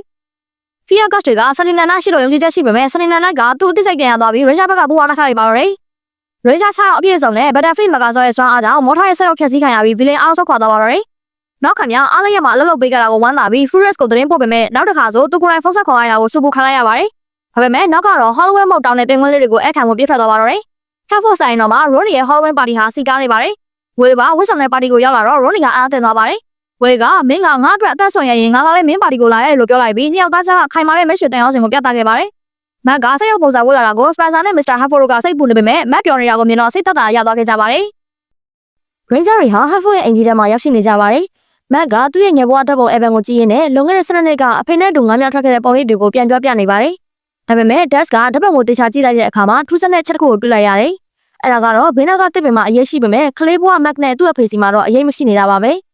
မက်ကတော့ဒါကိုနားမလည်နိုင်ဖြစ်နေပေမဲ့အိမ်တော်လေး Spencer ကတော့ဒီအခြေအနေကိုစိုးရင်တကြီးကြည့်နေခဲ့ပါတယ် Control Center မှာတော့ Mr. Halford က Star Ice ရတနာကိုရှာဖို့အတွက်ကုတ်တွေကိုဖြည့်ရှင်းနေပါတယ် Rose ကတော့လူသားတွေတော့ရဲ့အနေရရှိနိုင်ပေမဲ့ Zod တွေအတွက်ရည်ရွယ်တဲ့လက်နက်တွေကိုတီထွင်နေပါတယ်အဲ့ဒီအချိန်မှာပဲအချက်ပေးတန်မြည်လာပြီး Ranger တွေထွက်ခွာခဲ့ကြရပါတယ်မြို့ထဲမှာ Camden နဲ့ Miratrix တို့ဟာကွန်ပျူတာတွေကနေ Daytime ဆိုတဲ့ monster တစ်ကောင်ကိုဖန်တီးလိုက်တော့ Ranger တွေက morph လုပ်ပြီးတိုက်ကြတယ်အထဲမှာတော့ Mac က Camden နဲ့ Miratrix ကိုတွေ့လိုက်ပြီး Camden လုံးဆက်လုပ်နေတော့ Miratrix နဲ့ Mac တို့တိုက်ခိုက်နေကြတယ် မ်တော့ကဒေထန်ကိုချက်ချင်းပဲကြီးမအောင်လုပ်လိုက်ပါတယ်။ရိုနီကမက်ကိုကိုညီလိုကြောင်းဆက်ပဲတော့မက်ကလည်းဘရက်တာဖီနဲ့အတူတကယ်ချင်းတွေကိုသွားကူလိုက်တယ်။ထိုင်ဆောင်ကလွယ်လို့ကျန်တဲ့ရင်ဂျာတွေကမကာဆော့တွေနဲ့ဝင်တိုက်ကြတယ်။ဒေထန်ကဝါယာကျိုးရင်တဲ့ဇော့တွေကိုရစ်ပတ်ပြီးလက်စစ်တွေလွတ်လိုက်တယ်။ဒါကိုတန်ပြန်မှုအတွက်ဘရက်တာဖီမကာဆော့ကိုဖွဲ့ပြီးဒေထန်ကိုချက်ချင်းဖျက်ဆီးပလိုက်နိုင်တယ်။ခံတော့နဲ့မီရိုထက်ရှို့ကအပြင်ကနေကြည့်ပြီးခံတော့ကဒေတန်ကအလှုပ်ကိုအငှားလုပ်သွားတယ်ဆိုပြီးတော့သူတို့နှစ်ယောက်ပြောက်ကွယ်သွားပါတယ်။ရင်းဂျာတွေခွန်လို့စင်တာကိုပြန်ရောက်လာပြီးရုတ်တရက်လက်စစ်မီတွေခဏတာပြတ်တောက်သွားတယ်။ မစ္စတာဟက်ဖို့ကကွန်ပျူတာဗိုင်းရပ်စ်ဝင်သွားပေမဲ့ auxiliary system ကအစားထိုးလုပ်သွားကြောင်းပြောပြတယ်။အဲဒီနောက်မှာတော့မတ်တယောက်ရှော့ဖြစ်တယ်လို့မျိုးခုတင်းဆွဲစကလုံးကိုပဲထထလဲပြောနေပြီးတော့ရက်တန်သွားပါတော့တယ်။မတ်ကရုတ်တရက်သတိမေ့သွားပြီးတော့ပြန်နိုးလာချိန်မှာတော့သူ့ဘဝတစ်ခုလုံးပြောင်းလဲသွားစေမဲ့အမှန်တရားကိုတွေ့လိုက်ရပါတယ်။သူ့ခန္ဓာကိုယ်နဲ့ခေါင်းကတီးခြားစီပြတ်ထွက်နေပေမဲ့သူ့အသက်ရှင်နေပါသေးတယ်။သူ့လေဘင်းထဲမှာစက်ပစ္စည်းတွေမိအောင်လက်နေတာကိုမြင်လိုက်ရတဲ့အချိန်မတ်တယောက်ထိတ်လန့်ကြဖြစ်သွားခဲ့ရပါတယ်။သူ့အဖေမစ္စတာဟက်ဖို့ကနောက်ဆုံးမှအမှန်တိုင်းဝင်ခံလိုက်ပါတယ်။မက်ကသူပန်တီးရတဲ့ဆက်ရုပ်လူသားတစ်ယောက်ဖြစ်ကြောင်းမက်ကငယ်ဘဝမှတ်ဉာဏ်တွေလက်ကျိုးခဲ့တာတွေခရီးထွက်ခဲ့တာတွေအားလုံးဟာဒီကဲတော့ထည့်သွင်းထားတဲ့ memory သာဖြစ်ကြောင်းနဲ့မက်ကိုလွန်ခဲ့တဲ့2နှစ်ကစတင်အသက်သွင်းခဲ့တာလို့ပြောပြလိုက်ပါတယ်။ဒီအမှန်တရားကိုလက်မခံနိုင်တဲ့မက်ကဒေါသတွေကြီးနဲ့အိမ်တော်ထဲကနေဖတ်သွားပါတော့တယ်။အခြားတစ်နေရာမှာတော့ကင်မရာကအရန်ပြောနေတယ်။ဒေတန်ကမက်ထိတ်ကိုကွန်ပျူတာဗိုင်းရပ်စ်တစ်ခုအောင်မြင်စွာထည့်ပေးလိုက်တာလေ။အခုတော့ကင်မရာကနောက်ထပ်ရတနာရဲ့ဒီနေရာကိုသိသွားပါပြီ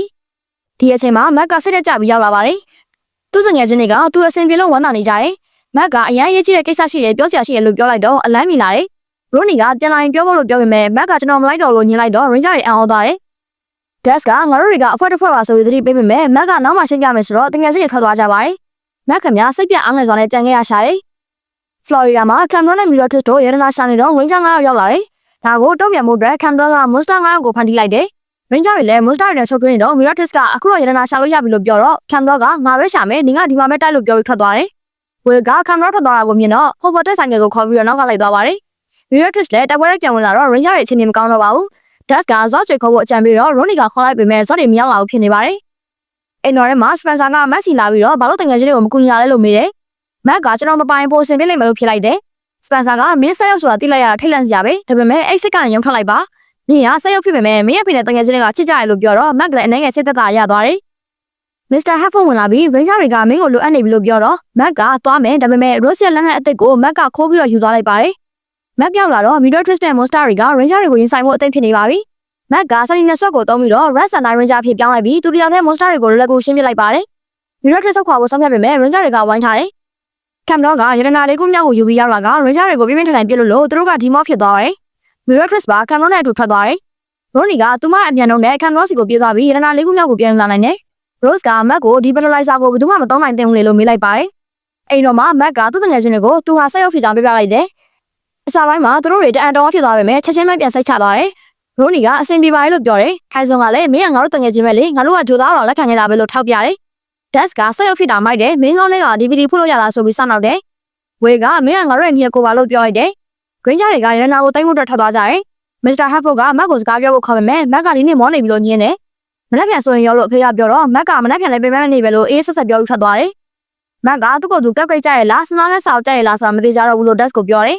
။ငါကြိုက်တာတွေက program ရေးထားတာလားတကယ်ပဲငါကိုယ်တိုင်ကကြိုက်တာလားမသိတော့ဘူးလို့ဆိုတယ်။ဒက်စ်ကမင်းက identity crisis ဖြစ်နေတာပဲလို့ပြောပြီးအသစ်တွေစမ်းလုပ်ကြည့်ပြီးဘာနဲ့လိုက်ဖက်လဲဆိုတာရှာပါလို့အကြံပေးလိုက်တယ်။တခြားတဲ့နေရာမှာ Fear Cat တွေက Octavian Charles ကိုရှာဖို့ Crazer ကိုခေါ်လိုက်ပါတယ်။ Furious ကလည်းနောက်ထပ် Fear Cat ပေါ်လာကိုမကျင်လို့နောက်ကိုချီလာရီနဲ့တူ Fear Cat ကိုသွားဖျက်ဆီးခိုင်းတယ်။မက်ကဒက်စ်ရဲ့အကြံတိုင်းဂီတသမားလုပ်ဖို့ကြိုးစားပြီးဂီတာတီးပြတော့တကယ်ချင်းကနားမလည်ပေမဲ့အားပေးကြတယ်။ စပန်ဆာကကွန်ထရိုးဆန်နာမှာလိုအပ်နေပြီဆိုပြီးအားလုံးကိုခေါ်လိုက်တယ်။ မစ္စတာဟက်ဖို့က Crazer ပုံကိုပြတော့ထိုင်လုံးကချက်ချင်းမှတ်မိသွားတယ်။သူတို့က Crazer ရှိရာရောက်တော့ထိုင်လုံးက morph လုပ်ပြီးတိုက်တယ်။ Crazer က Mercury Ranger ကိုလက်ကျအောင်လုပ်ပြီးတော့ကျန်တဲ့ Ranger တွေပြစ်ခတ်တော့မှသူမနောက်ဆုတ်သွားတယ်။ Crazer က Ranger တွေရဲ့ evade duplicate တွေကိုဖန်တီးပြီးတိုက်ခိုက်လို့ Mercury Ranger တယောက်တည်း Crazer နဲ့တိုက်ရတယ်။ Crazer ပြောက်သွားမှ duplicate တွေလည်းပြောက်သွားတယ်။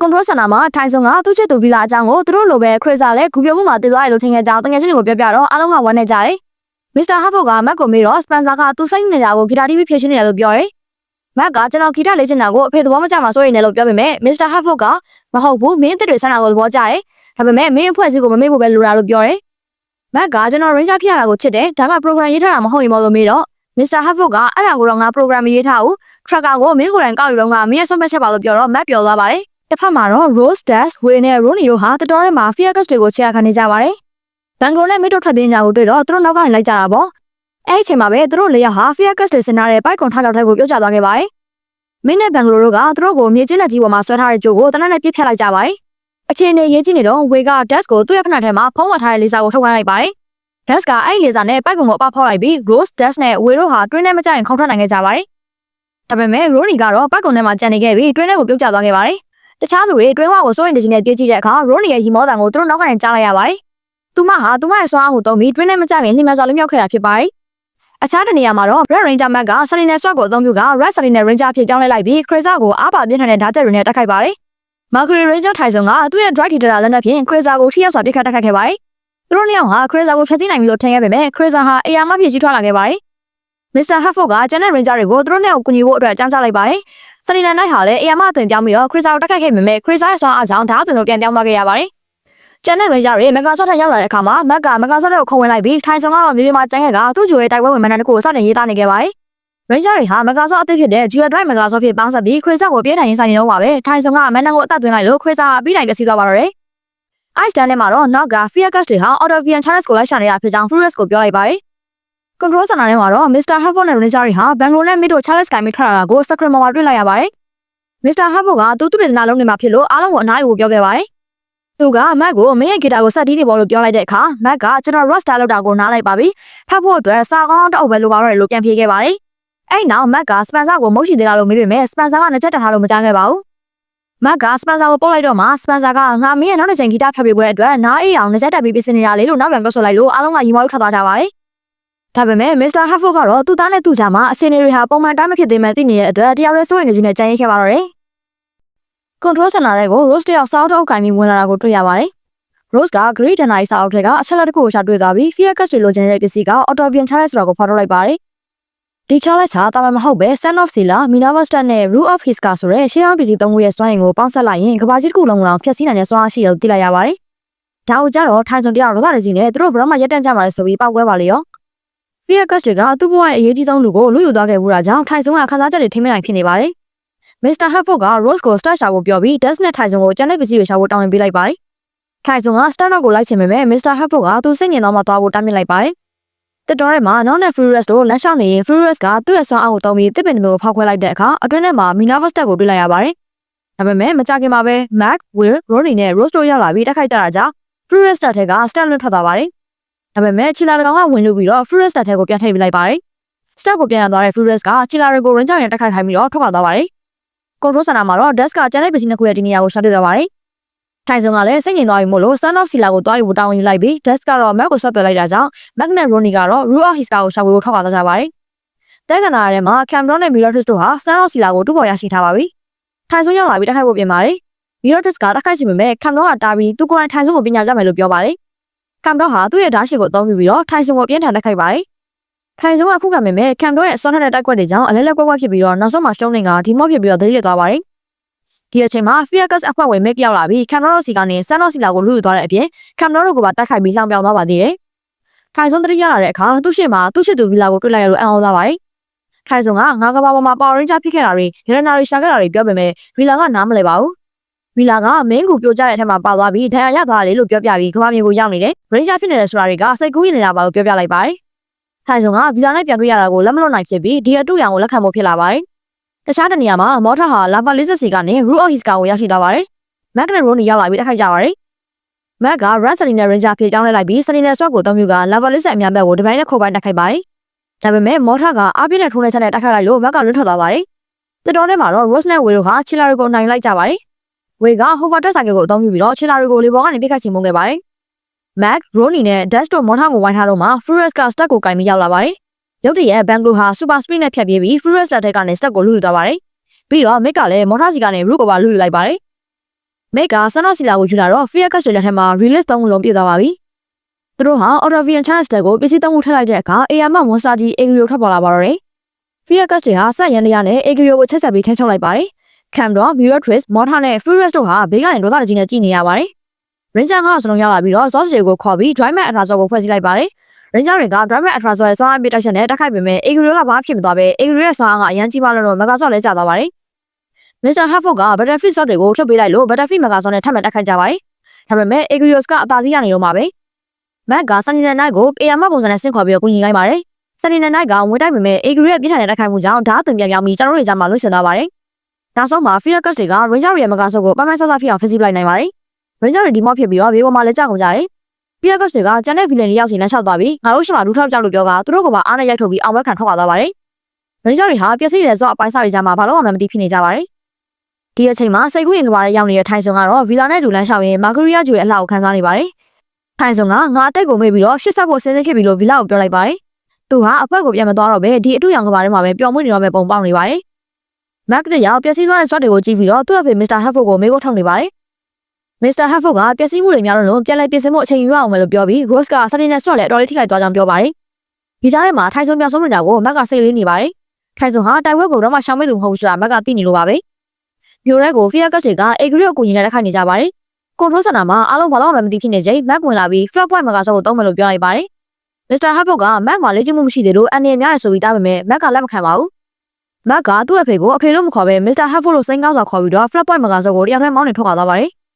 မျိုးရဲမှာတော့ Fiacus တွေဖြစ်တဲ့ Mid နဲ့ Bangalore က Mercury Ranger ရှင်းထုတ်ပြီးထင်ပြီးပေါ့ဆနေတော့ Flat Point မှာကစောရောက်လာလို့အံ့ဩသွားကြပါတယ်။ဒါပေမဲ့မောင်းနေနေတာက Map ဖြစ်နေမှသိလိုက်ရပြီး Map ခါလေ့ကျင့်ထားခြင်းမရှိပေမဲ့ Flat Point မှာကစောရဲ့ဆောင်းအားကိုအသုံးပြုပြီးတော့ Agrio ကိုပြင်းထန်ခုခံတိုက်ခိုက်ပါတယ်။ဒါပေမဲ့တယောက်တည်းဖြစ်နေတဲ့အတွက်တော်လေးထိုက်ခိုင်းနေပါတယ်။ကျန်တဲ့ Ranger တွေက Map ကိုပြန်ဆုပ်ဖို့ပြောပေမဲ့ Map ကလက်မခံပဲဇက်လိုက်တိုက်ခိုက်နေပါတယ်။ထီအောင်ထင်မှန်းကဘာတွေမှာထိုင်ဆွန်နဲ့ Villa တို့ကလမ်းလျှောက်နေကြပါတယ်။ထိုင်ဆွန်ကကယ်ဆယ်ရေးဖွဲ့စီပြန်သွားခြင်းကြောင့်ပြောတဲ့အခါ Villa ကစိတ်မပါပဲငွေရမယ့်လုပ်တွေပဲလုပ်ဖို့တိုက်တွန်းနေတယ်။ရုပ်တရက်အတန်းတန်းကြားလိုက်ရပြီးတော့ဗီလာရဲ့ခေါင်းဝဲတွေကနေထိုင်ဆွဲမောဖပြုတ်ကြလာတယ်။ဒီတော့မှထိုင်ဆွဲကသဘောပေါက်သွားပြီးတော့သူဟာတကယ်ပဲပါဝါရင်းချတယောက်ဖြစ်ကြောင်းသူ့စငယ်ချင်းတွေဒုက္ခရောက်နေကြောင်းသိလိုက်ရပါတယ်။အဲ့ဒီထင်မှာပဲဗီလာဟာခရီဇာဆိုတဲ့ဗီလိန်ဖြစ်ပြောင်းလဲသွားပြီးထိုင်ဆွဲကိုတိုက်ခိုက်ပါတော့တယ်။ထိုင်ဆွဲကခရီဇာဟာဗီလာပုံစံကိုကူးယူထားတဲ့ဆိုရင်ဗီလာအစ်စ်ကအသက်ရှင်နေတဲ့ဆိုတာကိုရိပ်မိလိုက်ပါတယ်။ထိုင်ဆွဲကဗရာအသွင်ပြောင်းလဲခြင်းကိုသုံးပြီးခရီဇာရဲ့ထင်အောင်ထင်မှားကဘာကိုဖျက်ဆီးလိုက်ပါတယ်။မာဂရီရင်းချဖြစ်ပြောင်းလဲကခရီဇာကိုတိုက်ခိုက်ပါတယ်။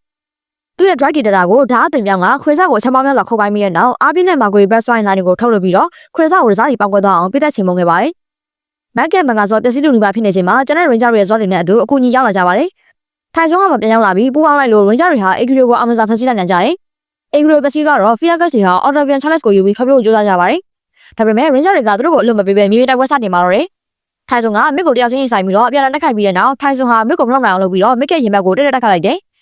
ဒီတိုက်ချက်ကြောင့်မစ်ရဲ့အာမာတွေကွဲကျသွားပြီး Furious ရဲ့ Gyro ကပျက်စီးသွားလို့မစ်ခါပောက်ကွဲသေဆုံးသွားပါတယ်။ဘန်ဂလိုကသူ့တငယ်ချင်းတေသွားလို့ဒေါသထွက်နေတော့မှ Ranger ကဝင်ရောက်လာပါတယ်။မက်ခါပစ္စည်းပြီးတော့ဆန်နေတဲ့ shot ကိုအသုံးပြုပြီးတော့ Wrestling နဲ့ Ranger ခေကောင်းလိုက်ပါတယ်။မက်ခါဘန်ဂလိုကိုလွတ်ထွက်သွားရထုတ်လိုက်ပြီးတော့အခွင့်အရေးမပေးဘဲ final အတွက်အားလုံးကိုဒီပိုင်းနဲ့ထုတ်လုပ်ပြီးတော့ဘန်ဂလိုအမောက်ပြောင်ချင်းမုန်းလိုက်ပါတယ်။ဒီလိုနဲ့ Fiacus အဖွဲ့ကြီးဟာအပိတိုင်နီကုန်းချုပ်သွားခဲ့ရပါတယ်။ Ranger တွေက Octavian Challenge ကို Mr. Hubble လာတဲ့အလိုက်ကြတယ်။ခိုင်ဆုံကသူ့ mission ပြီးသွားပေမဲ့ကျန်တဲ့ရတနာတွေရှာဖို့အဖွဲ့နဲ့ဆက်နေမယ်ပြီးမှ Villa ကိုရှာမယ်လို့ပြောတယ်။ Mr. Hubble က Mac ခုဒေါ်လာဖန်ရအောင်သိရလို့ပြောတော့ Mac ကကျွန်တော်ဒေါ်လာမထွက်ပါဘူး။ဒေါ်လာဆိုတာလူသားတွေမှာပဲရှိတဲ့ခံစားချက်လေကျွန်တော်ကဆက်ရုပ်ပါလို့အေးဆက်ဆက်နဲ့ပြန်ဖြေတယ်။ကျွန်တော်မကြိုက်ရင် upgrade လုပ်လိုက်ပေါ့ Mr. Hubble လို့သူ့အဖေကိုခေါ်ပါပြီးထွက်သွားတယ်။ Mr. Hubble တရားဘာမှပြန်မပြောနိုင်မဲ့ဝမ်းနဲ့စွာကြံ့ရင်ခဲ့ရပါတယ်။ Rose တရား control center ထဲမှာ Octavian Challenge ကိုစမ်းသပ်စစ်ဆေးနေပါတယ်။အဲ့ဒီအချိန်မှာပဲ Dash နဲ့ Ron တွေဝင်လာပြီးကြက်နဲ့ကြက်ဦးပဲဟာရင်စားဖြစ်လာလဲဆိုတော့လူတိုင်းဖြေရှာခက်တဲ့ပို့စာကြီးကိုညှင်းခုန်နေကြပါတော့တယ်။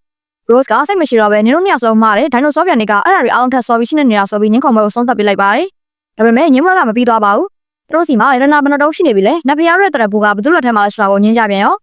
ထိုင်ဆုံရောက်လာပြီးဝင်ပြောရကနေလူတော့အောင်နောက်ဆရာကောင်းလောက်အောင်အော်ကြီးကျယ်ဖြစ်လာပါလေရော။နောက်ဆုံးတော့ Rose ကတားလိုက်ရပြီးညံကောင်းတဲ့ဝင်းနံပါတ်တို့စီကအကူကြီးတောင်းဖို့ကြံပစ်လိုက်ပါတယ်။ဝင်းနံပါတ်ရောက်လာတဲ့အခါမှာမက်ကသူ့ကိုယ်တိုင်က Android ဖြစ်နေတာမို့လို့သူ့ရဲ့မျက်နှာတွေကိုပြန်သုံးပြီးကူညီပေးနိုင်ကြောင်းပြောလာပါတယ်။ Rose ကမက်ကိုစက်တွေနဲ့ချိတ်ဆက်လိုက်တဲ့အခါမှာတော့ဖန်သားယူမှာမှာသူ့ရဲ့အရင်တော့ကစွမ်းစားကနေပြန်ပေါ်လာပါတယ်။ Ranger ရဲ့စတင်ဖြစ်ပေါ်လာပုံပထမဆုံး mission နဲ့မော်တာကတရက်ဖို့ရသွားပုံ Neptune ရဲ့ဓာတ်ကိုရှာဖွေတွေ့ရှိပုံနဲ့ပင်လယ်တမကြီး Brown Bag က play ရတနာရဖို့ကူညီပေးခဲ့ပုံတွေကိုပြန်မြင်အောင်လာကြပါတယ်။မှတ်တမ်းဟောင်းတွေကိုကြည့်ပြီးတဲ့အခါမှာတော့တရက်ဖို့ကမော်ထောလက်ထဲမှာပထမရတနာကိုတော့ Brown Bag ကျေးဇူးနဲ့ရခဲ့တာပေါ့။ဒီမှာ Rose ကအကြံတစ်ခုရသွားပြီး Brown Bag က Saint Lucy ကကျုံးလာလေးဆိုပြီးကမ္ဘာလုံးပုံစံငယ်လေးပေါ်မှာပင်အလေးနဲ့နေရာမှတ်လိုက်ပါတယ်။ငါတို့တော့လမ်းစားတွေ့ပြီးတင်နေဆိုပြီး Rose ကပြောပြသွားပါတော့တယ်။ Mac ကသူ့ကိုသူ$6 million DVD player ကြီးဆိုပြီးနောက်ပြောင်ရင်နောက်ထပ်မှတ်တမ်းတွေကိုဆက်ပြပါတယ်။ဒုတိယရတနာရှိတဲ့နေရာထိုင်ဆွန်နဲ့စတွေ့တဲ့ပုံစနေနဲ့ night ကထိုင်ဆွန်ကိုမူလပုံစံပြန်ပြောင်းပေးခဲ့ပုံတွေကိုမြင်တွေ့ရပါတယ်။ Rose ကနောက်ထပ်ပင်ရတစ်ချောင်းထပ်ဆိုင်လိုက်ပေမဲ့တိတ်တော့အထက်ကုန်ဖြစ်သေးပါဘူး။ဆက်လက်ပြီး Fiacus တွေနဲ့ပထမဆုံးရင်ဆိုင်ရပု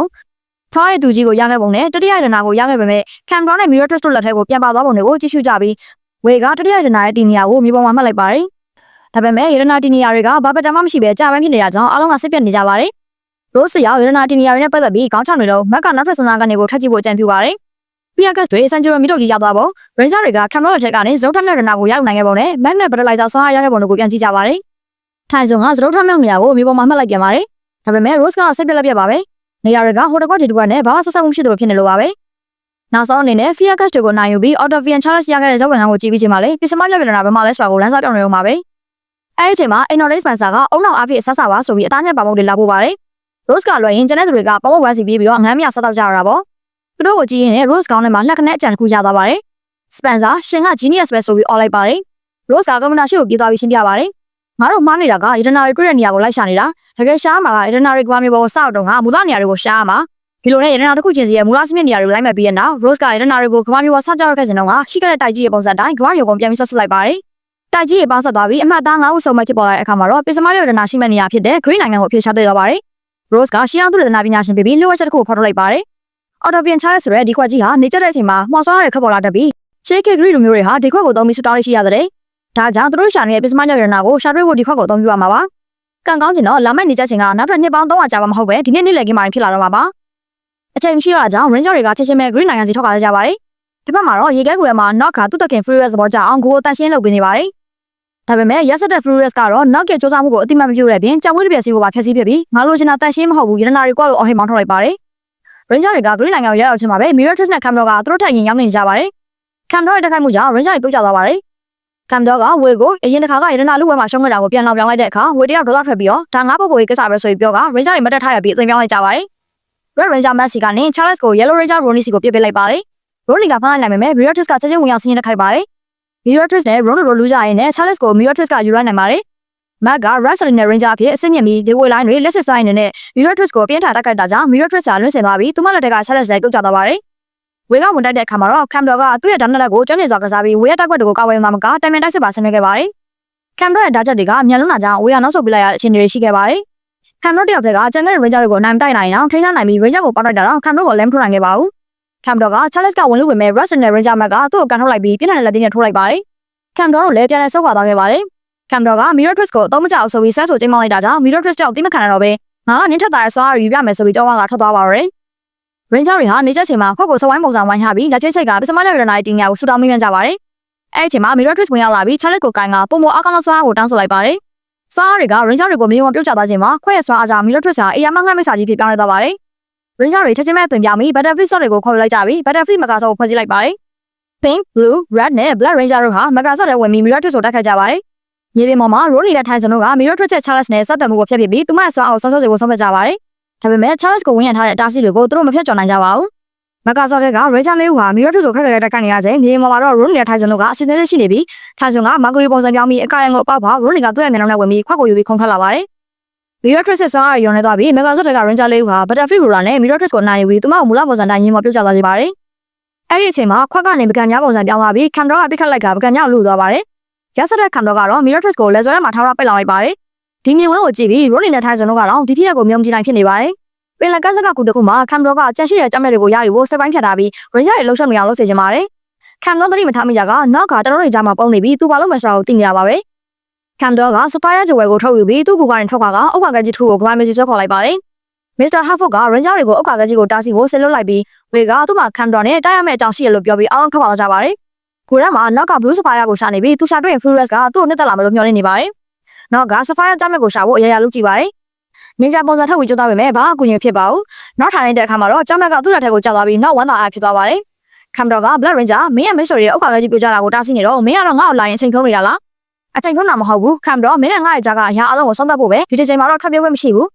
Camdor က Jewel မှုကိုအသုံးပြုလိုက်ပြီးသူ့မော်တက်နဲ့ Summon Warrior တွေကိုဖန်တီးပြီး Black Ranger စီပြေးဝင်ကအဆက်မပြတ်တိုက်ခတ်ခဲ့ပါတယ်ကြာ Ranger တွေကတော့ Mega Sword ကိုဖွဲ့စည်းပြီးအုတ်ခါကကြီးကိုတားဆီးဖို့အတွက်သူတို့ရဲ့အင်အားတွေကိုအသုံးပြုနေကြပါတယ်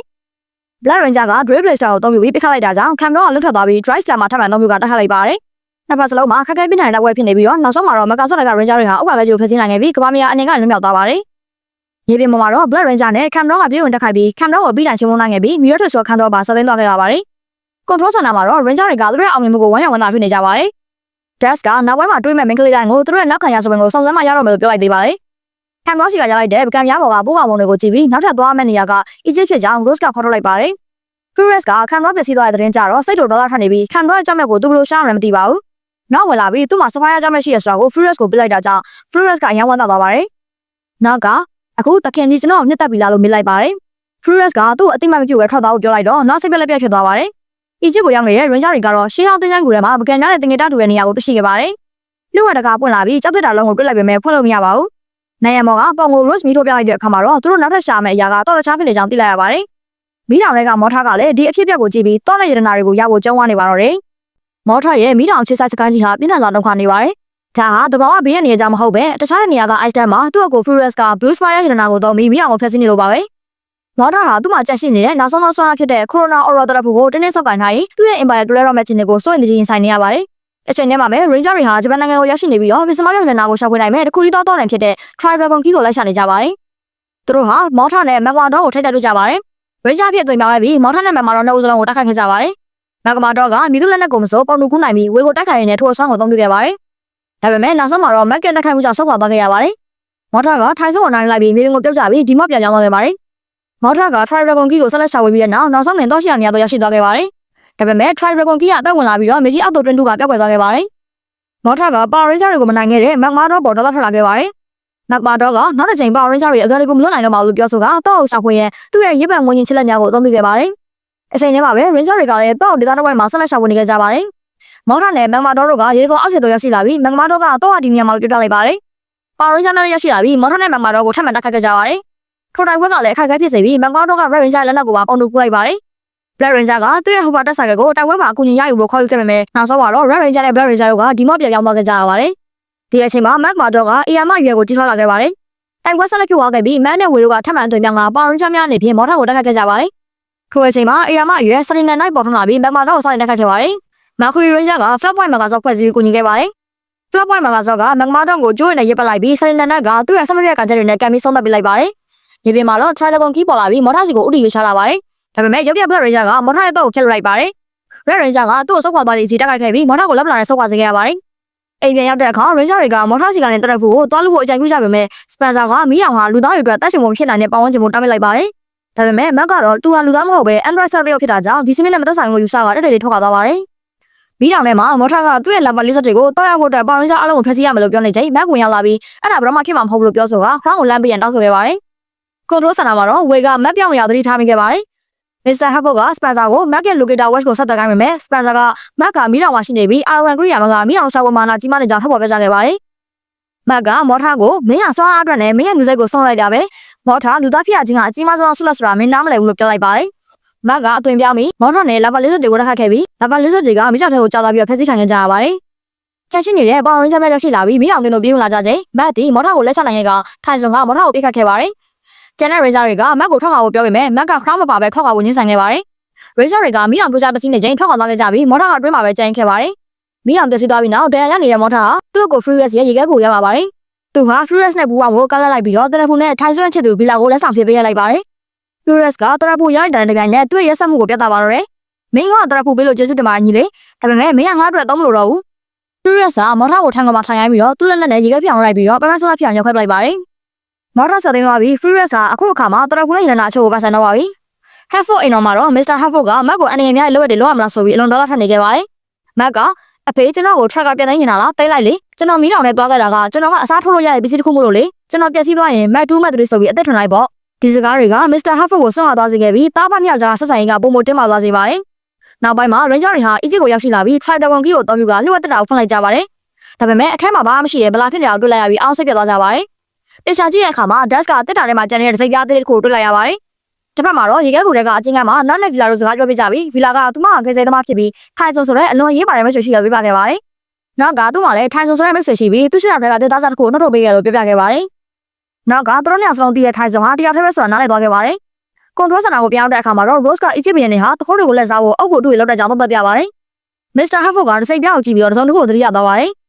လွန်ခဲ့တဲ့15နှစ်ကသူလက်ဆောင်ရခဲ့တဲ့မမ်မီရုပ်ထုကြီးမှာဒီတစိမ့်ပြောင်းနဲ့ကွက်တိကျမဲ့နေရာတစ်ခုပါရှိနေကြပါ။ Mr. Huffle ကတစိမ့်ပြောင်းကိုမမ်မီရုပ်ထုရဲ့ရင်ဘက်မှာတက်ဆန်လိုက်ပြီး Rose ကရရှိတဲ့ရတနာတွေကိုပြသလိုက်တဲ့အခါရတနာရဲ့အလေးရောင်နဲ့တူမမ်မီရုပ်ထုကြီးကတောက်ခါလာပြီးအသက်ဝင်လာပါတော့တယ်။ Rose ဟာကျက်စိတ်ကိုဘေးဖက်ထားပြီးမမ်မီရုပ်ကြီးစီကိုလက်ဖက်ဆန်ကဆော့သွားလိုက်ပါတယ်။မမ်မီရုပ်ကတက်တာငယ်လေးတုံးကို Rose လက်ထဲကိုထည့်ပေးပါတယ်။ Rose ကထိုင်စုံကိုလက်ဆင့်ကမ်းပေးလိုက်ပြီးထိုင်စုံစစ်သိမ်းကြည့်လိုက်တဲ့အခါမှာတော့စက်ကဘာမှမပြပါဘူး။ဒါပေမဲ့တက်တာကိုဖွင့်လိုက်တဲ့အခါမှာတော့အထက်မှာတောက်ပနေတဲ့ပန်းအောင်မြတ်ကြောက်ကိုတွေ့လိုက်ရပါတယ်။ဒါဟာသူတို့ရှာနေတဲ့နောက်ဆုံးပစ္စမမြောက်ရတနာပါပဲ။ Rose ကမမ်မီကြီးကိုကျေးဇူးတင်စကားပြောလိုက်ချိန်မှာပဲမမ်မီရုပ်ကြီးဟာရုပ်တရက်ပောက်ကွဲပြစီသွားပြီး Ranger အောင်ရင်းဆန်သွားကြပါတယ်။မိကုန်းဝင်စားကနေထွက်ပေါ်လာသူကတော့ Furious နဲ့သူ့ရဲ့ချစ်လာစစ်တကြီးပါပဲ။ Furious ကကျေးဇူးပါပဲ Mr. Huffle ငါ့အတွက်ရတနာတွေအကုန်ရှာပြီလို့ Ranger တွေကချစ်လာတွေနဲ့ Furious ကိုစတင်တိုက်ခိုက်ကြပါတယ်။တိုက်ပွဲအတွင်းလူငယ်အုပ်စုကPower Rangerဖြစ်သွင်းပြောင်းလိုက်ပြီးတိုက်ပွဲဆက်လက်ဖြစ်ပွားနေပါတယ် Furious က Ashton နဲ့ Mac ကိုပိတ်ခတ်လိုက်ကြကြောင်း Mac ဒီမော့ပြန်ပြောင်းတော့က Furious က Mac ကိုဒီဇိုင်းကလုပ်ပြီးရတနာတွေပေးမလားဒီကောင်လေးကိုတတ်ရမလား Mac ကကျွန်တော်အခုယူမဆိုင်နဲ့ရတနာတွေကိုမပေးလိုက်နဲ့လို့အော်ဟစ်ပေမဲ့ Mr. Hartford ကတော့တားပြစ်သူရဲ့အသက်ကိုရတနာနဲ့မလဲနိုင်ခဲ့ပါဘူးမင်းကအဖေအတွက်ရေးပါဆုံးပါဆိုပြီးရတနာတွေကို Furious လက်ထဲကိုအပ်လိုက်ပါတယ် Furious တော့ကတော့ပြီးတဲ့နောက် Mac ဟာဖိုင်ဖြစ်သူကိုပြစ်တင်ပါတယ်ဒါပေမဲ့ Andrew Hartford ကပြပြသားပြောလိုက်ပါတယ်ကဘာကြီးဘာဖြစ်ဖြစ်မင်းနဲ့နောက်ထပ်1 ရက်တနားလောက်တူနေခွင့်ရမယ်ဆိုရင်အဖေဘာမှမဆွတ်လို့ရတယ်အဖေကမင်းကိုအရန်ချစ်တယ်သား Mac ကသူ့မခင်ကိုပုတ်ဖက်ကကျွန်တော်လည်းအဖေကိုအရန်ချစ်ပါတယ်ဒီစကားတစ်ခုကသူတို့နှစ်ယောက်ကြားအိဆက်မှုကိုရေးပြောသွားစေခဲ့ပါတယ်တခြားတစ်ဖက်မှာတော့နောက်ခါသူ့ရဲ့ခြေထောက်တငယ်ချင်းဖီလာကိုချီလာရီယန်ကနေရဲဝင်ကာဝယ်ပြီးသူရဲ့ကောင်းတစ်ယောက်ဖီလာခဲ့ပါတယ် Furious က Corona Oral ကျရှိနေတဲ့ကြမ်းမြတဲ့နာတွေကိုချလိုက်ပြီးကြမ်းမြတဲ့နာတွေကမူလမစုံပြတဲ့တောင်းလိုက်သွားပြီး Furious ကရတနာတွေကိုတရဖူဝါတက်ဆန်လိုက်ပါတယ် Ranger တွေကသူတို့ရင်မျိုးမျိုးနဲ့ရောက်ရှိလာကြပြီးရင်မောခေါင်းစင်က Furious နဲ့သူ့ရဲ့ချီလာတွေကိုရင်ဆိုင်မှုအသိပြင်ကြပါတယ် Ranger တွေအသိများကြီးစတင်လိုက်တဲ့အခါမှာတော့ Furious ကသူ့ဆွမ်းအားနဲ့ရေခဲခက်တစ်ခုကိုဖန်တီးလိုက်ပါတယ် San Angeles မြို့နဲ့ Ranger တွေပါရေခဲသွားကြပါတယ်ဒါပေမဲ့ Tracker နဲ့ Marjorie Moffa ရဲ့ဆွမ်းအားကြောင့်သူတို့ဘက်ကရေခဲများအရေးပြောကြသွားပြီးအသိများလည်းမဟုတ်ပြရစေခဲ့ပါတယ် Furious ကတရဖူတက်ဆန်လိုက်ခါမြပြရဲ့ဆွမ်းအားရှိတဲ့တော့အသိပြောင်းလဲသွားပါတယ် Ranger တွေက Furious ကိုတိုက်ခိုက်ကြပေမဲ့တိတိကျကျအောင်မြင်မှုမရကြပါဘူး Furious က AM ရဲ့တို့ကြီးထွားလာပါတယ်။စွမ်းများကိုဆေးလို့က driver မကစားကိုဖွဲ့စည်းပြီးတိုက်ပွဲဆက်ဖြစ်သွားပေမဲ့ Ranger တွေကအလွယ်တကူပဲရှောင်းနေတာကျပြင်းပေါ်မှာဒီဘက်ဖြစ်သွားကြရပါတယ်။ Ranger တွေထိုင်လိုက်ကြပြီး Furious ကသူ့မှာတရပူရှိသမျှကာလာပတ်လုံးဘယ်လူသားမှသူ့ကိုမထိခိုက်နိုင်ဘူးလို့ပြောပါတယ်။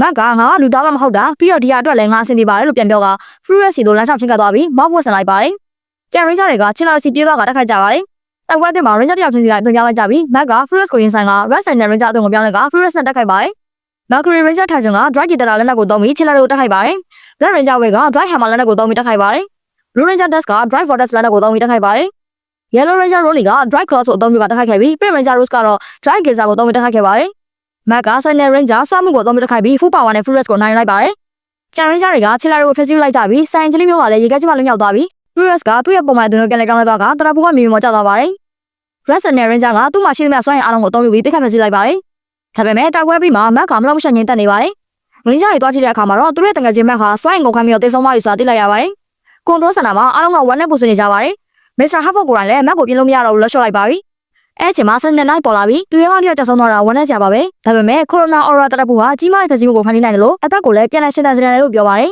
။ Mr. Hartford ကဒါပေမဲ့ Mac ကဆက်ရုပ်လေ Sunday Night ကသူ့ရဲ့ခန္ဓာကိုယ်ကဆက်ရုပ်ဖြစ်ခြင်းဖြစ်မယ်ဒါပေမဲ့သူ့ရဲ့နှလုံးသားကတော့တကယ်လူသားစစ်စစ်ပါပဲ။ Sunday Night ကတရပူကို Mac ရဲ့ခေါင်းပေါ်တင်ပေးလိုက်ပါတယ်။ရှေ့အောင်လင်းနဲ့ထွက်ပေါ်လာပြီးတော့ Mac မျက်လုံးပွင့်လာပါတယ်။အဲ့တော့အားလုံးကဝမ်းကြည့်နေကြရလေ။ Rolly ကနင်အသက်ရှင်နေမဲ့လို့ဝမ်းသာအားရပြောလိုက်ပြီးတော့ Mac ကဒါပေါ့ငါ့ရင်ဘက်ထဲမှာနှလုံးခုန်တန်းကိုတော့ကြားနေရတယ်။နေပါအောင်နှလုံးခုန်တန်း။ Mac ကသူ့ရင်ဘက်ကိုစမ်းကြည့်ပြီးတော့အားဝမ်းသာဖြစ်သွားပါတယ်။တရပူရဲ့ဆွမ်းအားကြောင့်သူဟာအခုခါမှာလူသားစစ်စစ်ဖြစ်သွားပါပြီ။ဖခင်ဖြစ်သူ Mr. Hartford နဲ့တားဖြစ်သူ Mac တို့ဝမ်းသာမျက်ရည်နဲ့ပူဖတ်လိုက်ကြပါတယ်။မကောင်းဆိုးဝါးတွေကိုနိုင်ပြီးတဲ့နောက် Ranger တွေဟာသူတို့ကိုယ်ပိုင်လမ်းကိုဆက်လက်သွားရင်အသိရှိကြပြီးတူတို့နှုတ်ဆက်ကြပါတယ်။ Rose ကကြောင်းဆရာမပြန်လို့ဖို့ဆုံးဖြတ်လိုက်ပါတယ်။ဝေကရှေးအောင်ပစ္စည်းပြည့်ရင်သူဖြစ်အဖွဲ့တစ်ခုမှဝင်လုပ်ပါတယ်။ Rolly ကကောင်းမမြောင်မွေးတွေစီပြန်သွားပါမယ်။ Gas ကတရုတ်ဆောင်မလုပ်တော့ပဲ Driver လောက်ကိုဆုံးဖြတ်လိုက်ပါတယ်။ခိုင်စုံက Villa ကိုရှောက်ဖို့စီစဉ်နေပြီးတော့ Spencer ကဝင်ရောက်လာကသူ့နောက်မှာ Villa နဲ့နောက်တော့ရှိနေပါတယ်။ခိုင်စုံကပြေးသွားပြီးတော့ Villa နဲ့ပုတ်ဖက်လိုက်ကြပါတယ်။ Spencer ကနောက်ခါချင်းလာအမြက်ပြကိုသူ့ဘာသာအနိုင်ယူရတယ်လို့ပြောပြပြီးနောက်ကိုခွဲထုတ်ကြိုးဆိုကြပြီးအားလုံးကပျော်ရွှင်ဝမ်းမြောက်နေကြပါတယ်။ Rolly က Mr. Hartford ကိုသူရဲ့မတ်တို့ကမလုပ်မယ်လို့မင်းမြန်တော့အခါ Andrew နဲ့မတ်တို့ကတယောက်နဲ့တယောက်ကြည့်ရှုကပြောချင်ကြပါတော့တယ်။ရဲ့အနေငယ်ကြရဲ Mac နဲ့သူ့ဖခင်ကရှေးအောင်ကဏ္ဍများကိုရှောက်ဝဲခြင်းစူးစမ်းခြင်းအသစ်များဖြင့်စူးစမ်းငန်းများကိုရှောက်ဝဲနေကြသေးပါပဲ။ Power Ranger Operation Overdrive အဖွဲ့ရဲ့ခီးစဉ်တည်ဆုံသွားပေမဲ့သူရဲ့ခင်မင်မှုနဲ့စူးစမ်းခန်းတွေကတော့ထောက်ရရှိနေမှာပါ။